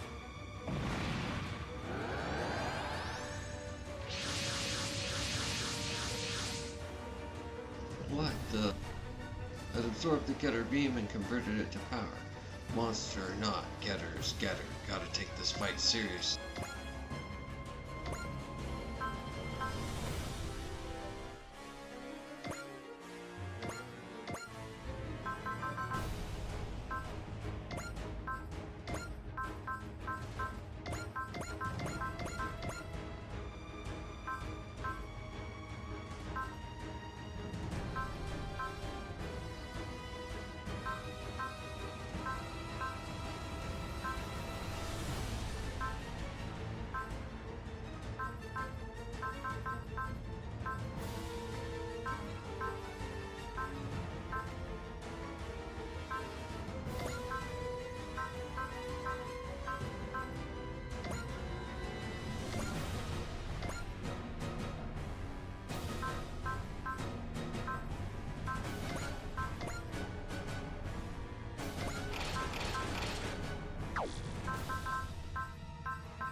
Hey, man.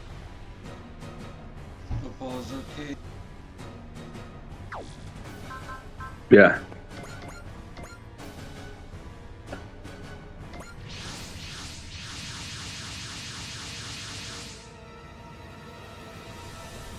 And the Arkology guy wanted to give up. And it's like, dude, you literally just barely started getting it all the way out there. You just got your book written, just got it published, it's just hitting the public. It takes a half a year to 3 years for that stuff to congeal and get out there when you finally get the stuff made. He's just got it going, and then he's wanting to quit. So just put it in your back pocket, take a vacation, dumbass.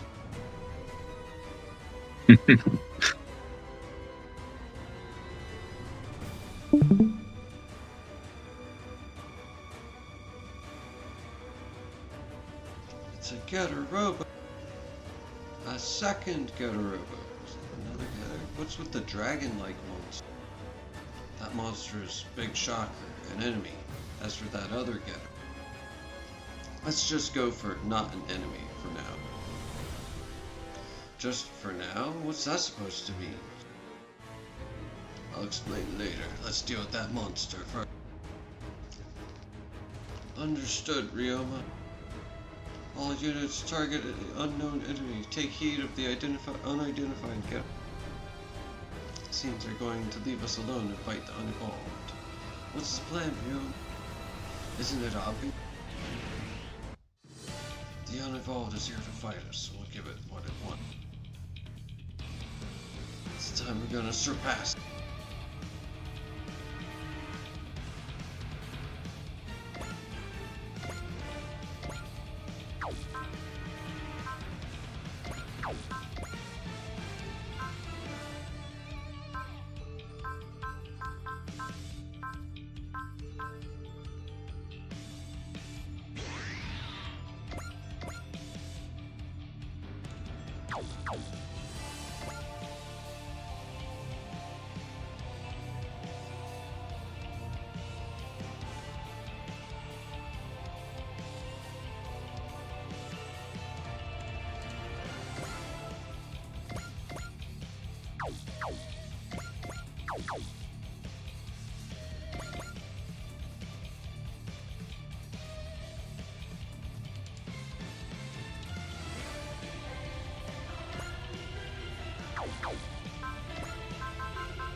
This one's 戦い方は体に染みついている。仕留める。 The med? Yeah. And the pilot. No. We watched him a bit. Everybody died around him. Not the admiral, but the other little green dude. No. ミッションリスクが役に立ったか。 This person.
I'm more accustomed to dealing with things.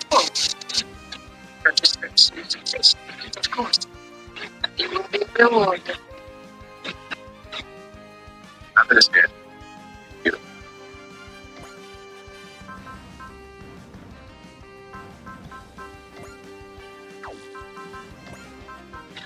Selling invoices.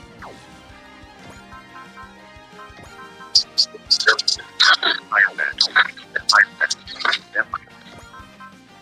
Slave villager. I've now got to go to the doorway. And then you will be sweet. I'm not saying 8.8% of base 42%. Fracture undiscovered. Tap big found by legacy raisins like with unyielding ravenous dead. Unyielding flesh. Unyielding fractured side west. Ravenous dead. Side west. Left house money.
Yeah, I can tell. You're also Getter.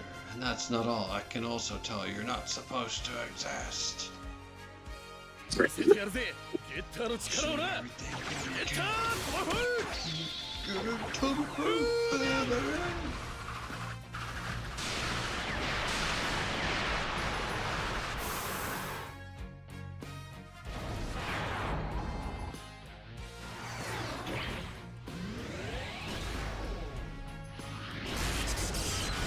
分苦労も3倍だぜ。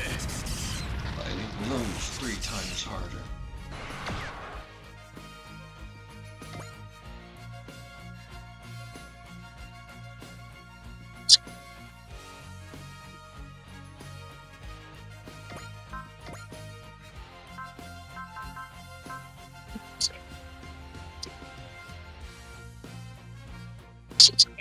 Fine. Let's go. My type is 8 times 7. Bring a radiant jet. Bring a radiant jet. One bill, one.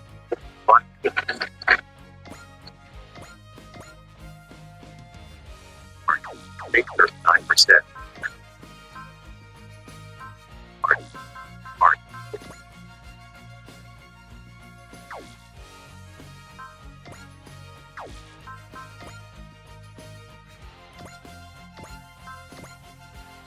7. Like 100%.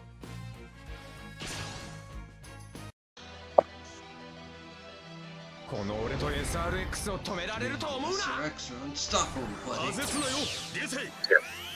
ガウンジェノサイダー。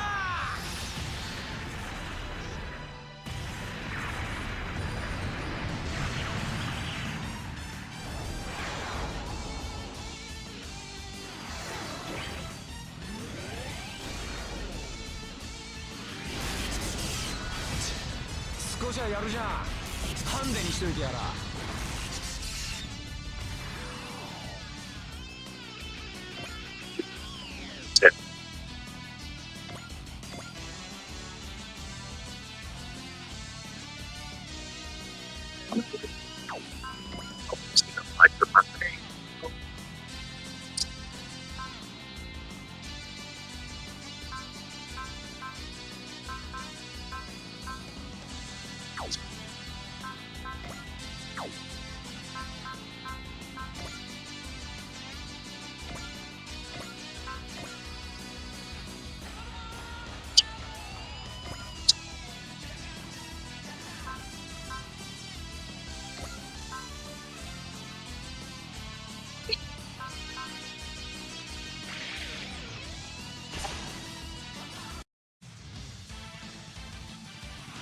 先に手を出した方が勝ちなのさ。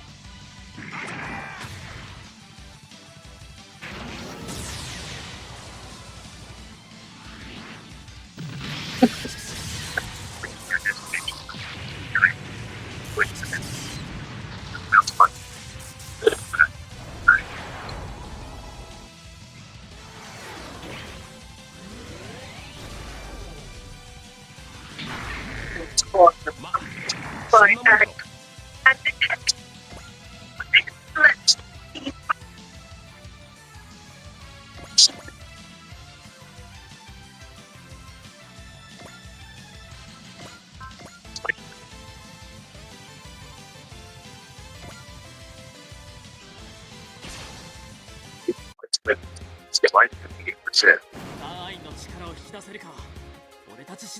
Don't have enough. Shit. Shit.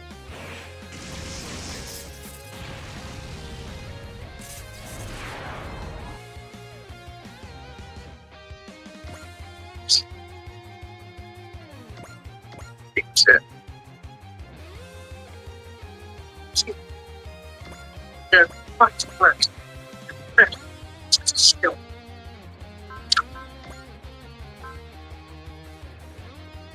Set. Unyielding flesh. The reward. The dagger comes.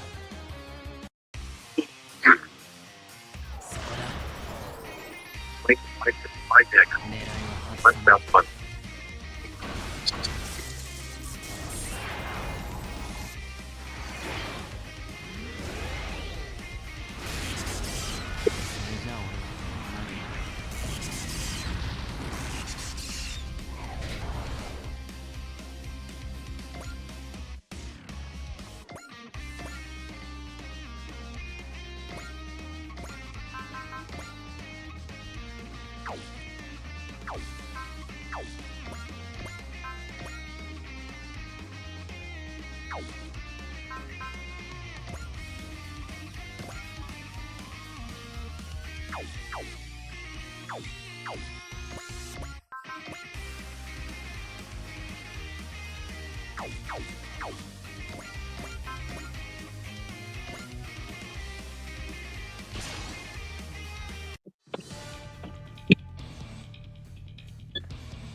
進化する前にぶっ潰してやる。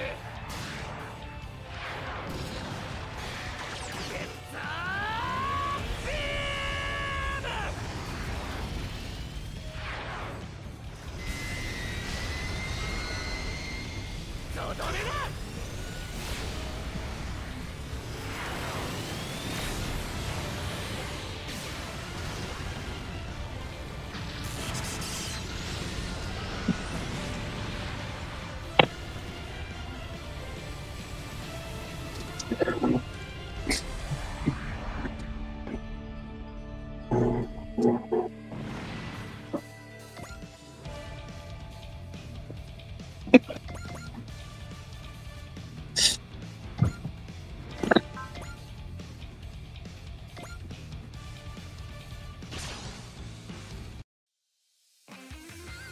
好きでやってるわけじゃねえが、それかよ。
無駄玉は打つなよ。メガ粒子砲撃て。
俺とアルト向きの距離だ。こいつ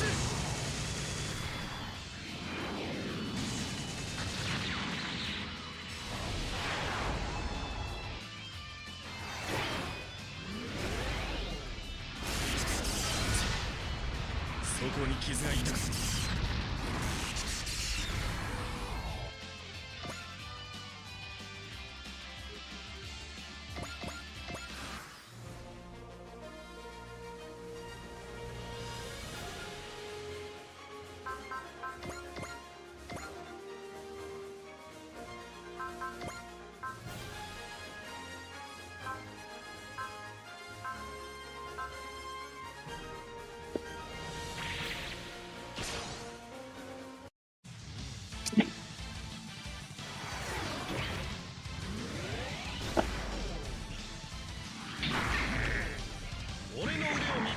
ちゃ困る。このまま黙ってるほど気前は良くないぜ。落ちろ。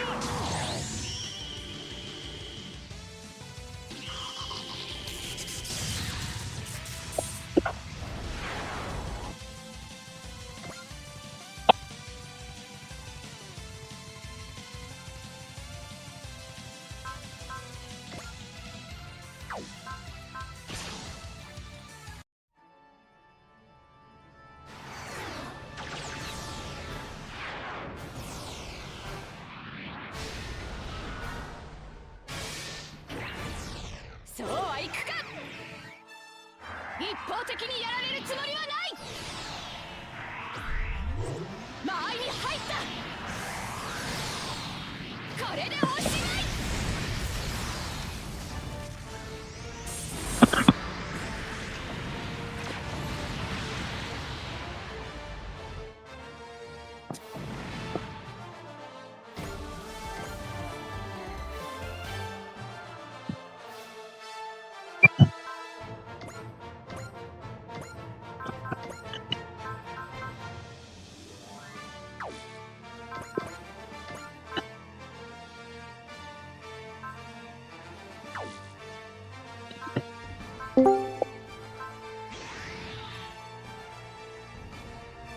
Hey again, still at it.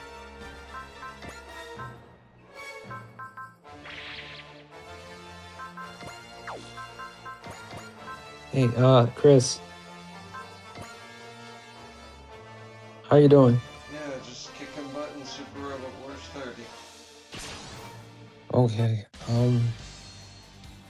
How's your day going? I got to do what I wanted to do for a personal long time. That's good. Wish they did at my house, but it's better than it was at one time.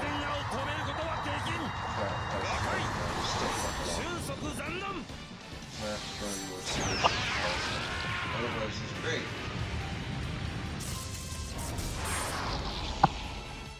That's good. I appreciate that. I appreciate that. Where do you go? How's your day going? Oh, I just asked you where your day is going. Sorry. Thank you so much. Back and forth. Best I can. Not too bad. Kicking butt on Super Robot Wars 30 and making progress without losing units, hopefully.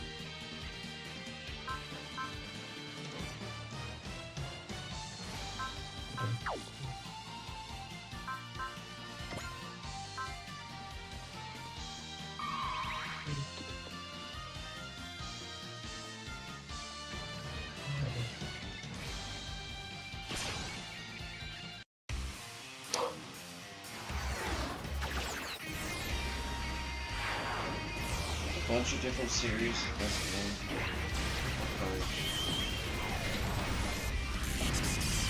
Never heard of I've never seen Gundam Iron-Blooded Orphans. They look like they're hooked up to a machine like my successor to Destiny.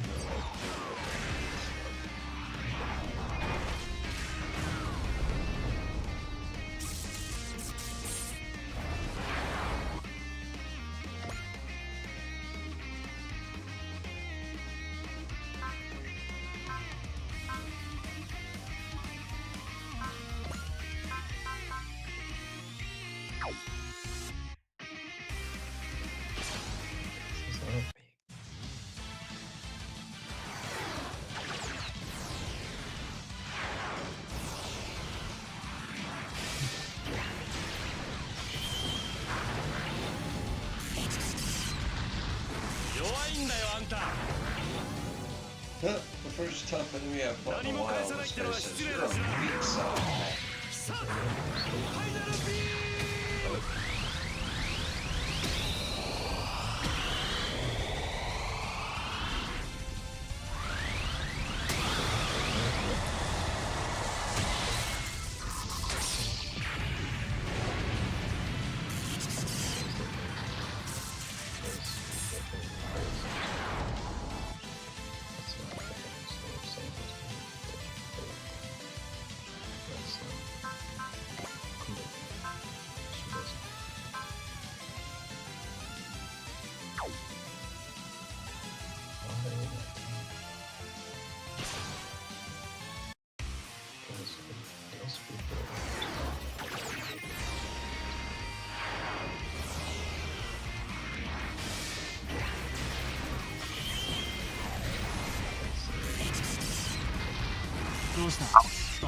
Out.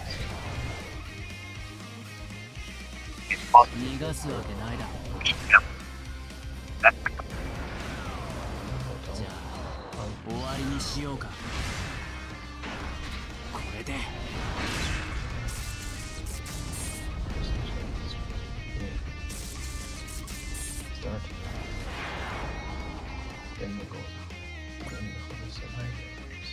Fracture. So.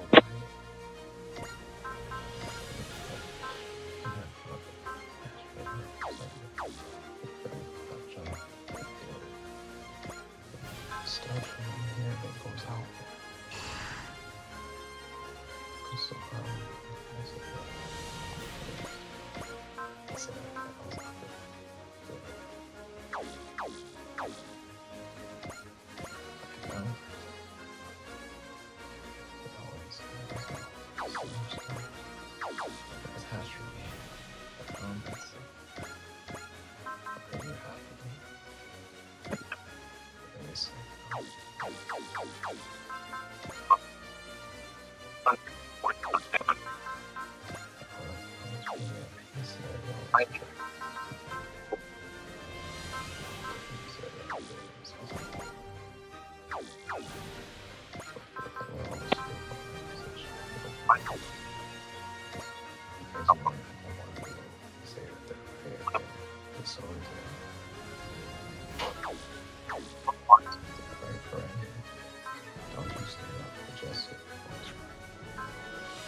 やっていいの？ああ、思う存分暴れてこい。あんたじゃ俺には勝てない。捕まえた。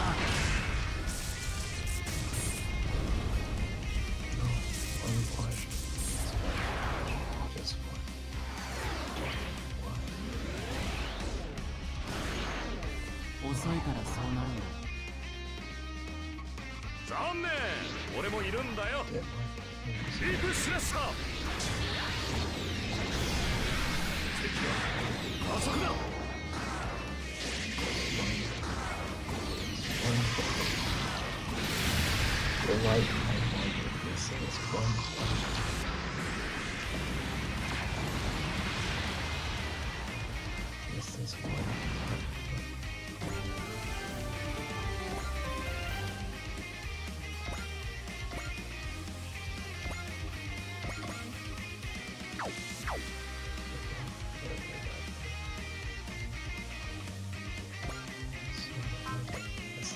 good enough.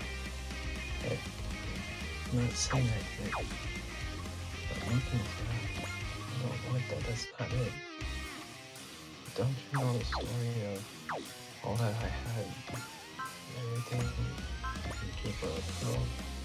I'm not saying I need anything in particular right now. I just want everything right.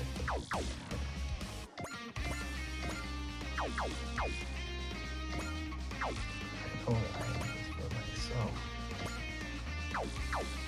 And you can give me one thing or another. This is it.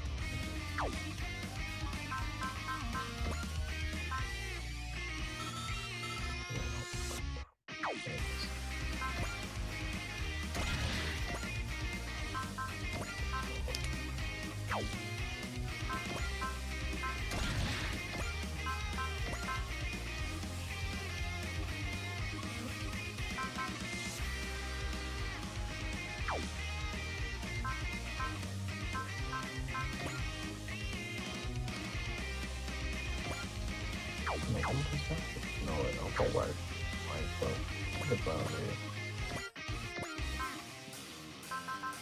Ambulance, no.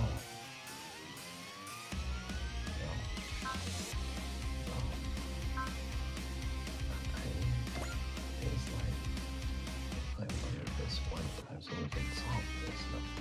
This one time.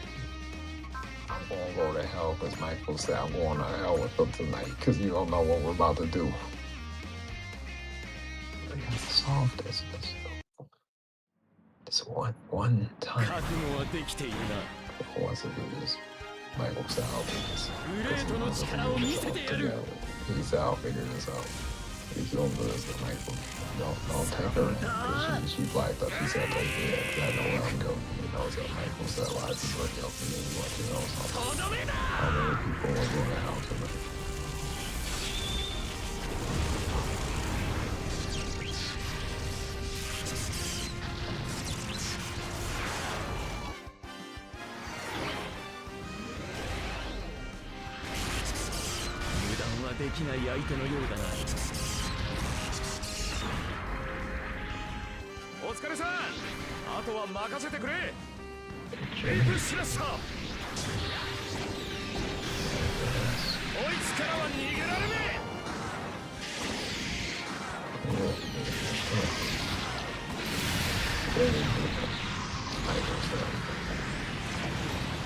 So I'm sorry because I know you're going to ask me that question. I'll let you understand.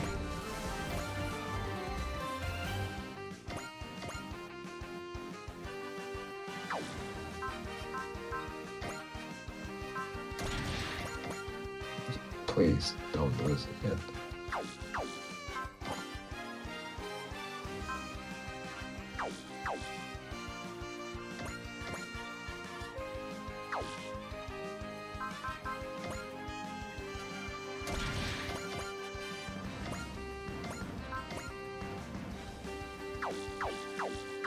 Don't do this to most people. He's upset.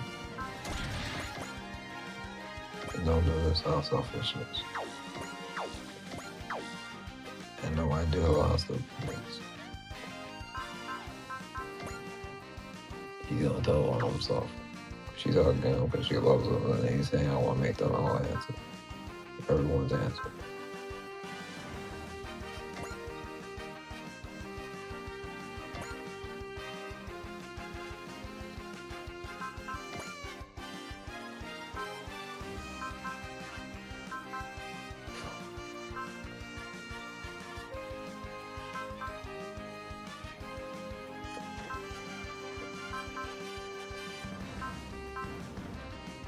I was upset. And then he told you the wolf game. Like, was upset.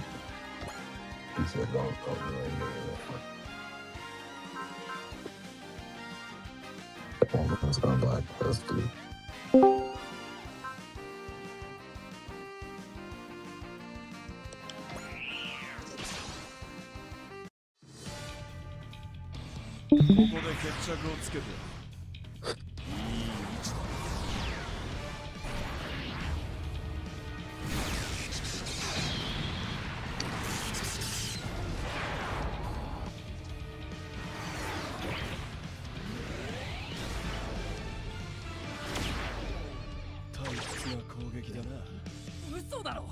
結構厳しかったぜ。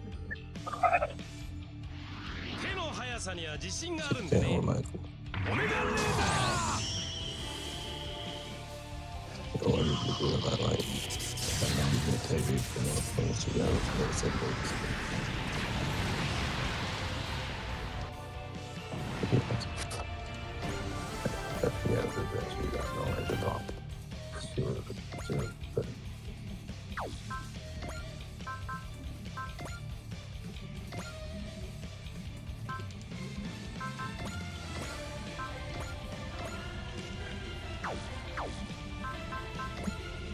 受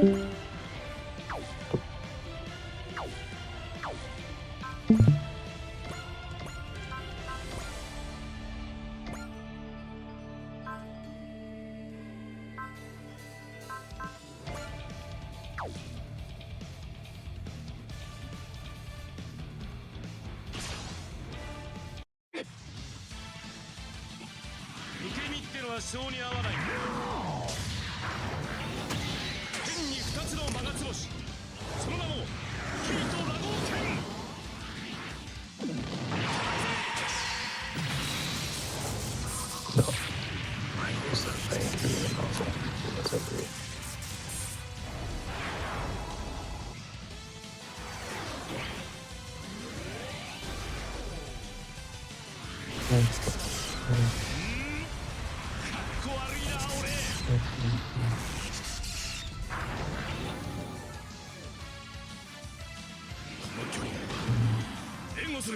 He wants to answer for all this stuff. Well, that's I'll shoot you laughing. No, what if you said you don't get that answer? Still want to.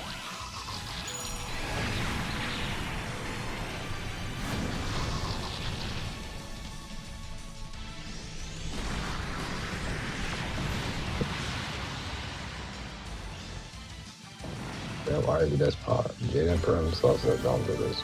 She said if it comes back to this, I'll do this, don't do it. Because he wants to say something. He wants to know a lot of different things. He wants to know something. Why did they speak? They don't drag me through the game. Why did they do this? Like, why did they do? No, he said this is a strong ass beginning because all of a sudden he wants to know why they're messing with you.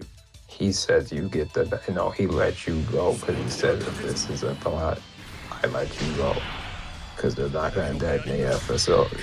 He already lost. He said you don't even have to ask that question of what they were wanting.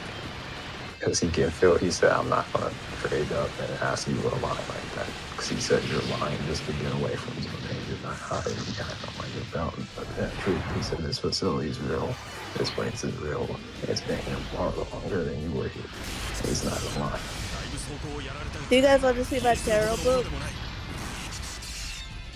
So he's lying to you on purpose. Welcome to YouTube as well. Okay, cool. So, I have this book. Something else. Who did this? It was like. See you, Chris.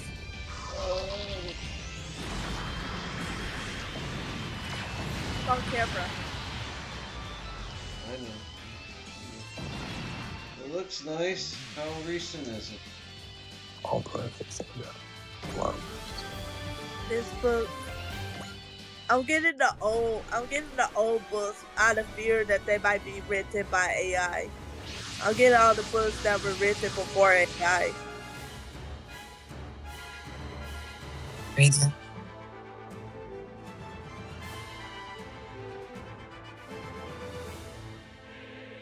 We can do something.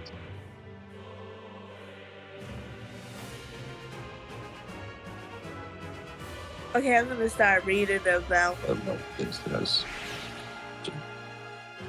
Michael said I'm not stupid. He said no. He wants to know why He said no.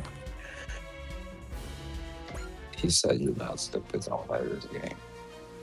Up to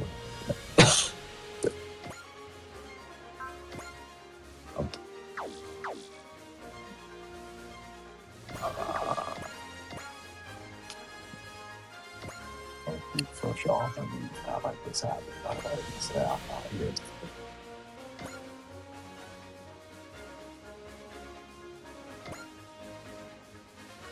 That's because she's being held down. Okay.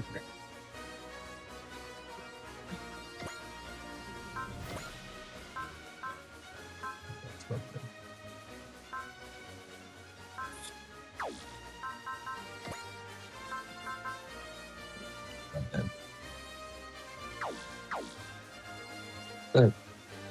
Oh, that's it. The first one came out in 2017. Did you take over all this space? This is a bigger oh, but I pressed all else. Who else is making it all on Earth? We're not ready to get that on a mission is that West. It's like bringing everything together. So catch everyone else to find it. You can't like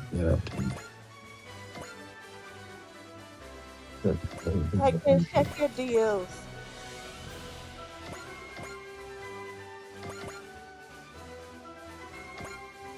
It'll still his voice inside about saying the value to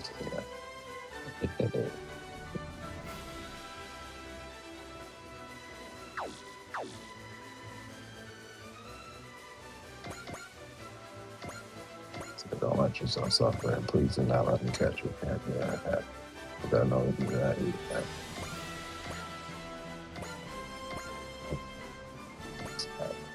Don't put that. Don't do that. I don't know, he's talking to somebody.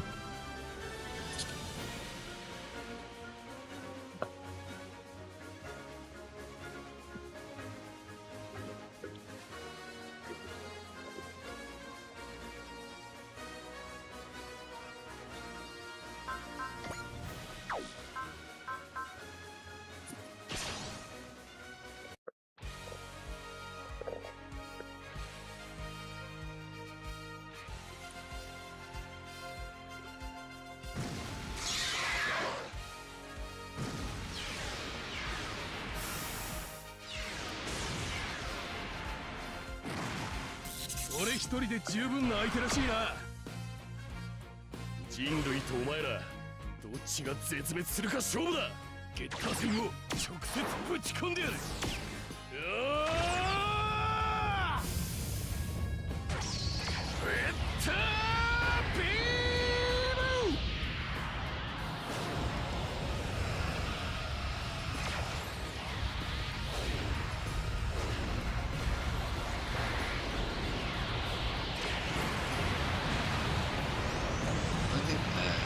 Get her being out of existence.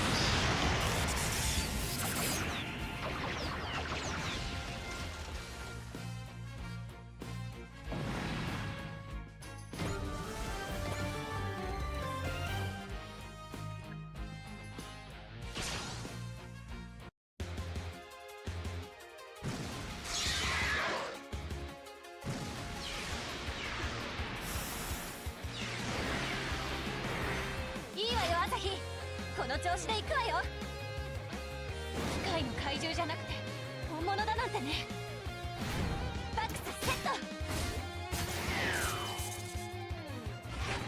続けバクセンデービス。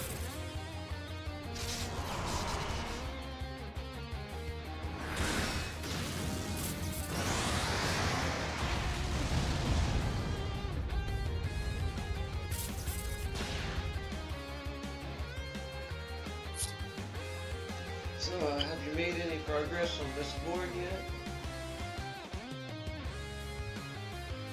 No. I don't even know what I did with the book. Man, you cut your hair. What does that mean? Oh, it's a joke. It's stuff that like. The idea is like a city or country person would say that to like a hippie. If you looking at somebody who's kind of rough or like a mountain man, even anybody with not normal English. Oh, okay. The joke Also, do you is like- I have like a beard and long ass hair and yeah. Who cuts your hair? For me, nobody. That's the funny part.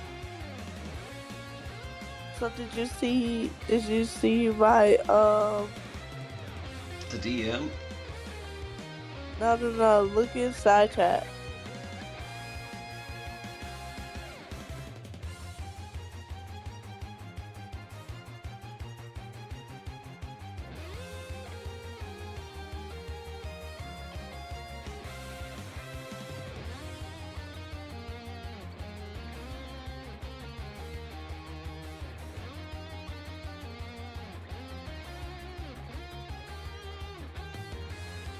Nice.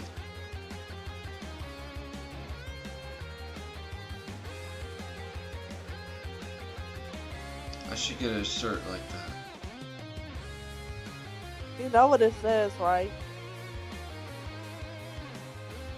Yep. What does it say? Park for me because it's difficult to drive. I'm kidding. Okay, close. It's No, I know smart. that. Barn, yeah. Which is kind of a sexual reference, I think. Yeah.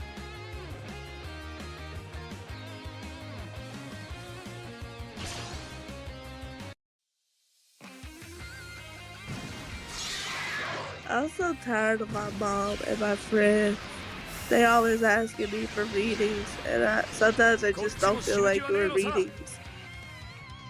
But ask them for money. I can't charge my mom. Well, maybe not your mom. Ask her for like a favor, like a little extra trip to somewhere or something. It's a little fun thing. To help you recharge, so that you have more energy for more reading. Mm-hmm.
So, Chris, where would you rather stay at night?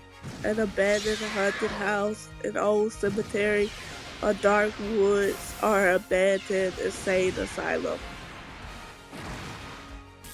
For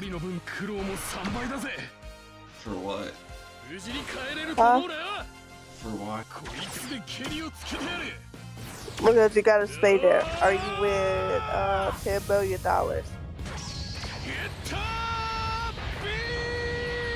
But in a haunted house all day, I could do that all day on my bed, because that was my childhood. You had a haunted house? What used to happen?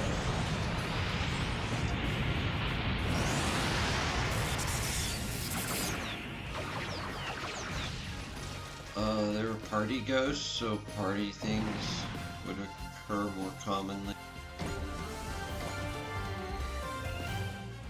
What does party ghost mean?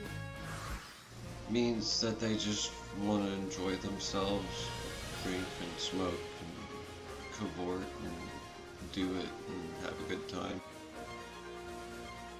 Oh.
バルバドス。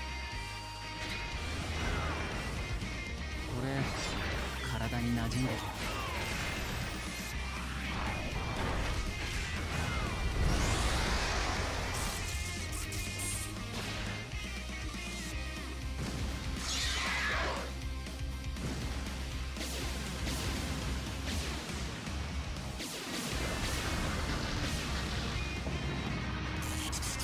このままのペースじゃ推進剤がやばいかも。相乗りさせてもらうぜ。やるときはやるのが俺の流儀だ。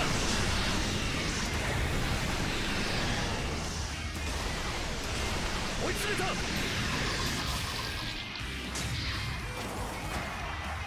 ち上がれ。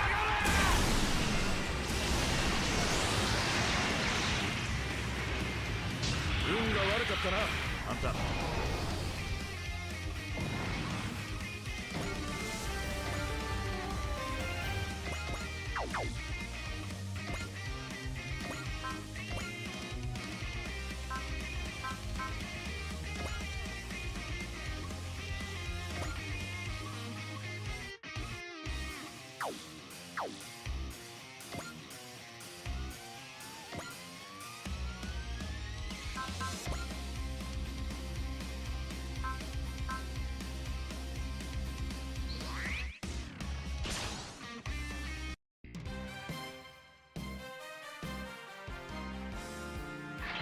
仕留める。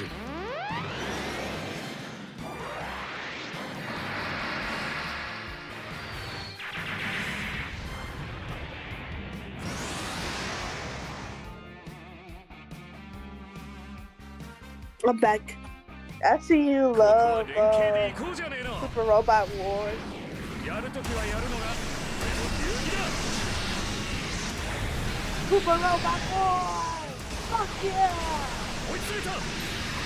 It's my books, all in one, or the tactics game, and the tactics.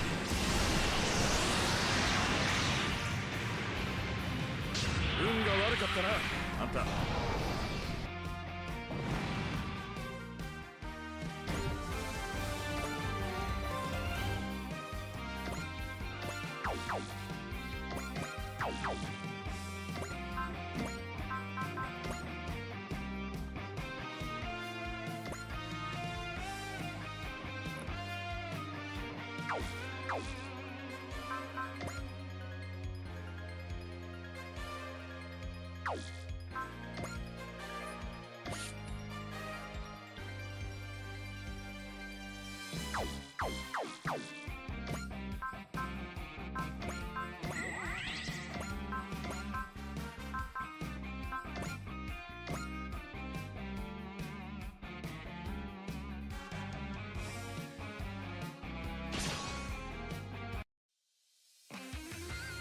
とにかく前に出る。叩き切ってやる。くらいだ。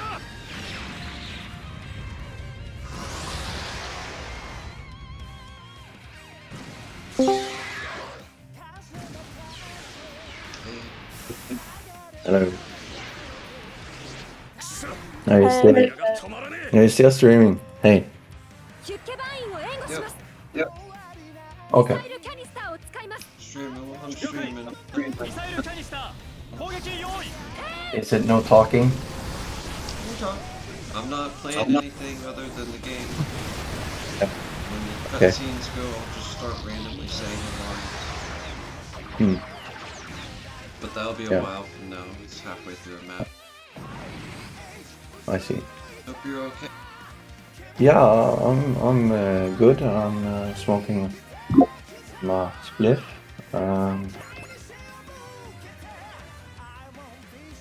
Let's see.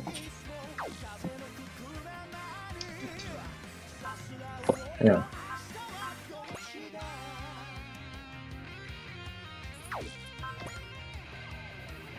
I'm feeling kind of like a badass. I did something. I stole from a shop. Then they cost me out. Then, like, I started to go into the shop, regardless that they cost me out. And yeah, so I've been fighting with them. You know, they want to exude power over me. Because they are workers there or something. It's so like revitalizing to do something you're not supposed to do without like any apologies or anything. Just yeah, because I've been like run over so many times in life, and this is my way of like winning over them. They use their words and threats, but they don't hold any power. If I don't do anything wrong, what's the problem, you know? I just made a mistake in my life. Basically, I didn't have any food either.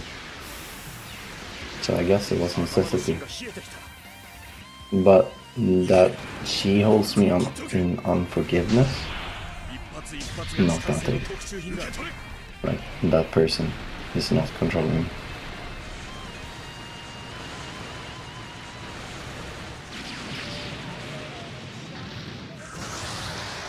So just a question. When you're streaming, are you streaming us talking to? Yeah. I see. Yeah. Do you have any streamers watching? Nope. One person watched for 26 seconds.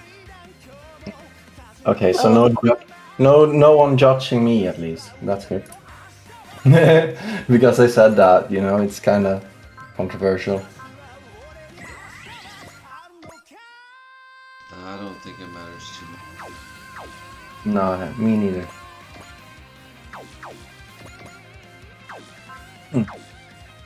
I think that woman is a lucky son of a bitch to be able to work and function in this society. Really, she should be grateful. Not everyone has it that easy. You just blend in, function, work with the group. I've never been able to do that. And she's the one getting paid a lot. And I'm the one living on minimum expenses. I cannot buy stuff for myself. Except my Wii. That's all I need. Some Wii to numb the pain.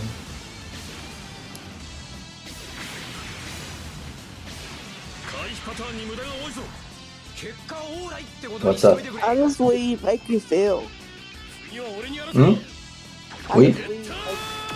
When it's good, it doesn't make me feel much. I just feel a bit more like thoughts aren't sticky. They are more like foggy. Kinda like they are like a vapor mist. Yeah.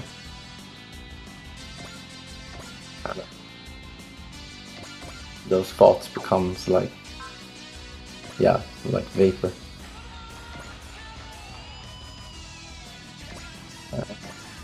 Otherwise they would be frost, like, you know, when it's hazy. Is it called haze? Or something, you know, when it comes down from the sky, it's icy. What's that called in English? Sleet. Hey. Yeah, hail, or yeah, Hail? hot rain. Oh, hail. Yeah, we're talking about hail. Yeah. But Sleet, yeah. that turns into hail when it's really bad. Sleet is like raindrops that recreate. Right. Or what do you call it? And then hail is when they collect in the bigger pockets. And they Yes. bigger. What did you call the first one? Sleet, that's rain and snow. Oh, I think I know what that is. Yeah, it's where it's all wet and it's like half melty globs and water, and then it refreezes. And the sleet usually turns into hail after a while. We don't have a word for it, I think. Yeah, but yeah, we call it just snow mixed rain. But yeah. Yes. So what was it? Sleet. Yeah. So yeah. So yes. I know. I searched it. So yeah, basically like that's what weed does for me. It makes hail feel more like mist, or like a vapor mist. Kind of like less of an impact. Thoughts have less of an impact. They feel less. I feel way less.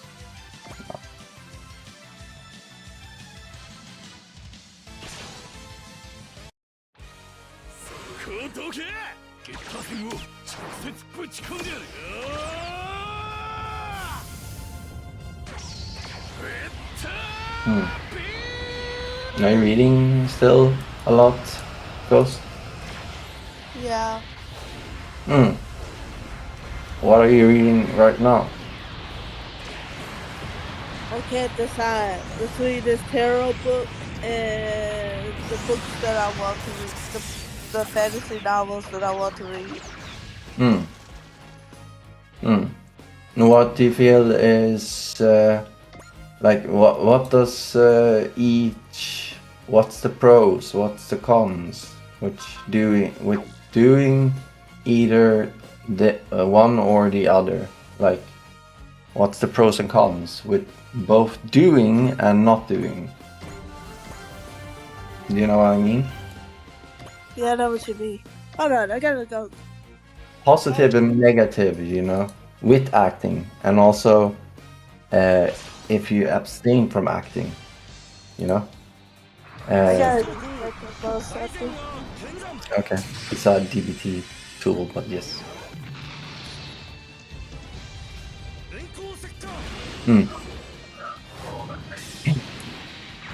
Let me talk to you about something. The attribute we give on ourselves. When we say I'm strong, that is really just an attribute. Like, you know, you can notice strength, but saying it's mine is attributing it to an idea. Right? Fuck, it's hard to talk about these things if I don't have a... I'm going to fix that.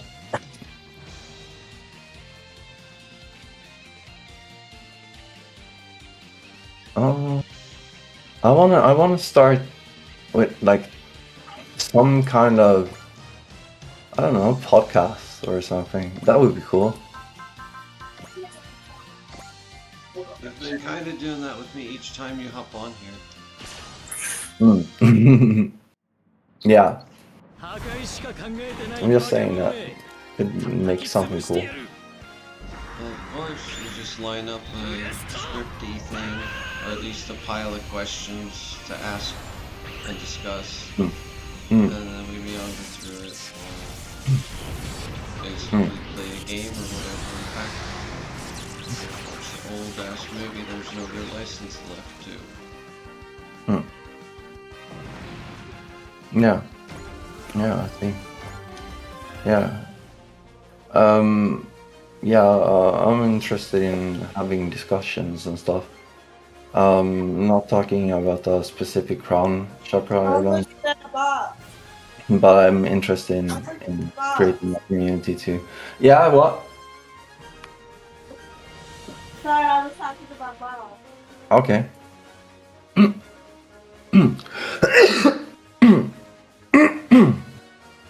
Yeah. Yes.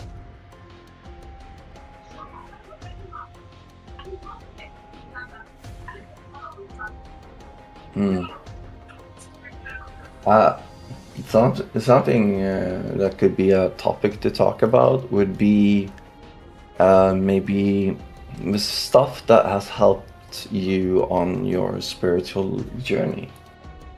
Like things you have found out, something that has been of use in your life. Oh, all of it, from the symbolism of the zodiac and Yes, the Kabbalah but up still, to the chakras. yeah. Yes, but more focused on, right? Like which part do you want to know? No, but like if we go through that, and the music. maybe we should start. The music most. Use the music. Yeah, I use the music, the special music, the most. Special music. I see. Solfeggio, Like frequency, isochronic tone. I fucking hate most radio music. Because it's actually designed to program you to not want to actually live, but live apart from life. Yeah, I hear you. I don't think that music has that big of an imprint on you. Like not on my part, because I don't listen to music that much, I guess. But when I did listen to music, you know, sometimes it's just nice listening to a kind of song. It's not about the lyrics, it's maybe about the intensity of the song or something, you know. Rock is like, you know, you can like, you know, kind of let loose if you're feeling a bit stiff.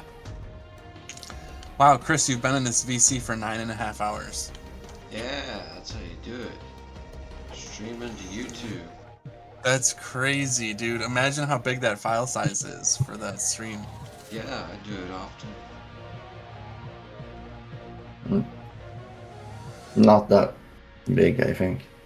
No. Dude, an hour of video is like what, 5 gigabytes? Two, maybe at least 2 gigabytes, right? It's not that big, actually. So 9 hours would be like 18 gigabytes. That's not that big, actually. Even multiplied by 100, that's still not that big. Yeah. That's half of our hard drive, but for like servers, that's like a grain of sand. Yeah, but how many views is that live stream gonna get for YouTube? Oh, it'll get millions in the future. When Super Robot Wars takes over society. Yep, everybody's gonna love Super Robot Wars, and I'll be one of the few guys who actually played. And they'll come back and be like, damn, this Chris Martin guy is G. He just plays all these badass games and reminds us of this really cool esoteric stuff. And we have hours and hours of footage. So they go through and they mine out all the best bits. That'd be hilarious.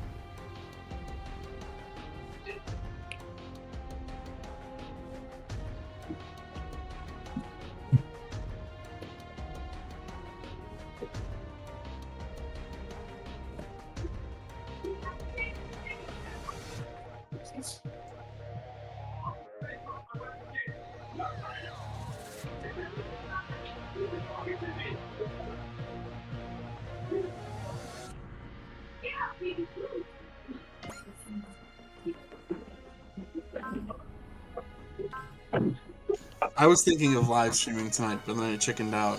Now it's kind of too late. It's already 10:30. No, it's the perfect time. You still have like an hour left. Just set it up. Yeah, I could do an hour live stream maybe. What do you think? Just set I need up to drink and some more. do it. I need to pound some wine and then get pumped, get amped up. No, you start it and then you pound some wine, amping yourself up while doing the start of it. Yeah. My topic of conversation is going to be retiring Arkology. How about vacation from Arkology? Okay, I'll do a vacation. You can always come back later after an indefinite vacation. Leaving it open for, we want somebody else to pick it up. You want to delegate responsibilities. You figure out how that all works. And then you pick it back up and you delegate the responsibility to other people. It's whatever.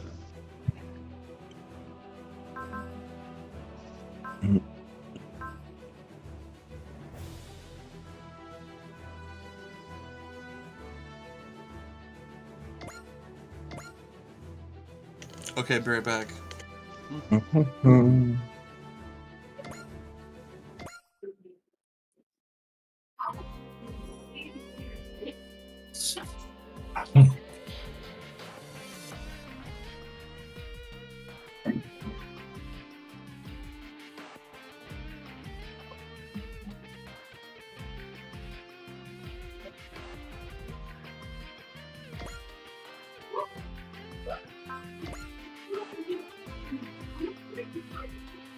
Hey, I want to share you an article. An article you should read because it's so cool. It's interesting. Oh, wait, that's the wrong article, right? Yes, that's a definition. Wait, is it the right one? Yeah, it is. Yes. Here, listen to this. Negation is veridical, though of opposite polarity, sometimes called anti-veridical. Paul didn't see a snake asserts that the statement Paul saw a snake is false. In English, non-indicative moods or irrealities moods are frequently used in a non-veridical sense. Paul may have seen a snake and Paul would have seen a snake. Do not assert that Paul actually saw a snake. And the second implies that he did not. Paul would indeed have seen a snake is veridical, and some languages have separate veridical conditional moods for such cases. Yeah, something like that. Isn't that interesting? Negation is veridical, like that thing. It's like interesting. Very interesting. Okay, I'm gonna start live streaming. Yeah, go for it. It's I think it's linguistics. It's like from Latin. It means truthfully said. It's a semantic or grammatical assertion of the truth of an utterance. So verily is like, right? I think that is something that is derived from the same word, verily and veridical.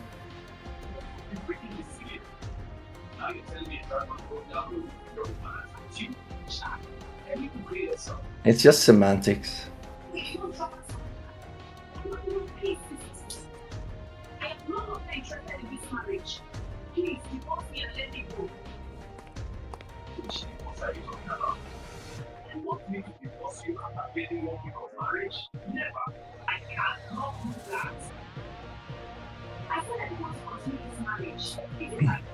We should be live.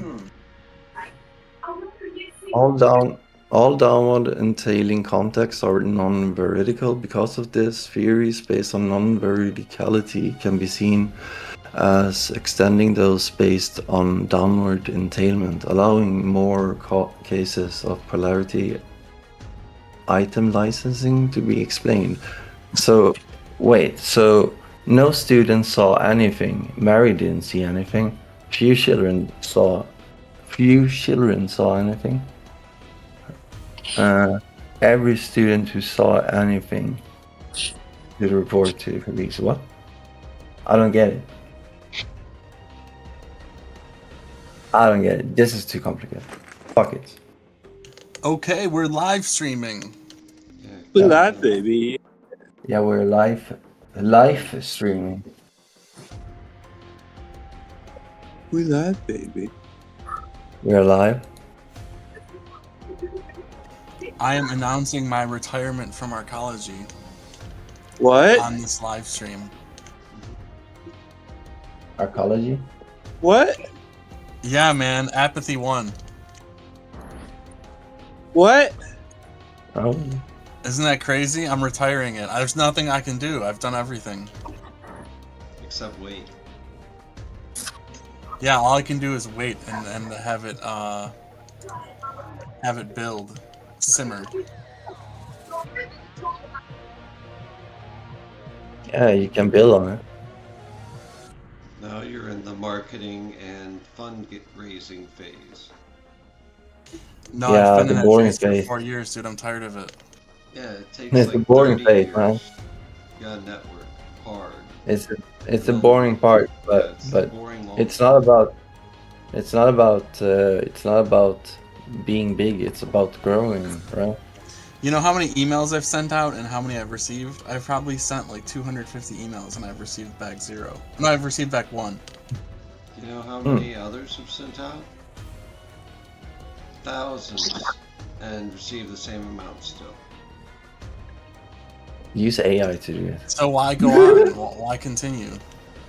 Because your vision is what you want, isn't it? Read up on search engine optimization, maybe. Dude, the price of oil doubled and no one gave a shit. No one even cared. So when the price of oil goes up 5x, no one's gonna care, society's gonna collapse, and society's gonna die with a fucking whimper. I don't think that's how it'll work. Yeah, that's exactly what's gonna happen, dude. Society will die with a whimper, and people will say, who could have seen this coming? I can't believe this happened. No one saw this coming. There's nothing we can do. Yes, That's profit. a bunch of bullshit. And all you gotta do is say, yaha, yaha, yaha, and then point at these. Don't give up on yourself, man. Besides, there's also intentional Also, it's your own expectations of people not caring that is bothering you. It's an expectation you have. It's a feeling generated by that expectation. The feeling is coming from the idea you hold in your mind of people being in a way that frustrates you. That creates the frustration. You see, those images are just in your mind. Those images are not people. That may be reality or like future, but it's like too kind of flat, you know, in a way to really tell you what potential you have, right? It's just an image. You can get past that idea of like people If you don't believe in people, then you cannot reach people, right? You gotta believe that you can reach people that believe in what you believe in by just speaking to someone as they were like you know, present it as you would to yourself or to a broader audience in a way that like explains your motivations and stuff. Like sell it in that way. Like believe in your idea and live your idea, and the rest will follow. That's what I believe. It's not about how big of a number you have. It's about continuing on the road, right? And improving your idea, working with like reaching out. And it's hard in the beginning, like to get people to come up into a website and stuff. Yeah, it's very difficult. Yeah. If I spent $1,000 on advertising, I bet I could get like 2 people to sign up. I think you could get more, but No, yeah. I guarantee it. Yeah, but it's your idea of like how you will be or how people will be responsive to your idea. That's kind of what is also making you feel bitter. Have you ever been to US Type Club? I believe. I won't say I believe. I don't know. Uncle Sam's place? Yeah. I've been in there like 3 times. I don't really proselytize in there. Maybe you should, because that's where you need to the most, because that's the most down badness people would be for what you want to make if you can show them that you'd want to do it right, and then they'd agree with you. The trick is showing that you're on the same team. I don't know, man. I've already tried. Man, No, you're already what is your general given idea? up. That's what you're telling me. You've already given up before trying, actually. You're feeling discouraged, man. I get it, but And a yeah. vacation's fine, but don't total it. It'll still be there, and it'll hit a jackpot soon enough. Don't let it hit it after you're dead. If it doesn't hit a jackpot, you better if the jackpot doesn't hit it, rather, you gotta make it hit the jackpot, kinda. So frame your idea, collaborate maybe with someone, with people, ask them for input, make it something that people can actually contribute and build upon, and you'll I have open sourced all my files, so And then but it hasn't been that long, man. It hasn't been that long, and I promise you, it is a slow process with this thing. It's like a kid who built a cool clubhouse, and he's like, why is nobody signed up for my freaking cool club? And then you've got 5 to 20 friends who are like, what are you talking about? We're right here. And you're expecting hundreds of people to pile into this tiny ass clubhouse that's big enough for maybe 40 or 50. Yeah, but I still get it. If you don't have a lot of people on the websites, it's a problem, since then the website don't have a lot of interactivity, right? So people, they get bored because there is no community, and there's a feeling like I'm alone on this platform or something. So no, it's not like a social media platform. You just sign up. Okay. Yeah. Why in it? The idea is to be able to vote for different things, right? To be able. Yeah, it's not social media specifically. Yeah, but how would you say it? Is there a category for this idea you have? Can you explain it? Yeah, it's a startup government. Okay, so is this what you mean? It's like a replacement to the United States, a replacement for the United States. Is it open democracy? Yes, direct democracy. Yeah, we have democracy. Yeah, it's direct democracy. Yes. Mm-hmm.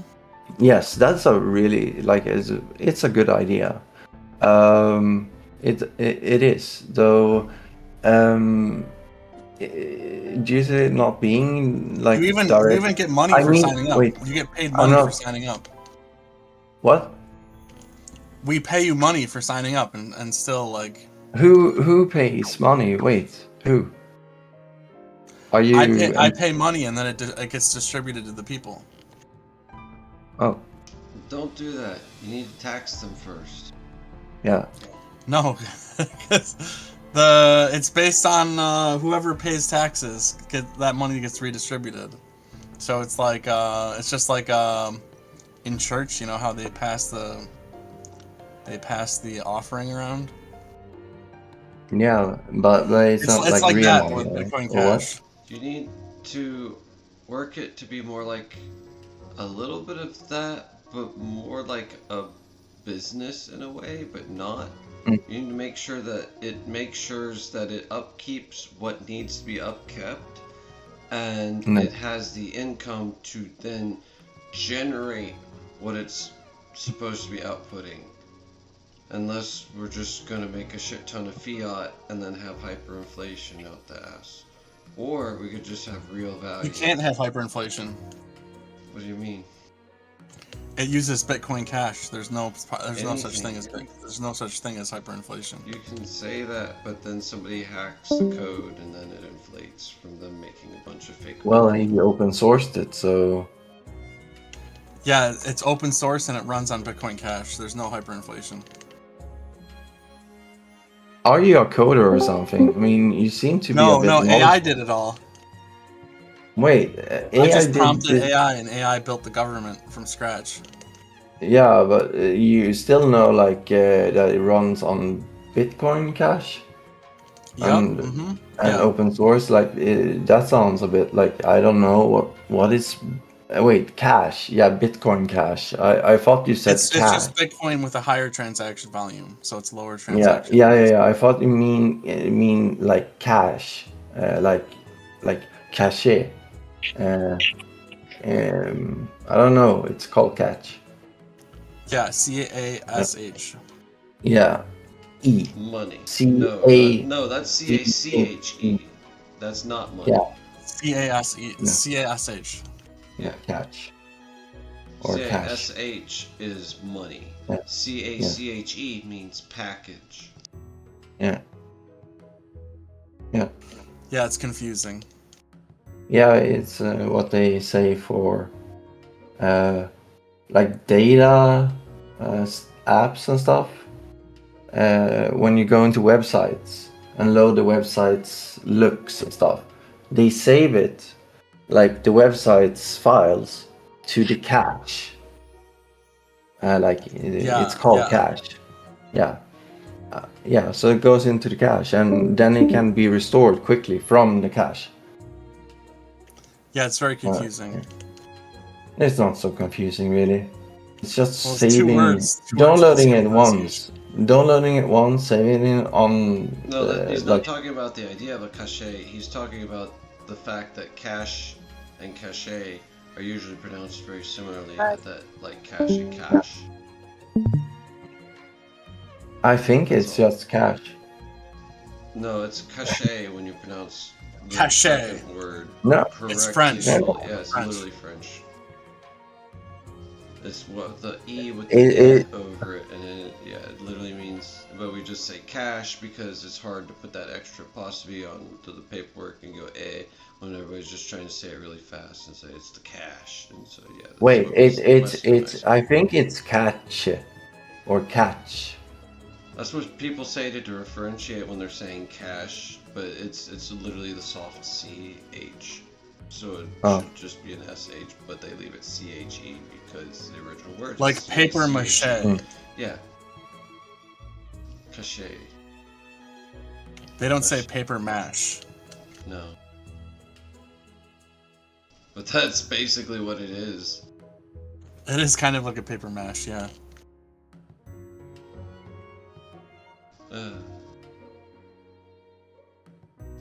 So yeah, hodl traveling. reconfootle the government to make sure that you're having the income to then have the output. Equal taxations for ratio of income, ratio of production, ratio of investiture into the infrastructure. If someone's raking in a bunch of money, then they need to be investing into the infrastructure of the place they're pulling the money out of to account for that extra money that's being made with the less effortness. Balance. Accounting for equal exchange, if you will.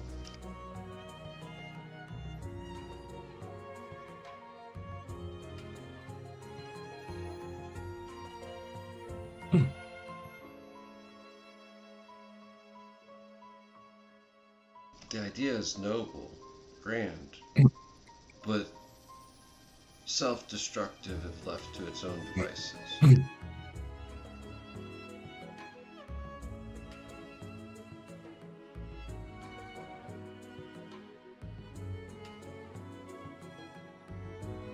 Unless we hit some sort of crazy annuity thing, hedge fund going on.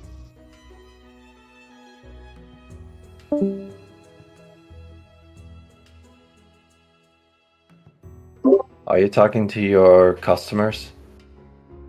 No, I was talking with Traveling. He left. I don't Okay. think we fully talked him out of it. He's still going to tender his resignation, and then look, all the support will show up, and he'll be like, "But I resigned," and he'll be like, "Well, you're retarded." Pardon my phrasing. I have autism, Asperger's, whatever.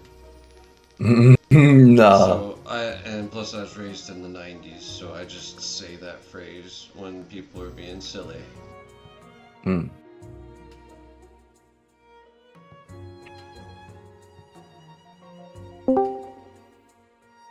Welcome back, man. Better.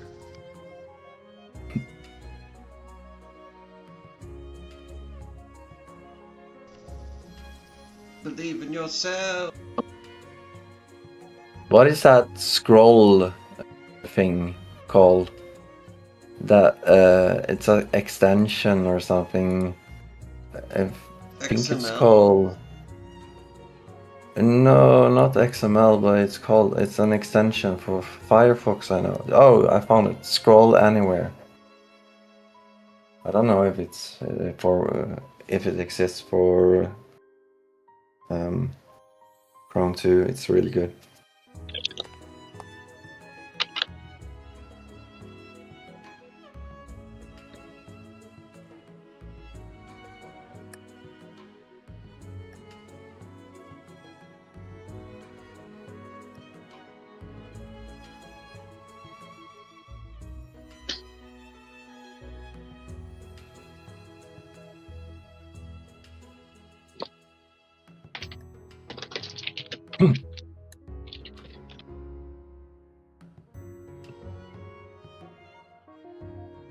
Yeah, you should get it.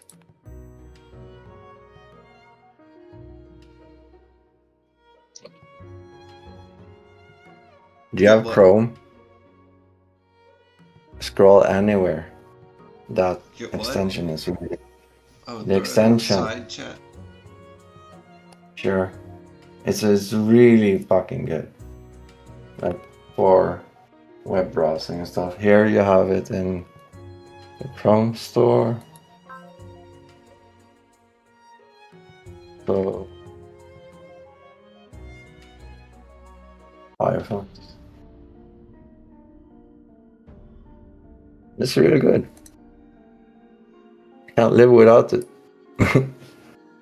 It's like if you hold middle mouse button, you can like pull the screen like if it were a touchpad. You can also change that key to other keys.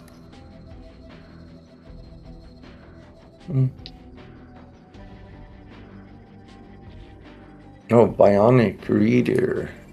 Let's see what this is.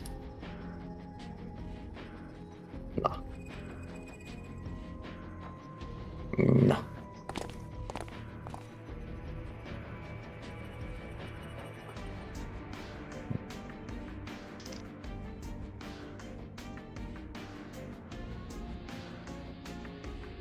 Ding.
Sentence away from launching your website with a base report. At the beginning of the internet, there's never been such a concept.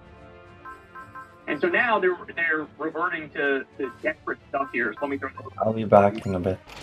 Self-proclaimed president of the war in the Middle East wants to register 18-year-old same national military jerked off on 5 occasions.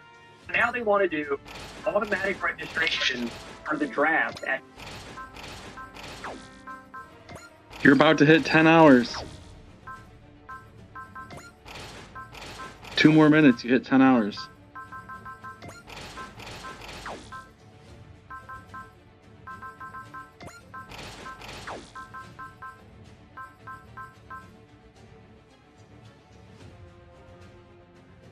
That's what happens when somebody doesn't get to play the game they really want to play for a long time.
Thank you, Lloyd.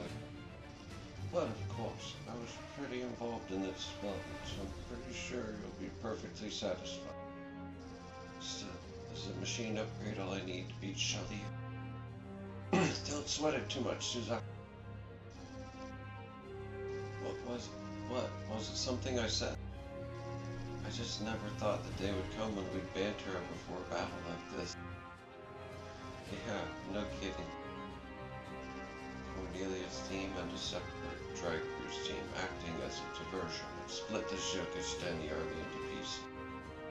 We'll break through here and head straight for the castle, where Dunwelly is likely being held.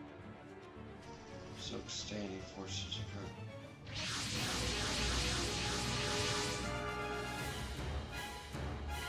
Not exactly the biggest op for I've ever seen. Of course not. I analyzed the mountain of data to find the least guarded approach. Your eye for strategy is exactly what I'd heard it was. Well then, I'll leave command of this particular operation to you. Understood, Pizza. All units, charge! Work through the enemy defense lines as quickly as possible.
平和のために悪しき心を切る。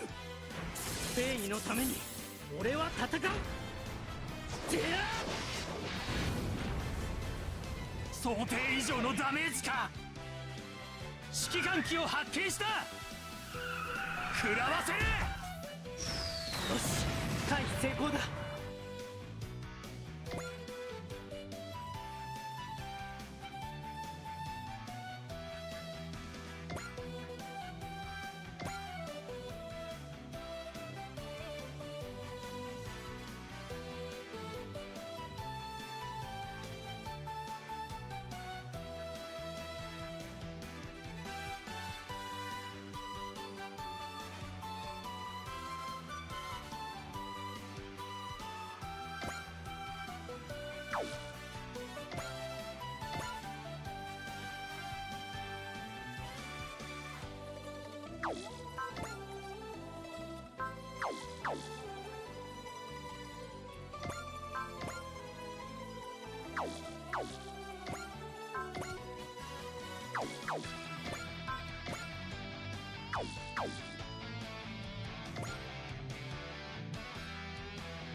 モビルスーツと似たような機体なら戦いようはある。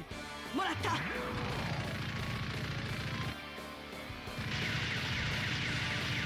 たとえ血を流そうと戦い続ける。さあこちらの番だ。諦めるんだな。そんなものに。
どうして人間同士で喧嘩するのら。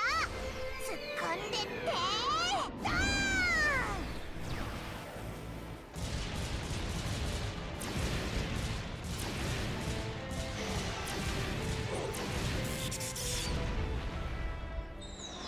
行ってきまーす。塩辛パワー。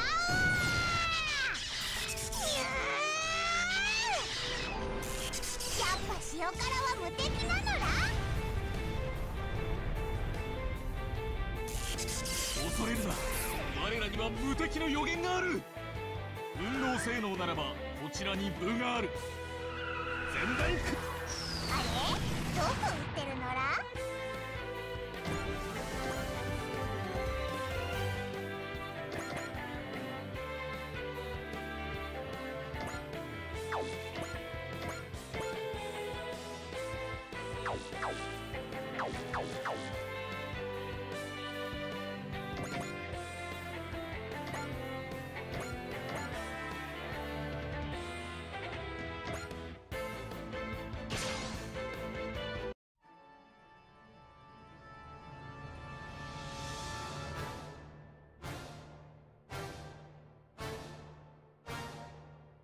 新しいランスレットか。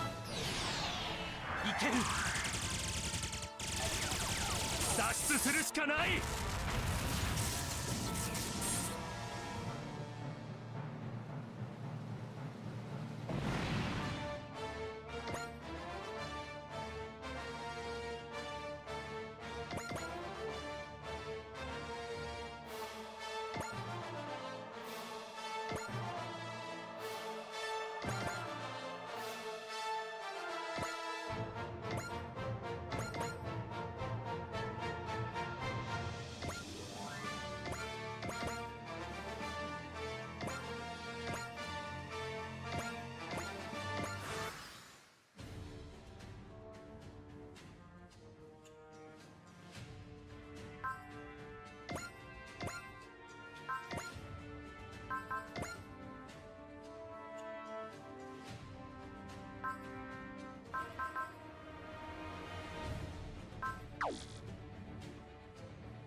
ここは父さん、行け。玉木、ダメージが蓄積してるわ。え、何？ゆでエビがビフ的？待ってよこらー。突っ込んでってドーン。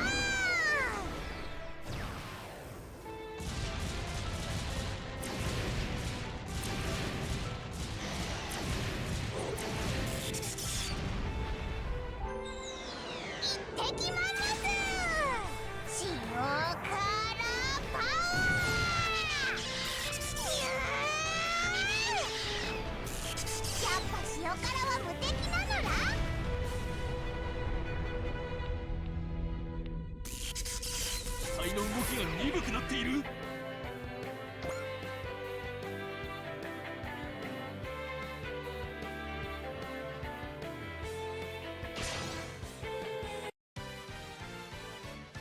指揮官機を発見した。逃がしはしない。見切った。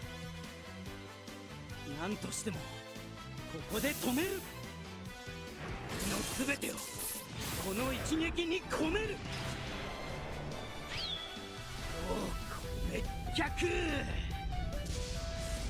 怪盗ランマー。悪は必ず滅びる。機体の限界を見誤ったか。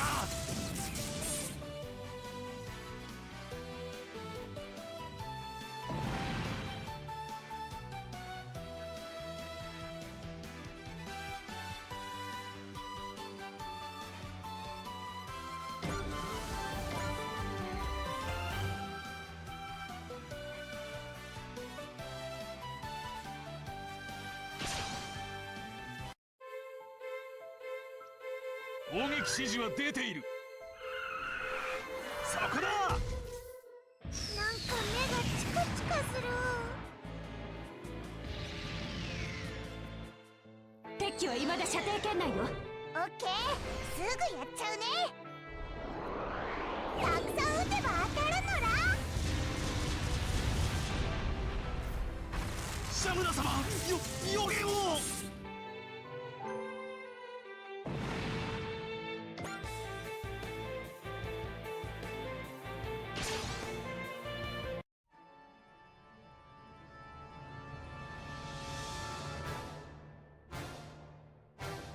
俺が相手をするにふさわしい手だれか。行け。見通しが甘いね。生きていく術が戦うことしかないか。取った。この位置なら。命ある限りここを死守せねば。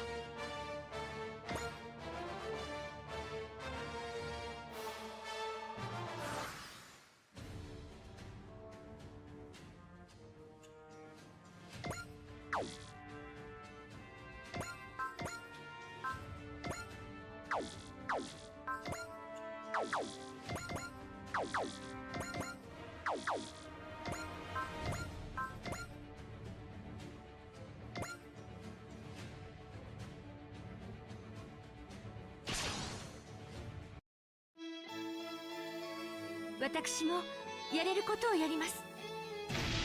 緑の疾風。戦士としてあがいてみせる。礼をしてやる。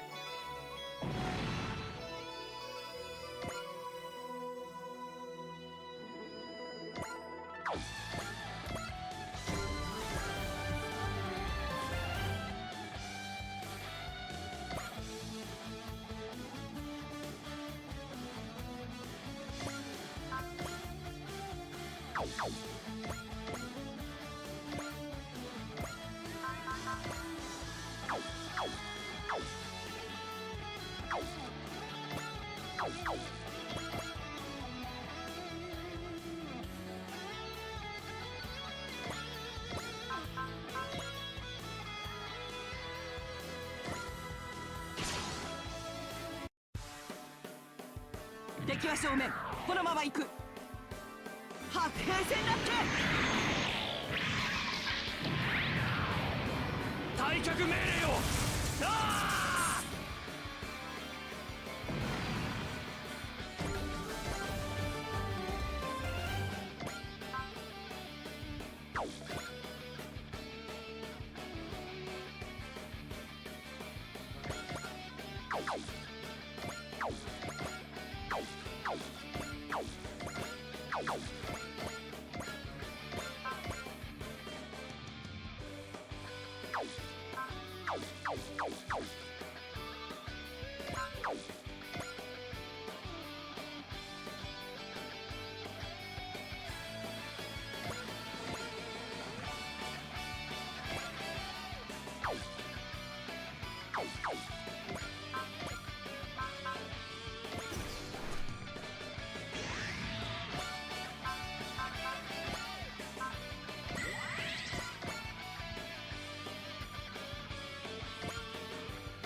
たちは正義だ。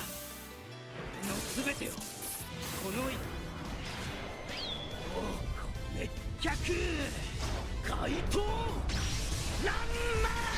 悪は必ず滅びる。死体を放棄する。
SRX の周りをちょろちょろしやがって。念動集中。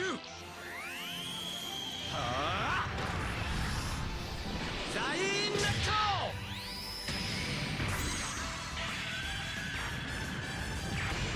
死体を放棄する。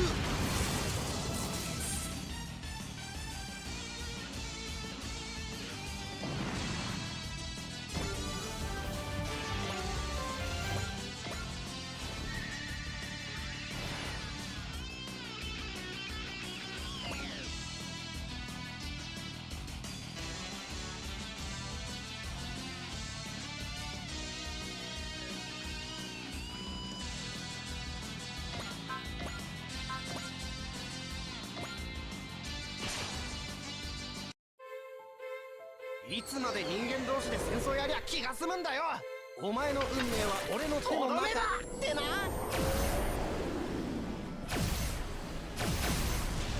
死体を放棄する。やったぜ、さすがは俺。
Hi. Football's okay. Huh? Football's okay. Yeah, I was okay.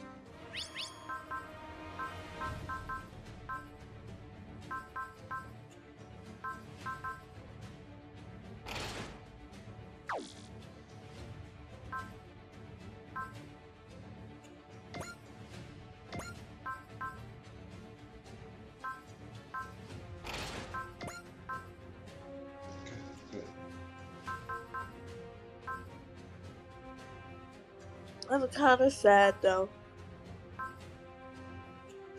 What happened? I don't know, it just was sad.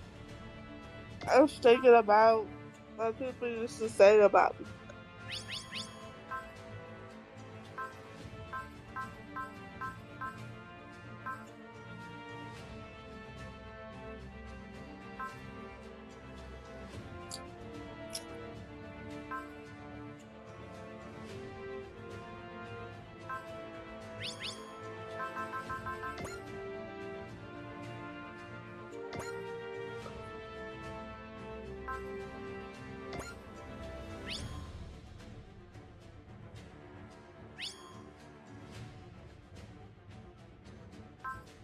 And I was telling my Wait, what class, are you saying again? I'm just feeling sad about what people used to say about me in school.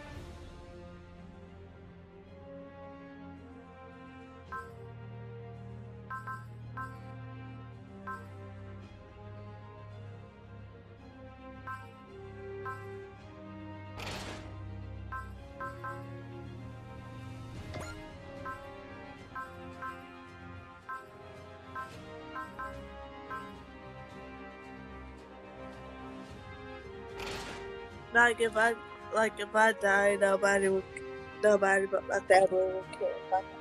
So no, that's all I should care about is my family care about me. If my family care. That's not only not true.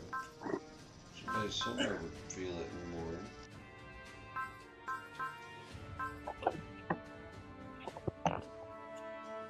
Yeah, I guess. But everybody calls me slow. That's stupid. Like, they meet me and they just call me slow and stupid.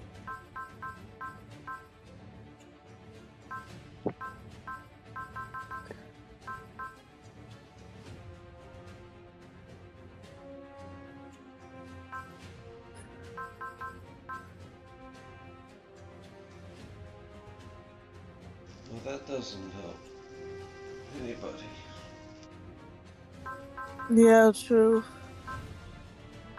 What are we recording? Yeah. I guess they don't know my real name, so it doesn't matter.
Can I have a reading from you?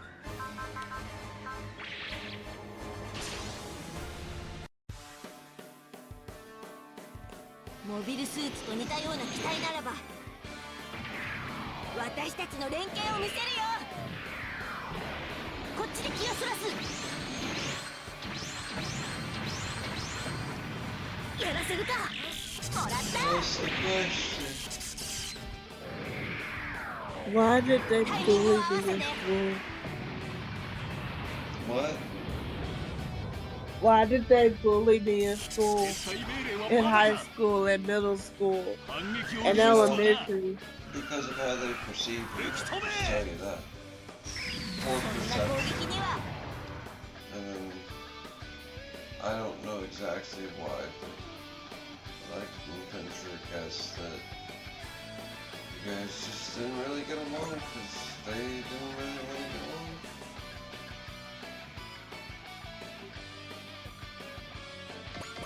Do you feel like they have the same opinion about me now?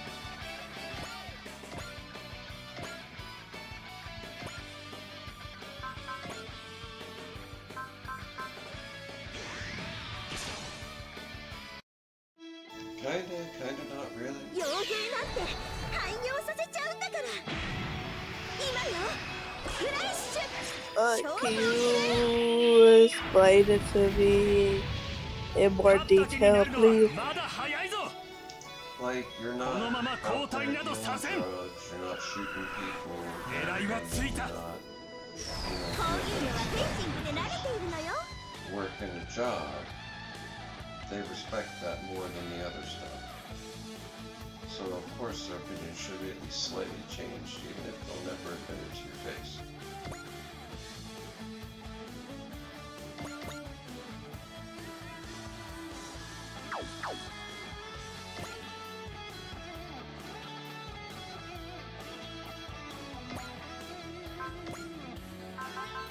And one last question. Do you think there's somebody from my school that's like, okay, so like, I posted a lot of stuff about school and it didn't work out, and I feel like somebody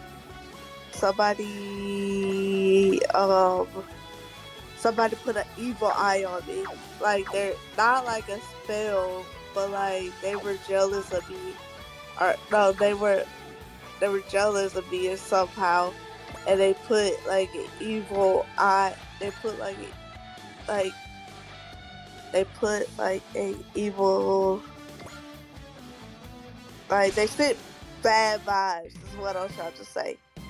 That's what I feel. But is it right?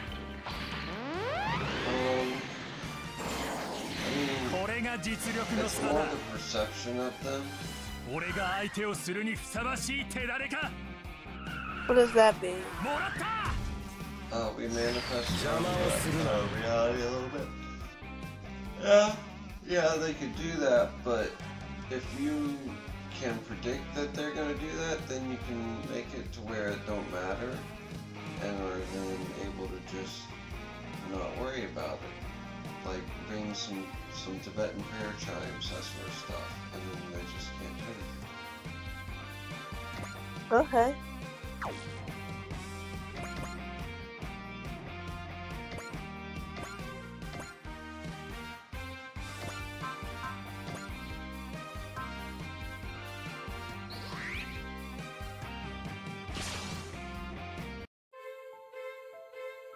K が無理に前に出なくてもそうも言ってられない状況だから。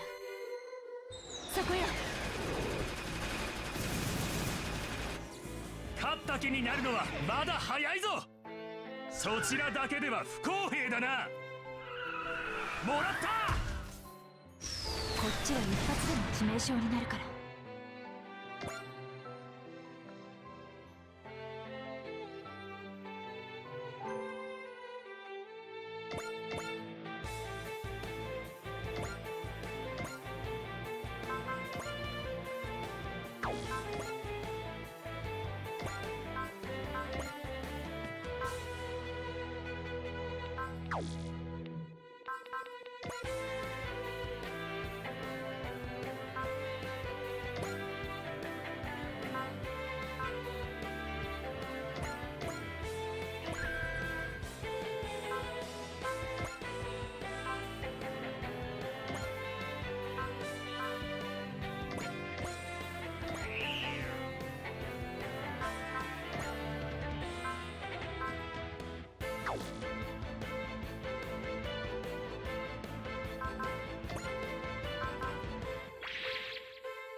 子供や白隊だけに活躍させるわけにはこれで落とす。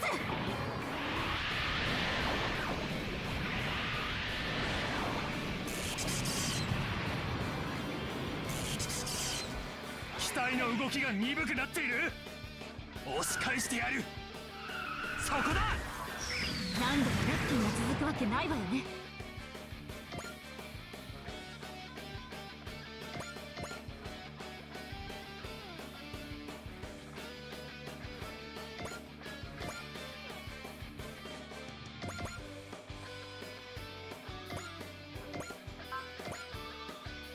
How do I get over the people who hurt me?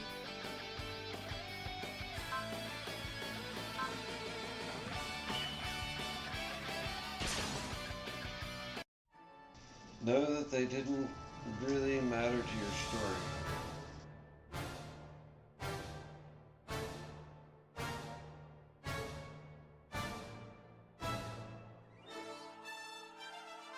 You're the sad ones without a story. You're the one who had a story that they had tried to latch on to in order to have a story.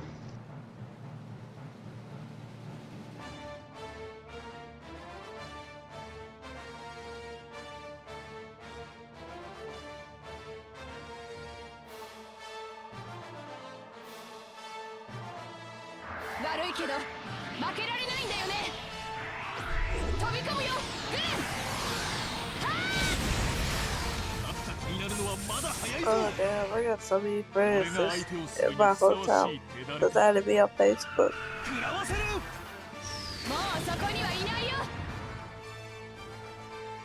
We tend to remember the more negative memories first, so think about the positive ones.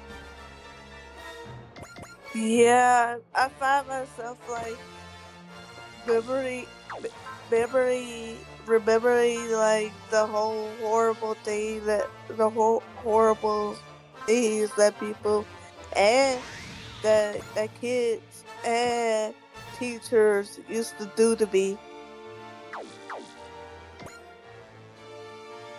And then like the other day I found out that I could be autistic. They just haven't like tested it out for me. Yeah, they should have tested it a long time ago for everybody. Yeah. I don't know if I'm autistic or not, but my brother has autism. One of my brothers have autism. It's a high chance that me and my other siblings could have like severe autism too. Well, not severe autism, but high functioning autism.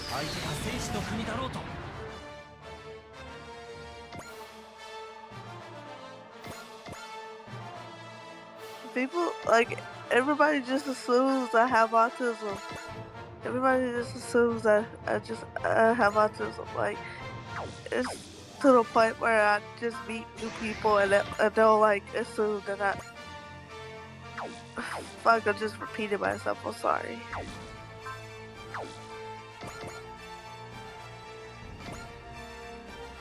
I wish I knew how to speak.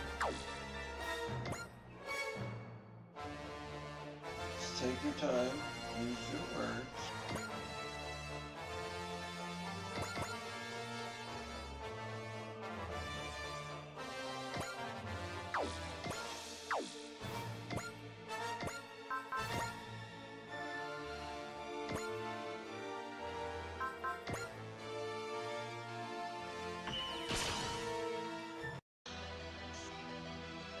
SRX の周りをちょろちょろしやがって。念動集中。はあ、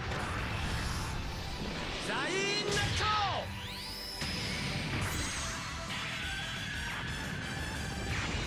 退却命令を。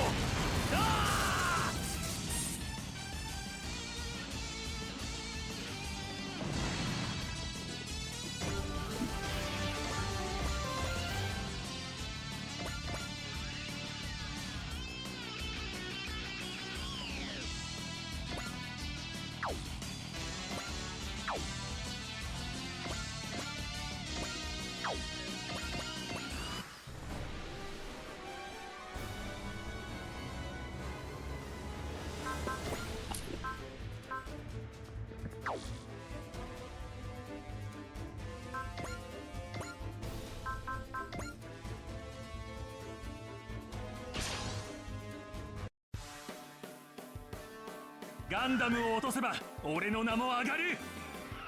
全然気持ちで負けるなら最初から戦ったなんていない。もたもたしているから。そこは射程内よ。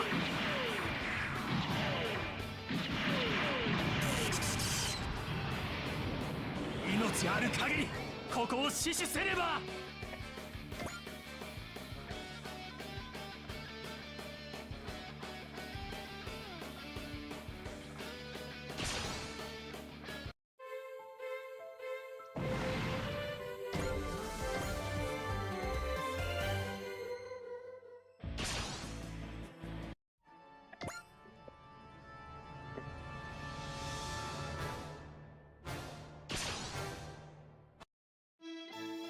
邪魔者は排除。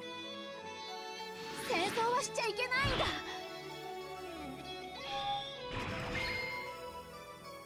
炎の矢だ。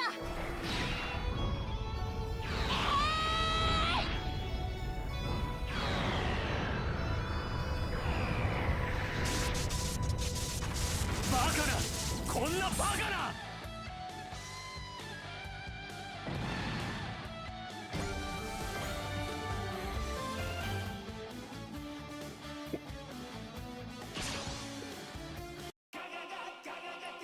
3G の勇気、それで民の上をなくせるのか。照準よし。遅いな。大きさでなんて戦闘力だ。ファントムリングプラス移動軍ファントム。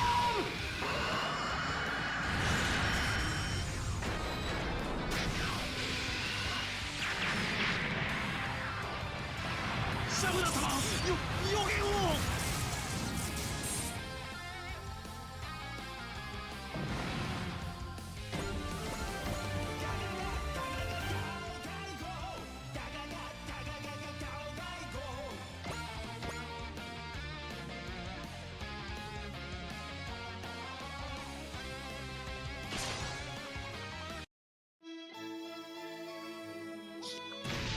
よくもやったわね、この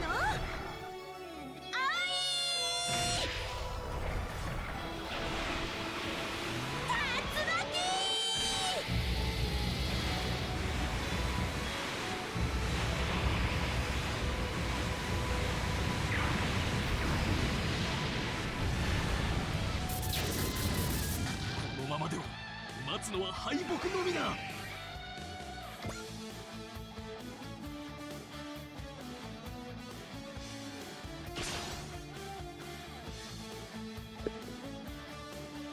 この距離なら届くはず。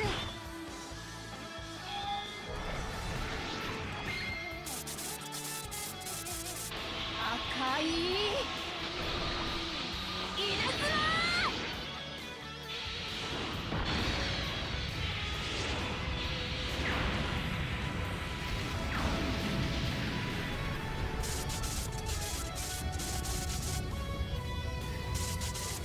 恐れるな、我らには無敵の予言がある。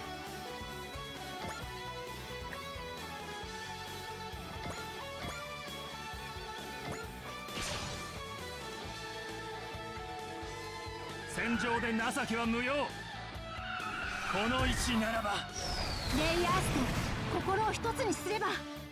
嘘、反撃できない。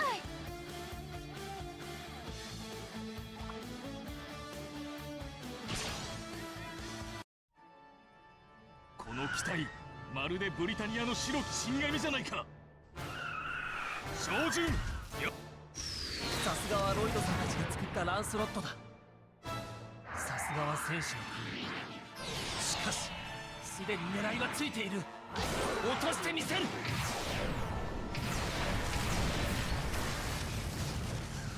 ランスロット、格が違いすぎる。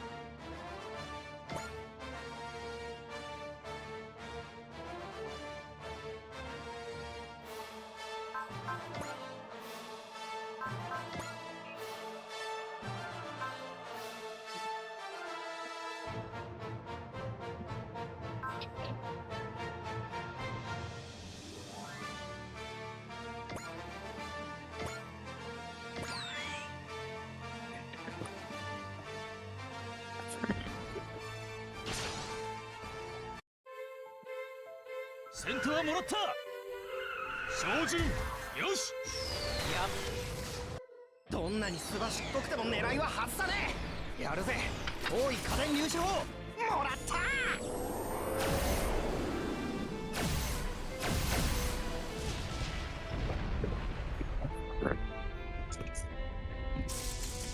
とえ血を流そうと戦い続ける。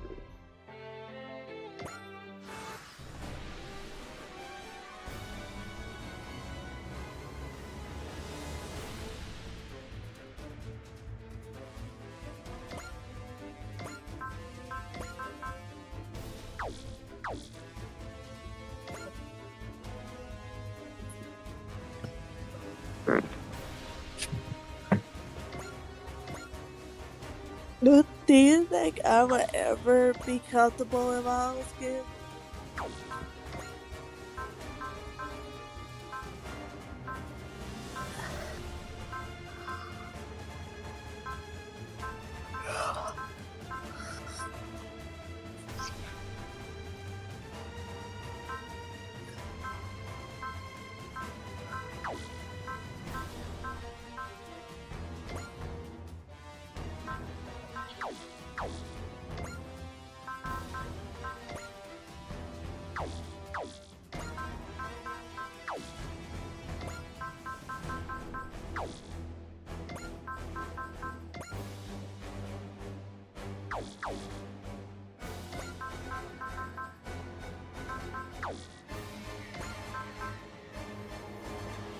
I don't know, it takes a long time to get.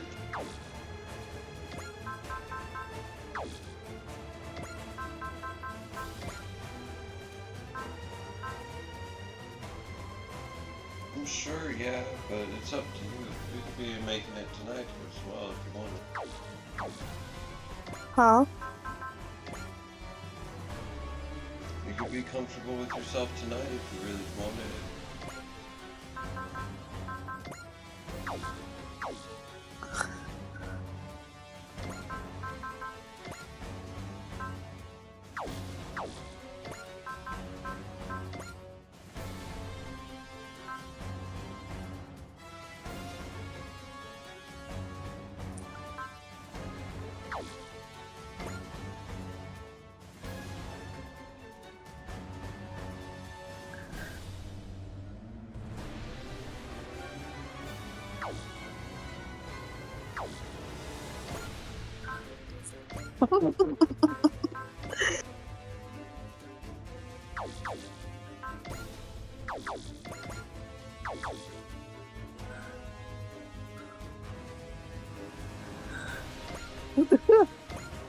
Oh god, I'm laughing at this video.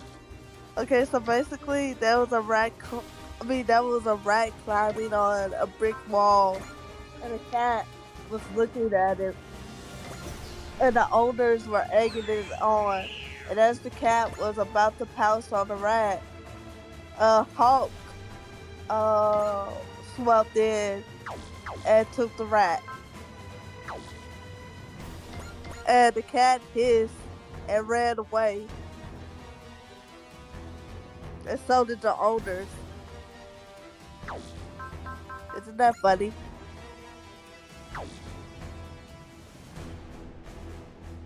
Yeah, that is kind of fun.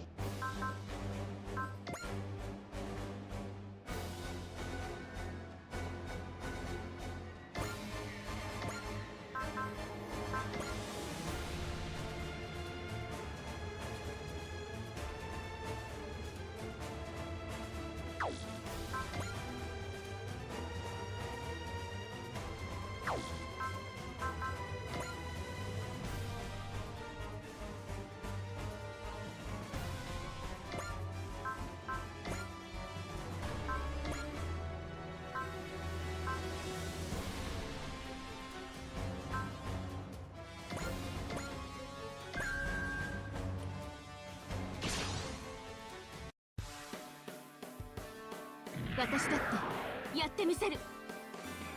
これの威力ならやれる。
よし、始めよう。さあ、決めるぞ。ヘル&ヘブン。ゲンギルガンゴグフォー。パワーがあろうと直撃さえ許さなければ。パワーはあるが小回りは効かないようだな。そこだ。他の敵にも備えてくれ。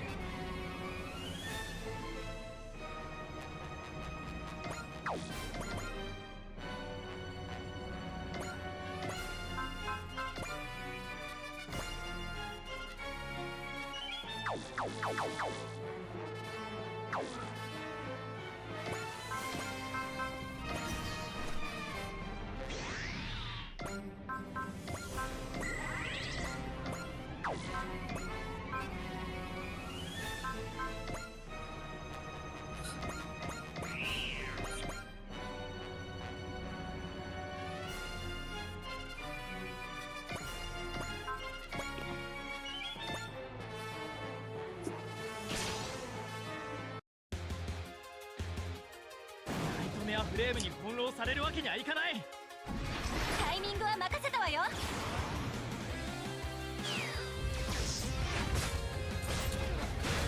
決めて、アサヒ。ダッシュペレンゲ。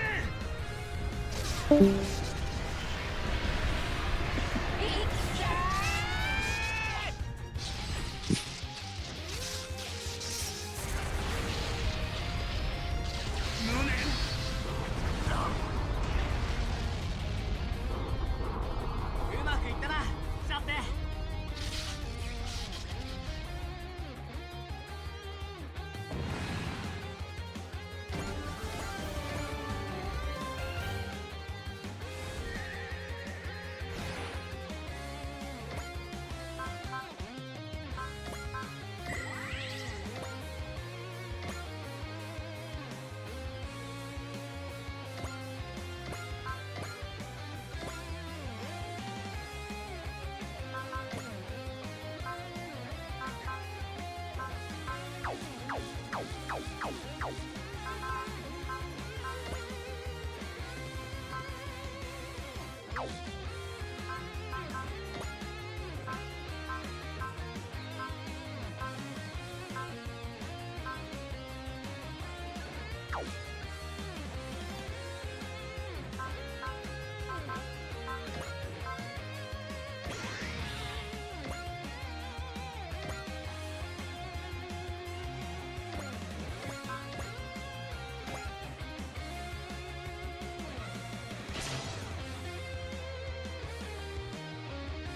くぞ隊員手痛い一発をお見舞いするわよ。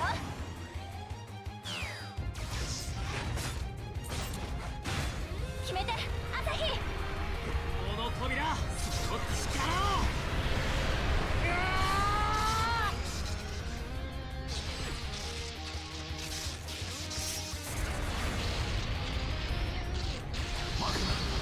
こんなバカな。 Yeah, you're still here? Yeah. I think it's your image. 俺はこの Just 力で work シャ on ッテ your を守り抜 speech け。 therapy. Look up speech therapy and different types of it, and then that will help you craft your image. Hey.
「望まなくても戦いがついて回る」「これで」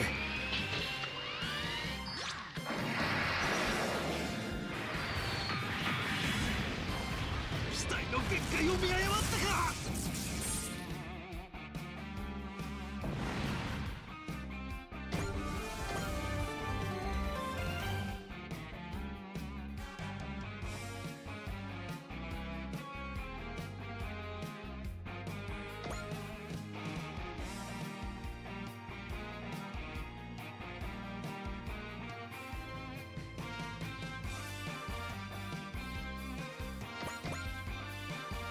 We watched a video together.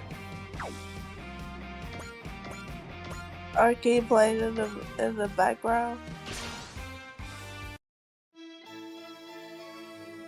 傭兵なんて廃業させちゃうんだから。今よフレッシュ勝負を It 決める。 had to be Lindsay. 戦場で果てるなら本望だ。 Had to be whimsical. Oh, okay.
静かにしてもらう。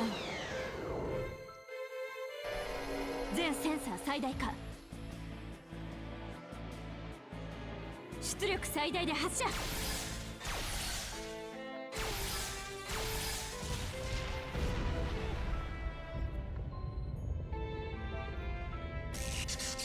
If life feels a little bit dull and you feel like it has lost its sparkle, do not worry because this episode is going to change everything. This is the art of whimsy. How to be more whimsical.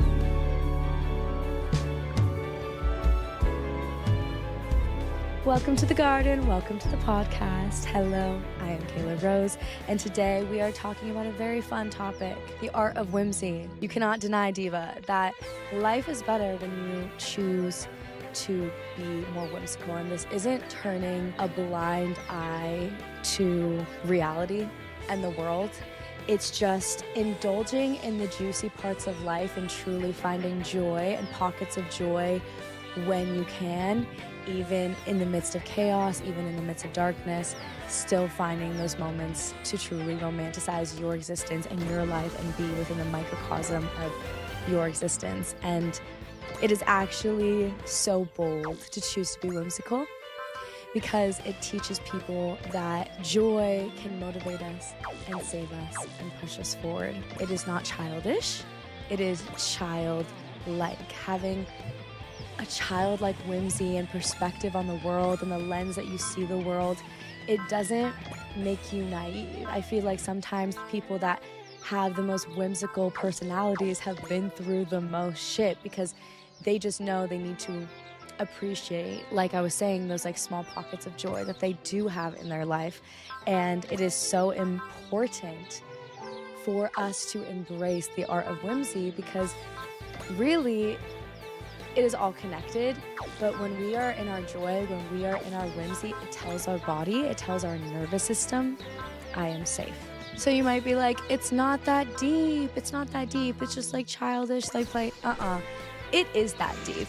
It is that deep because in this crazy fucking world, it is important for us to find moments of true safety and moments of regulation in our body and embracing the whimsical things in life and these pockets of joy and these moments where you have the opportunity to romanticize your life even in the smallest of ways. Like, it is incredibly deep and incredibly important to our existence as humans. So, welcome to the art of whimsy. I'm going to be giving tangible, actionable tips, not just talk about the theory of what it means to be whimsical, because obviously, like, you have heard it on the internet, like on TikTok, on Instagram, how to be more whimsical.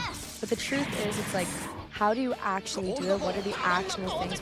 What are the tangible things that you can practice in your life that are going to build the muscle of whimsy? I don't know what else to call it, but the muscle of whimsy. And I'm going to give you, I think I have 8 things that I'm going to give you today. So I don't want to waste our time with any more intros. I'm Kayla Rose. This is Skinny Dipping the podcast. Make sure to comment below if you're a new listener, returning listener, where you're listening from, how long you've been listening for. Comment below. I love replying to all the comments on YouTube and on Spotify. I'm going to do my best to reply to literally all of them. It's been so fun to create new community members. Like, oh my gosh, like, literally so many episodes have popped off on Spotify and on YouTube lately, and I'm just like, I'm so grateful for all the new Skinny Dippers. If you're new here, I'm Kayla Rose. I love to talk. She really doesn't say jack shit right here, just so you know, but it's a nice intro. Oh, okay. If life feels a little bit dull and you feel like it has lost its sparkle, do not worry because this episode is going to change everything. This is the art of whimsy. How to be more whimsical.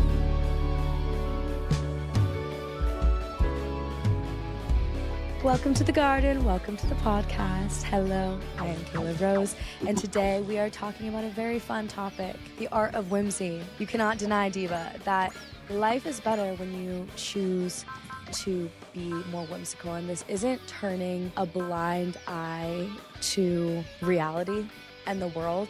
It's just indulging in the juicy parts of life and truly finding joy and pockets of joy when you can, even in the midst of chaos, even in the midst of darkness, still finding those moments to truly romanticize your existence and your life and be within the microcosm of your existence. And it is actually so bold to choose to be whimsical, because it teaches people that joy can motivate us and save us and push us forward. It is not childish, it is childlike. Having a childlike whimsy and perspective on the world and the lens that you see the world, it doesn't make you naive. I feel like sometimes the people that have the most whimsical personalities have been through the most shit, because they just know they need to appreciate, like I was saying, those like small pockets of joy that they do have in their life. And it is so important for us to embrace the art of whimsy, because really it is all connected. But when we are in our joy, when we are in our whimsy, it tells our body, it tells our nervous system, I am safe. So you might be like, it's not that deep, it's not that deep, it's just like childish, like play. It is that deep. It is that deep, because in this crazy fucking world, it is important for us to find moments of true safety and moments of regulation in our body, and embracing the whimsical things in life and these pockets of joy and these moments where you have the opportunity to romanticize your life even in the smallest of ways. Like, it is incredibly deep and incredibly important to our existence as humans. So, welcome to the art of whimsy. I'm going to be giving tangible, actionable tips, not just talk about the theory of what it means to be whimsical, because obviously, like, you have heard it on the internet, like on TikTok, on Instagram, how to be more whimsical. But the truth is, it's like, how do you actually do it? What are the actionable things? What are the tangible things that you can practice in your life that are going to build the muscle of whimsy? I don't know what else to call it, but the muscle of whimsy. And I'm going to give you, I think I have 8 things that I'm going to give you today. So I don't want to waste our time with any more intros. I'm Kayla Rose. This is Skinny Dipping the podcast. Make sure to comment below if you're a new listener, returning listener, where you're listening from, how long you've been listening for. Comment below. I love replying to all the comments on YouTube and on Spotify. I'm going to do my best to reply to literally all of them. It's been so fun to create new community members. Like, oh my gosh, like, literally so many episodes have popped off on Spotify and on YouTube lately, and I'm just like, I'm so grateful for all the new skinny dippers. If you're new here, I'm Kayla Rose. I love to talk about art and neuroscience, and I love to talk about somatics and creativity and flow state and just thought girl diaries, you know? So if you relate to that at all, I literally feel really qualified to talk about whimsy, because I feel like people are like, wow, you're so whimsical, you're such a fairy. And I'm like, I am, and also it's like something I've practiced to just like make life fun. Like, it's like a bit. So I feel super qualified to talk about this today. If you're new, make sure to subscribe, follow, and let's strip down and dive in. This is Skinny Dipping. I'm Kayla Rose, and this is the art of whimsy, how to be more whimsical. The reason that I love activating whimsy, let's talk about the neuroscience. Let's talk about the brain. Let's talk about the body. It's because when we are in our joy, as I mentioned before, the brain and the body finally feel safe enough to activate creativity and to activate our imagination, right? And this is so incredible, because it really leads us to our greatest creations in life, and the things that we enjoy the most is by just following our whimsy and our creative impulses. And I think whimsy dies in hyper-control. And I think if you're somebody who struggles with control and addiction to control within your own life or your relationships, it's really important to practice whimsy, because it allows you to practice going with the river, going with the flow of life. And when we are in hyper-control, our bodies don't feel safe enough to feel creative, to be in our imagination. So it's really important for us to have this practice of being in flow state and doing things that bring us joy and being in nature and just doing things because you want to, and being present with yourself. And what I love about this is that it builds self-trust and curiosity, which are some of the greatest things that we can access in our life. And how to be more whimsical? I'm gonna tell you the qualities. Curiosity is number 1, okay? Deep self-trust is number 2, and trust with the universe or greater power or God. And number 3, it is accessing imagination, accessing creativity. And however you may express that, I may express it through dance, you may express it through painting, I may express it through giggling with my friends, you may express it through writing poetry underneath a tree. Like, we all express our whimsy in different ways. You know, sometimes it's just like having the cutest little ceramic teapot that you drink your cacao with in the morning, and you're like, this brings me so much joy. Or my best friend, I brought her matcha from Japan, and she was like, Kayla, this is the only thing getting me through the week. But it's like a moment of whimsy, a moment of just like joy and beauty within the craziness of life. So I feel like we think joy has to be earned, but it is actually our fucking birthright, and it is so important to our survival as humans. And I fucking stand by that. Okay, actionable tips. Let's get into it. Number 1, nature's beauty is like the number 1 cheat sheet to just get into a whimsical mode. Okay, because it is a huge inspiration for play. I always talk about how it's so funny seeing like really like tight like older people here in Hawaii like on vacation who like are probably like so uptight in their lives and just got a stick up their ass, like that type of energy. But then you see them playing and being humbled by the waves at the beach, and they're tumbling, and maybe they crack a little smile. And I feel like nature kind of pushes you into being in your inner child and being childlike in that way. And even the hardest of rocks to crack, I think nature can crack them. And it's so funny. I love seeing adults like play in the ocean, because it's just such a relief. It's such a relief to being so serious all the time and feeling like the weight of the world is on your shoulders. So nature teaches us that we can just play. It just pushes you in.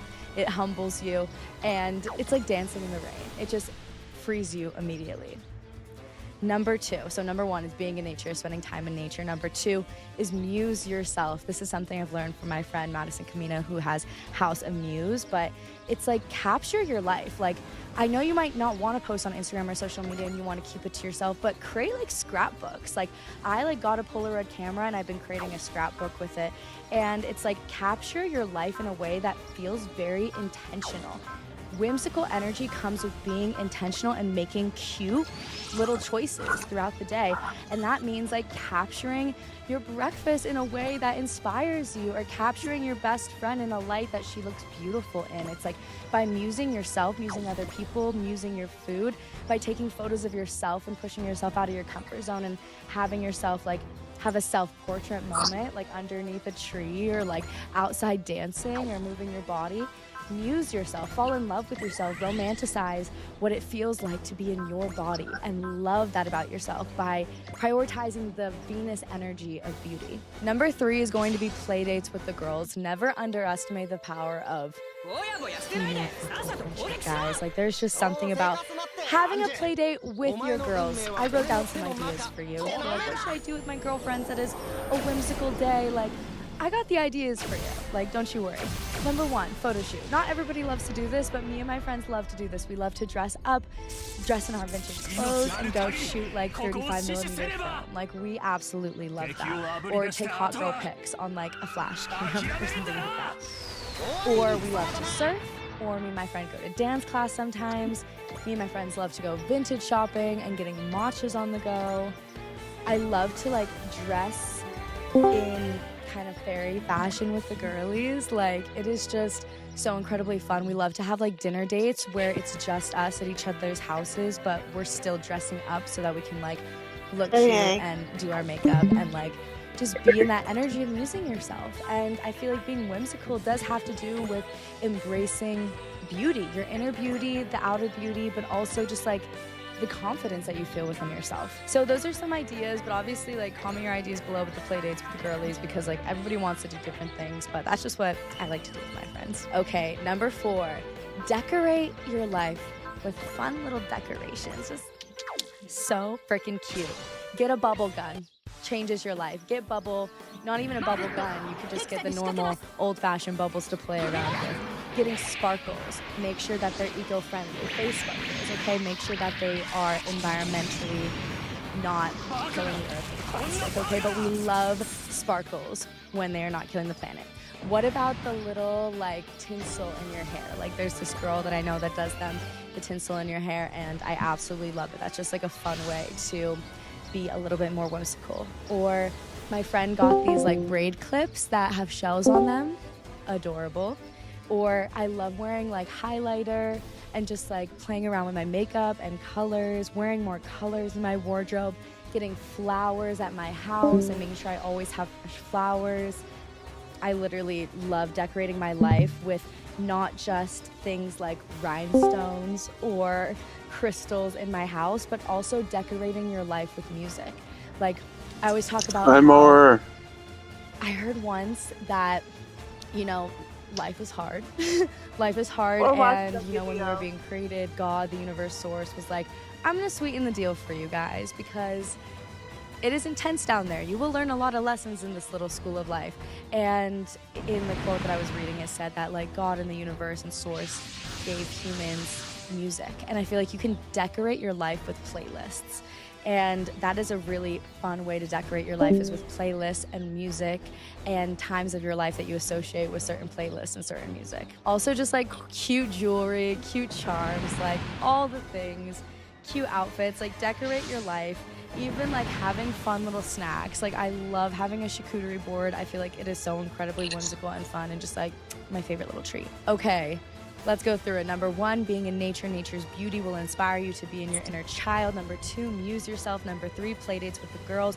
And 4, fun life decorations, decorate your life. And number 5, I really think it's important to be in places where nobody knows you. Like don't just be in your normal social circles or stay in your hometown. Like I love to solo travel or like go to another city and go somewhere where I don't know anyone. I said go somewhere where nobody knows you, number 5, and chat, banter, flirt with fucking life, okay? There's something so fun about being somewhere else and being able to be whoever you want to be. That's very whimsical, very fun, allows you to really explore like who the fuck do I truly want to be when I am outside how other people in my close circle perceive me. And it allows you to compliment a stranger, like compliment strangers more, talk to strangers more, chat, and allow yourself to truly banter, baby, banter it up. Okay, that was number 5. Number 6. Make time to dilly-dally. That speaks for itself. I feel like your assignment last week was to lay underneath a tree and get used to boredom. Allow yourselves to dilly-dally. Have a day where you don't have anywhere to be and anything to do, so you can truly do what your soul wants and just follow the wind and where it takes you. Okay, number 7, go analog. Get the fuck off your phones. Get the fuck off scrolling. Like, go analog. Like, I bought like a crochet book that I've been crocheting. Read a book. Okay, go on a walk. Like, instead of like taking like photos on your phone all the time, like get a film camera for fun. Like, or I got like the Polaroid like cameras, like instead of typing things like and texting, like write your friends like love letters, like go analog. That is fucking whimsical. That is cool. Let's put up like cute analog ideas, date ideas here. Pinterest. Okay. And finally, number 8, fairy fashion. I love fairy fashion. I feel like that's what people say, and I love, you know, just to express myself in whatever way feels right. But I just love, you know, I either have 2 settings. I either have like baggy clothes, Adam Sandler, jorts, Kayla, or I have like fairy princess, indigo Luna, cotton only. Cotton and linen and silk only, wearing indigo Luna and silken earth. I'll pop up some photos here so you can really see like the fairy aesthetic that I love to embrace. And you can do whatever you want, but like putting rosemary oil in your hair, so cunty, so whimsical, so cute. We love that. Fun makeup, allowing yourself to like make little teas or like buy teas from your friends, and just know your sparkle is there whenever you need it, whenever you want to access it. It's really about intentional choices that make life more fun. Decorate your life with music, with colors, with outfits, with self-expression, self-creativity. Be in your childlike wonder. Practice your muscle of imagination, your muscle of whimsy, and allow your life to get better and have those small pockets of joy amongst chaos. Comment below any ideas you have to embrace your whimsy. Follow for more. Follow me on Instagram, Skinny Dipping Diaries. And also, there's a whole catalog. My nails like fallen off. I have like all my nails but one. But I love getting fun nails too. That's a fun point of whimsy. But I have a whole catalog of past episodes if you feel called. Yeah, we've been doing this for a long time even though we're new to YouTube. So see you guys in 7 days. See you next week. I love you. I'm Kayla Rose. You're inherently fucking worthy, and see you next time. Practice your whimsy. Practice your whimsy. Bye.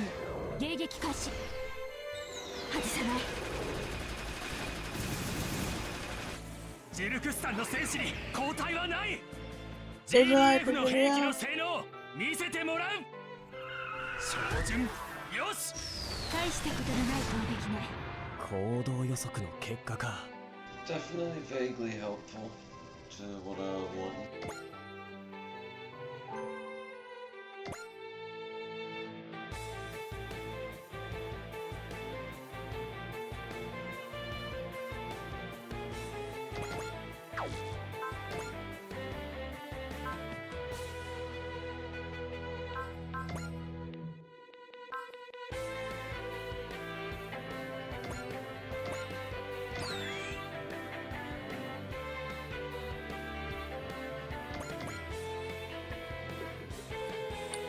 I feel like watching some anime now.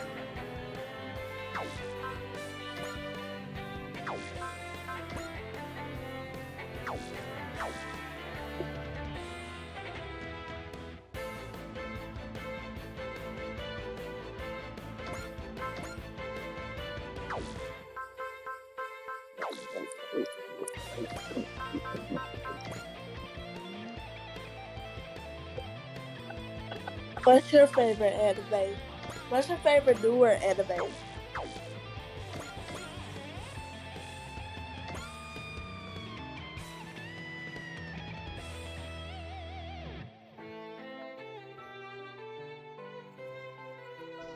Demon Slayer is okay.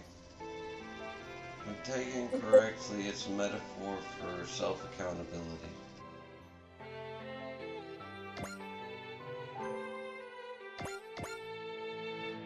Oh, I see you like Demon Slayer.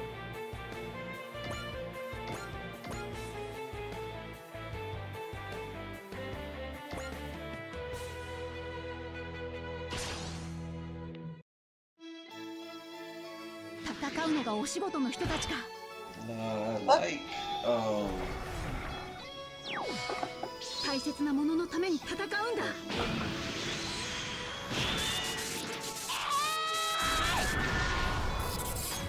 この敗北決して忘れん。It's not gonna. I like Get a Robo. It's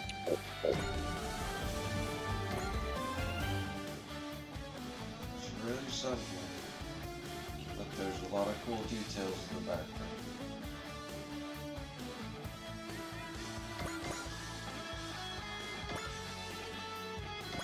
$1974.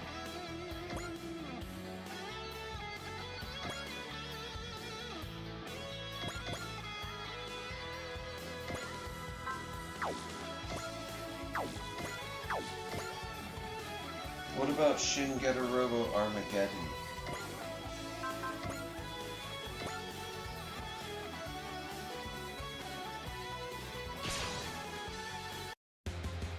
It's one of the newer ones. 動きが速くてもその先を読めば一発で決めてみせる。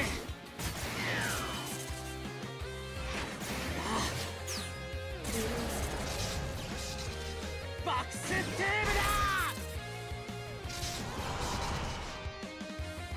Hold on. 撃命令を。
やらなければやられる。直撃させる。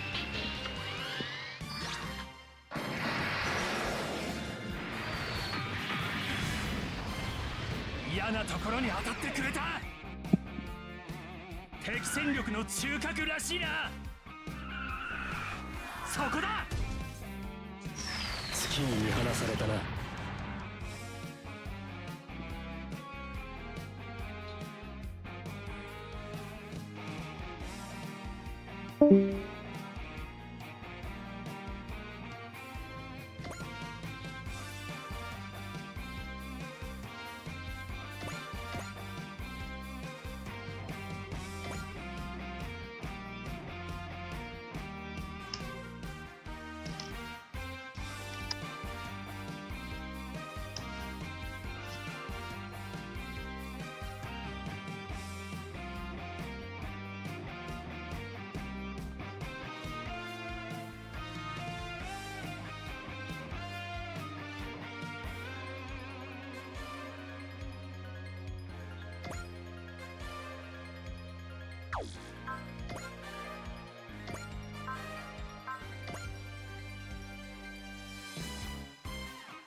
戦士として戦い抜く。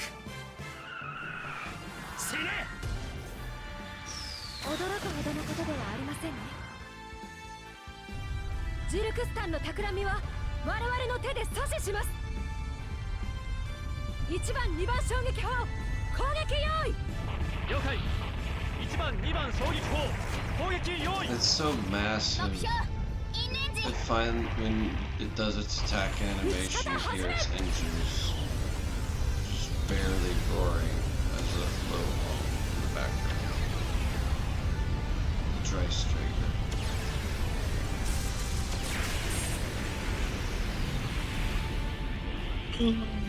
I see. It's a ship that could hold other ships in it. It's so big. And it's got a ton of super robots in it.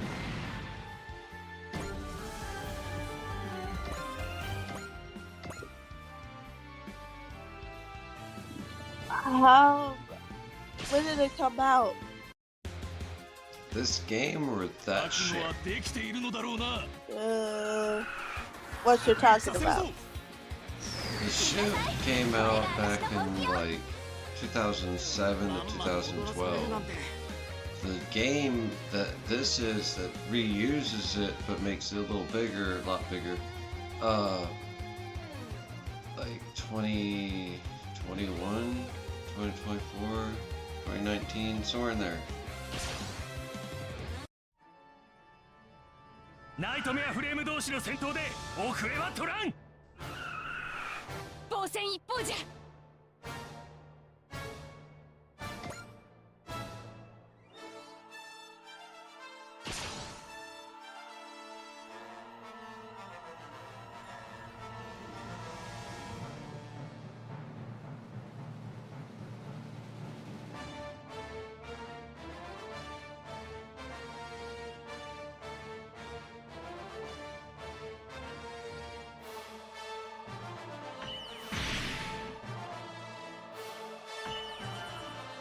Okay.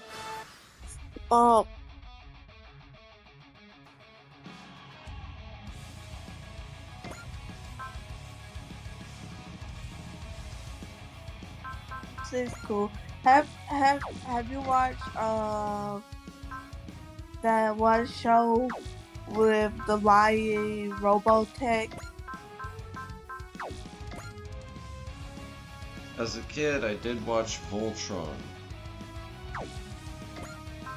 Voltron. Unless you're talking about Thundercats, which I also watched. Yeah, Voltron.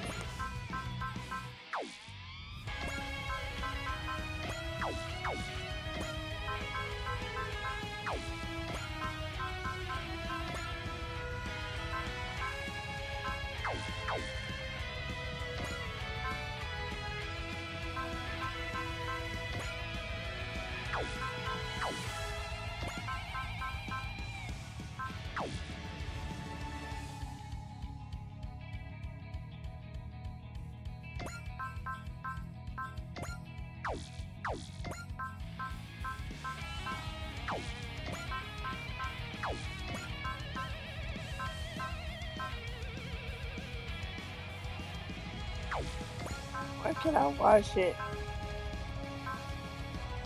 What? Watch what? Voltron.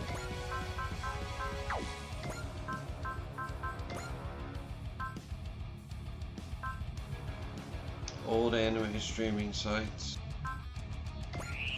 Oh.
During the town of Clovis, you'll find the building where the Investor conferences are held. I'm shitless, my friend. Your wizards are a whole lot of the first. This is Bob, master of the Blue Pegasus system. And just in case you don't know him, he's a man. I hear you got a girl that gets so big, so quite the spanking. Oh, you must be talking about Lucy. Yeah, she's out there with me, and she's got a hot step on the foot. Oh, the sweet doctor. Oh, you can run the dog. This wizard is named BeetleBird. He's the master of the Valkyrie Subrescue. It was just the spirit, but you gotta let they go overboard sometimes. Some of the council members are worried that further attempts to let them destroy our entire city now these days. Can't say that I blame them. Yeah, I just blow on to where I can. They're just jealous mind with this pop.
Are you here? Yeah, are you? Yeah. I watch a fairy tale.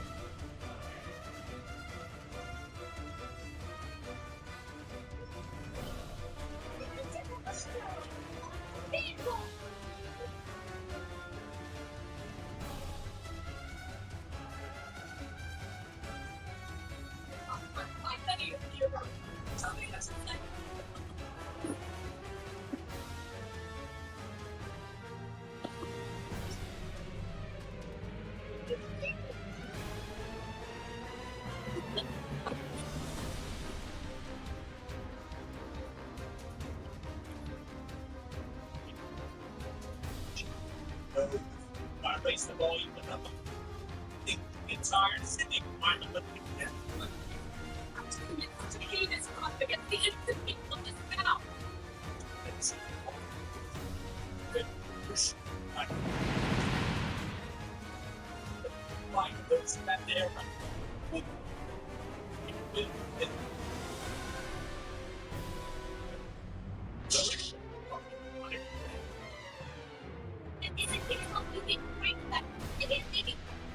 The whole reason you kicked out of the Wizard League in the first place! At this point, give enough time to regain them.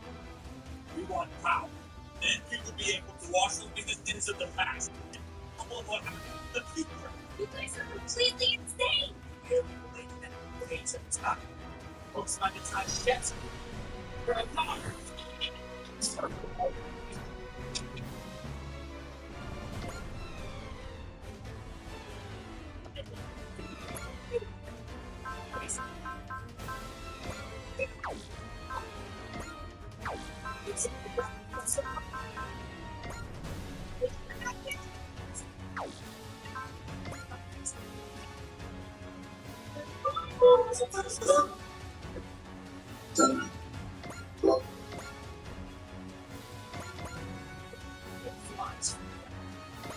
Everything's going inside.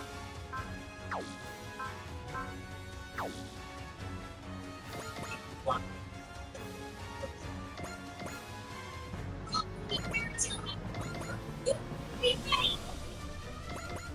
The terror, not the dark.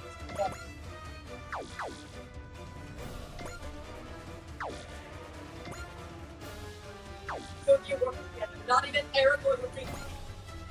We can get into our next.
Damn, this is cool. Am I getting my passion back for anime?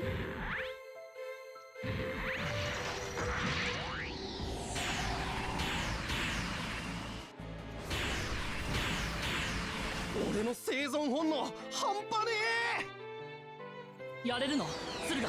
その答えはすぐわかる。こいつでどうだ。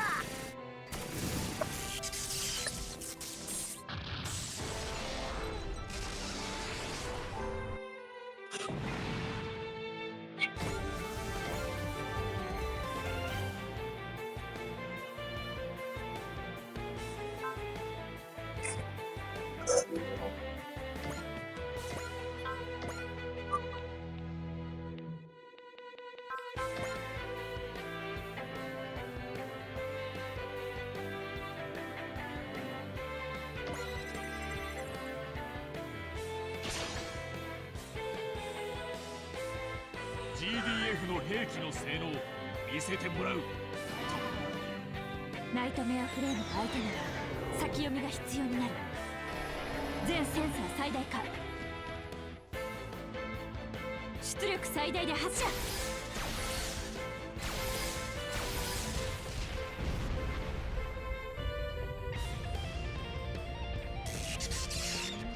我らには無敵の予言が。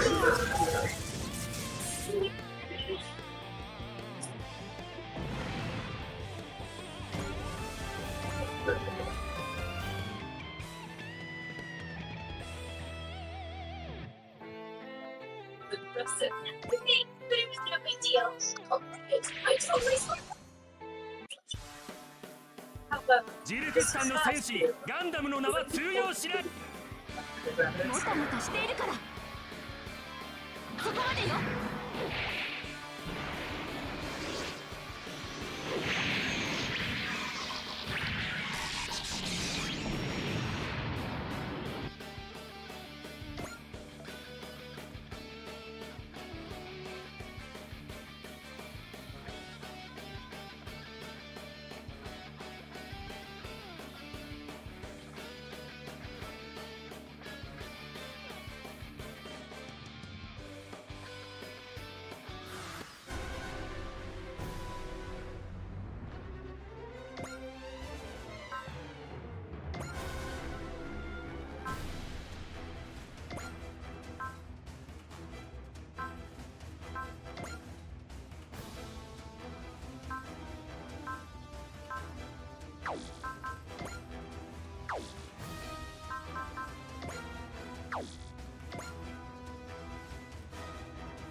Sorry, my phone died.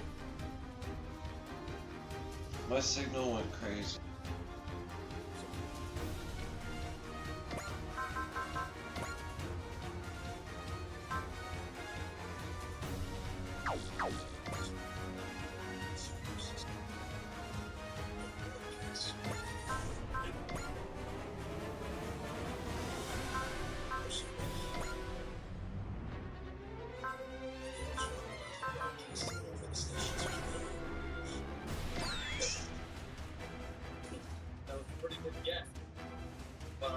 Isn't as obvious as you might think.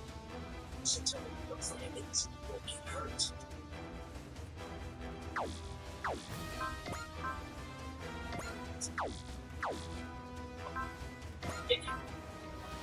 Leave this place at once! This station has been taken over by evil wizards! They are threatening to broadcast a deadly spell! Creatures that can kill everyone here! I beg you, run as far as you can!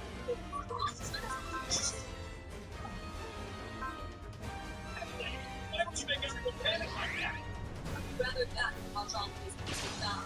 Back you gentlemen into a vacuum and ナイトメアフレームが相手なら先読みが必要になる。敵機捕捉、パターン入力。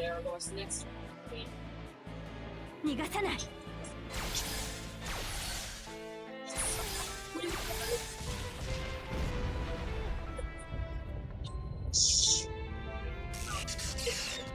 こんなところで。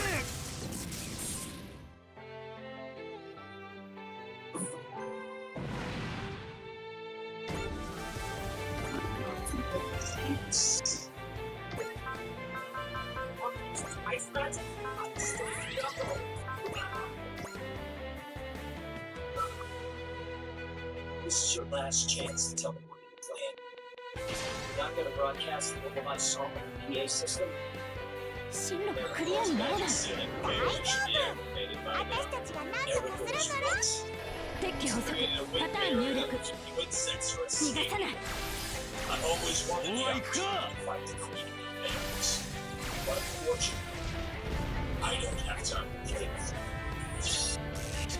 弱腰になるものか。まんまと敵の策にはまるとは。There's no way you'll ever be able to break through my magic ceiling barrier. You see, it's one way up, but you can try to escape the wind and tear you apart. What is the meaning of this, you scoundrel? You wasted enough of our time on your very damn fly. I will give a change. Come back here, you! Curse you, Aragorn! Find a way to stop you! It was a target in this station after all. Just once. Why don't I get straight to the point here, buddy? Tell me what the plan is, or else. We knew you pests would cause problems, so we lured you here and trapped you. The only reason we took over this station is to block traffic to the final stop. We didn't want any trains hitting in the Clover station. That's where it's going down. Clover's just beyond the giant canyon. This train line is the only way in and out of town. Unless you're able to fly like Gareth. So we're gonna buy some Clover. You know what else is there right now? Big car. Yeah.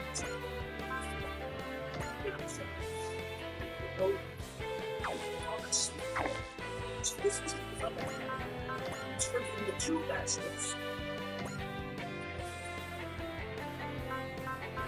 We're finally figuring it out. It's too late to stop us now. Dogs must be brain to get such a power. This is so big. I won't even know what hit him after all of my songs started playing. There's no way Aragorn's plan will fail. You will be a little bit stuck in this game, but there's nothing you can do about it. Soon we'll have our revenge on everyone who tried to keep us down. But we're not done completely fighting.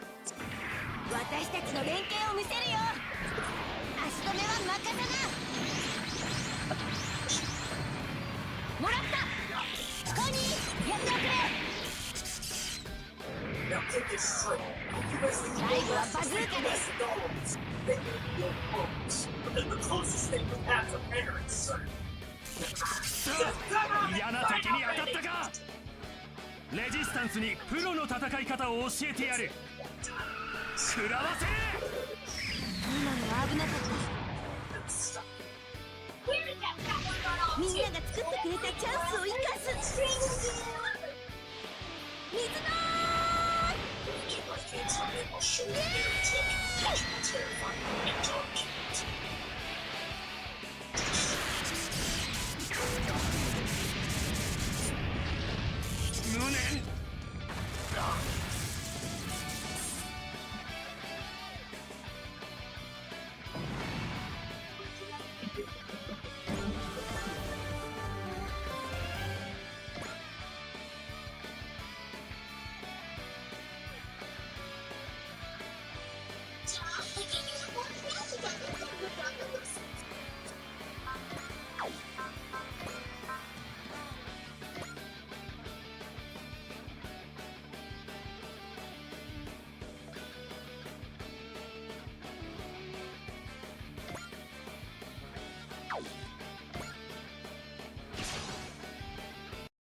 The land far, far away lies the kingdom of私、分かっているから。青い竜巻。 magic. I'll never 敵を飲み込め。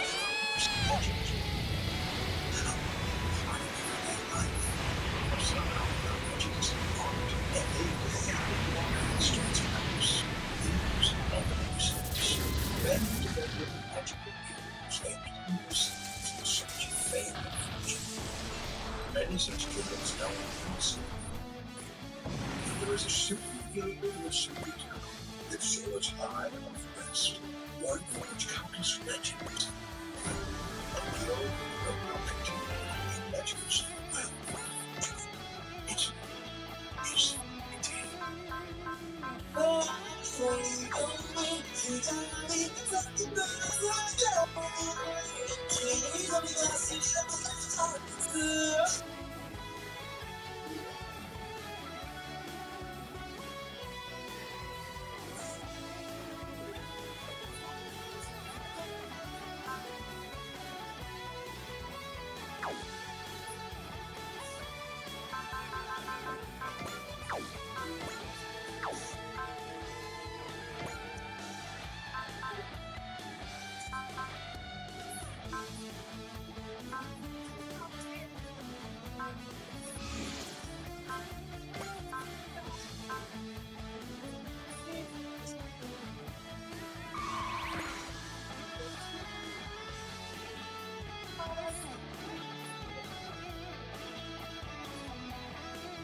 ガオガイ号なら負けない。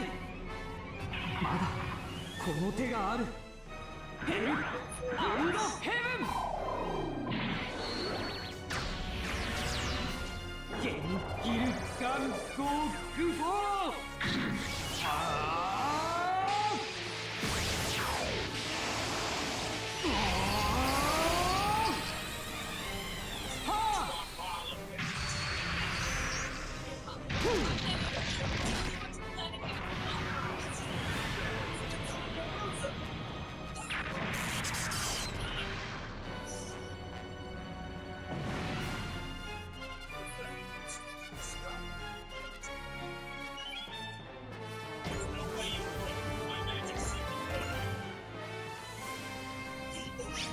Transfusion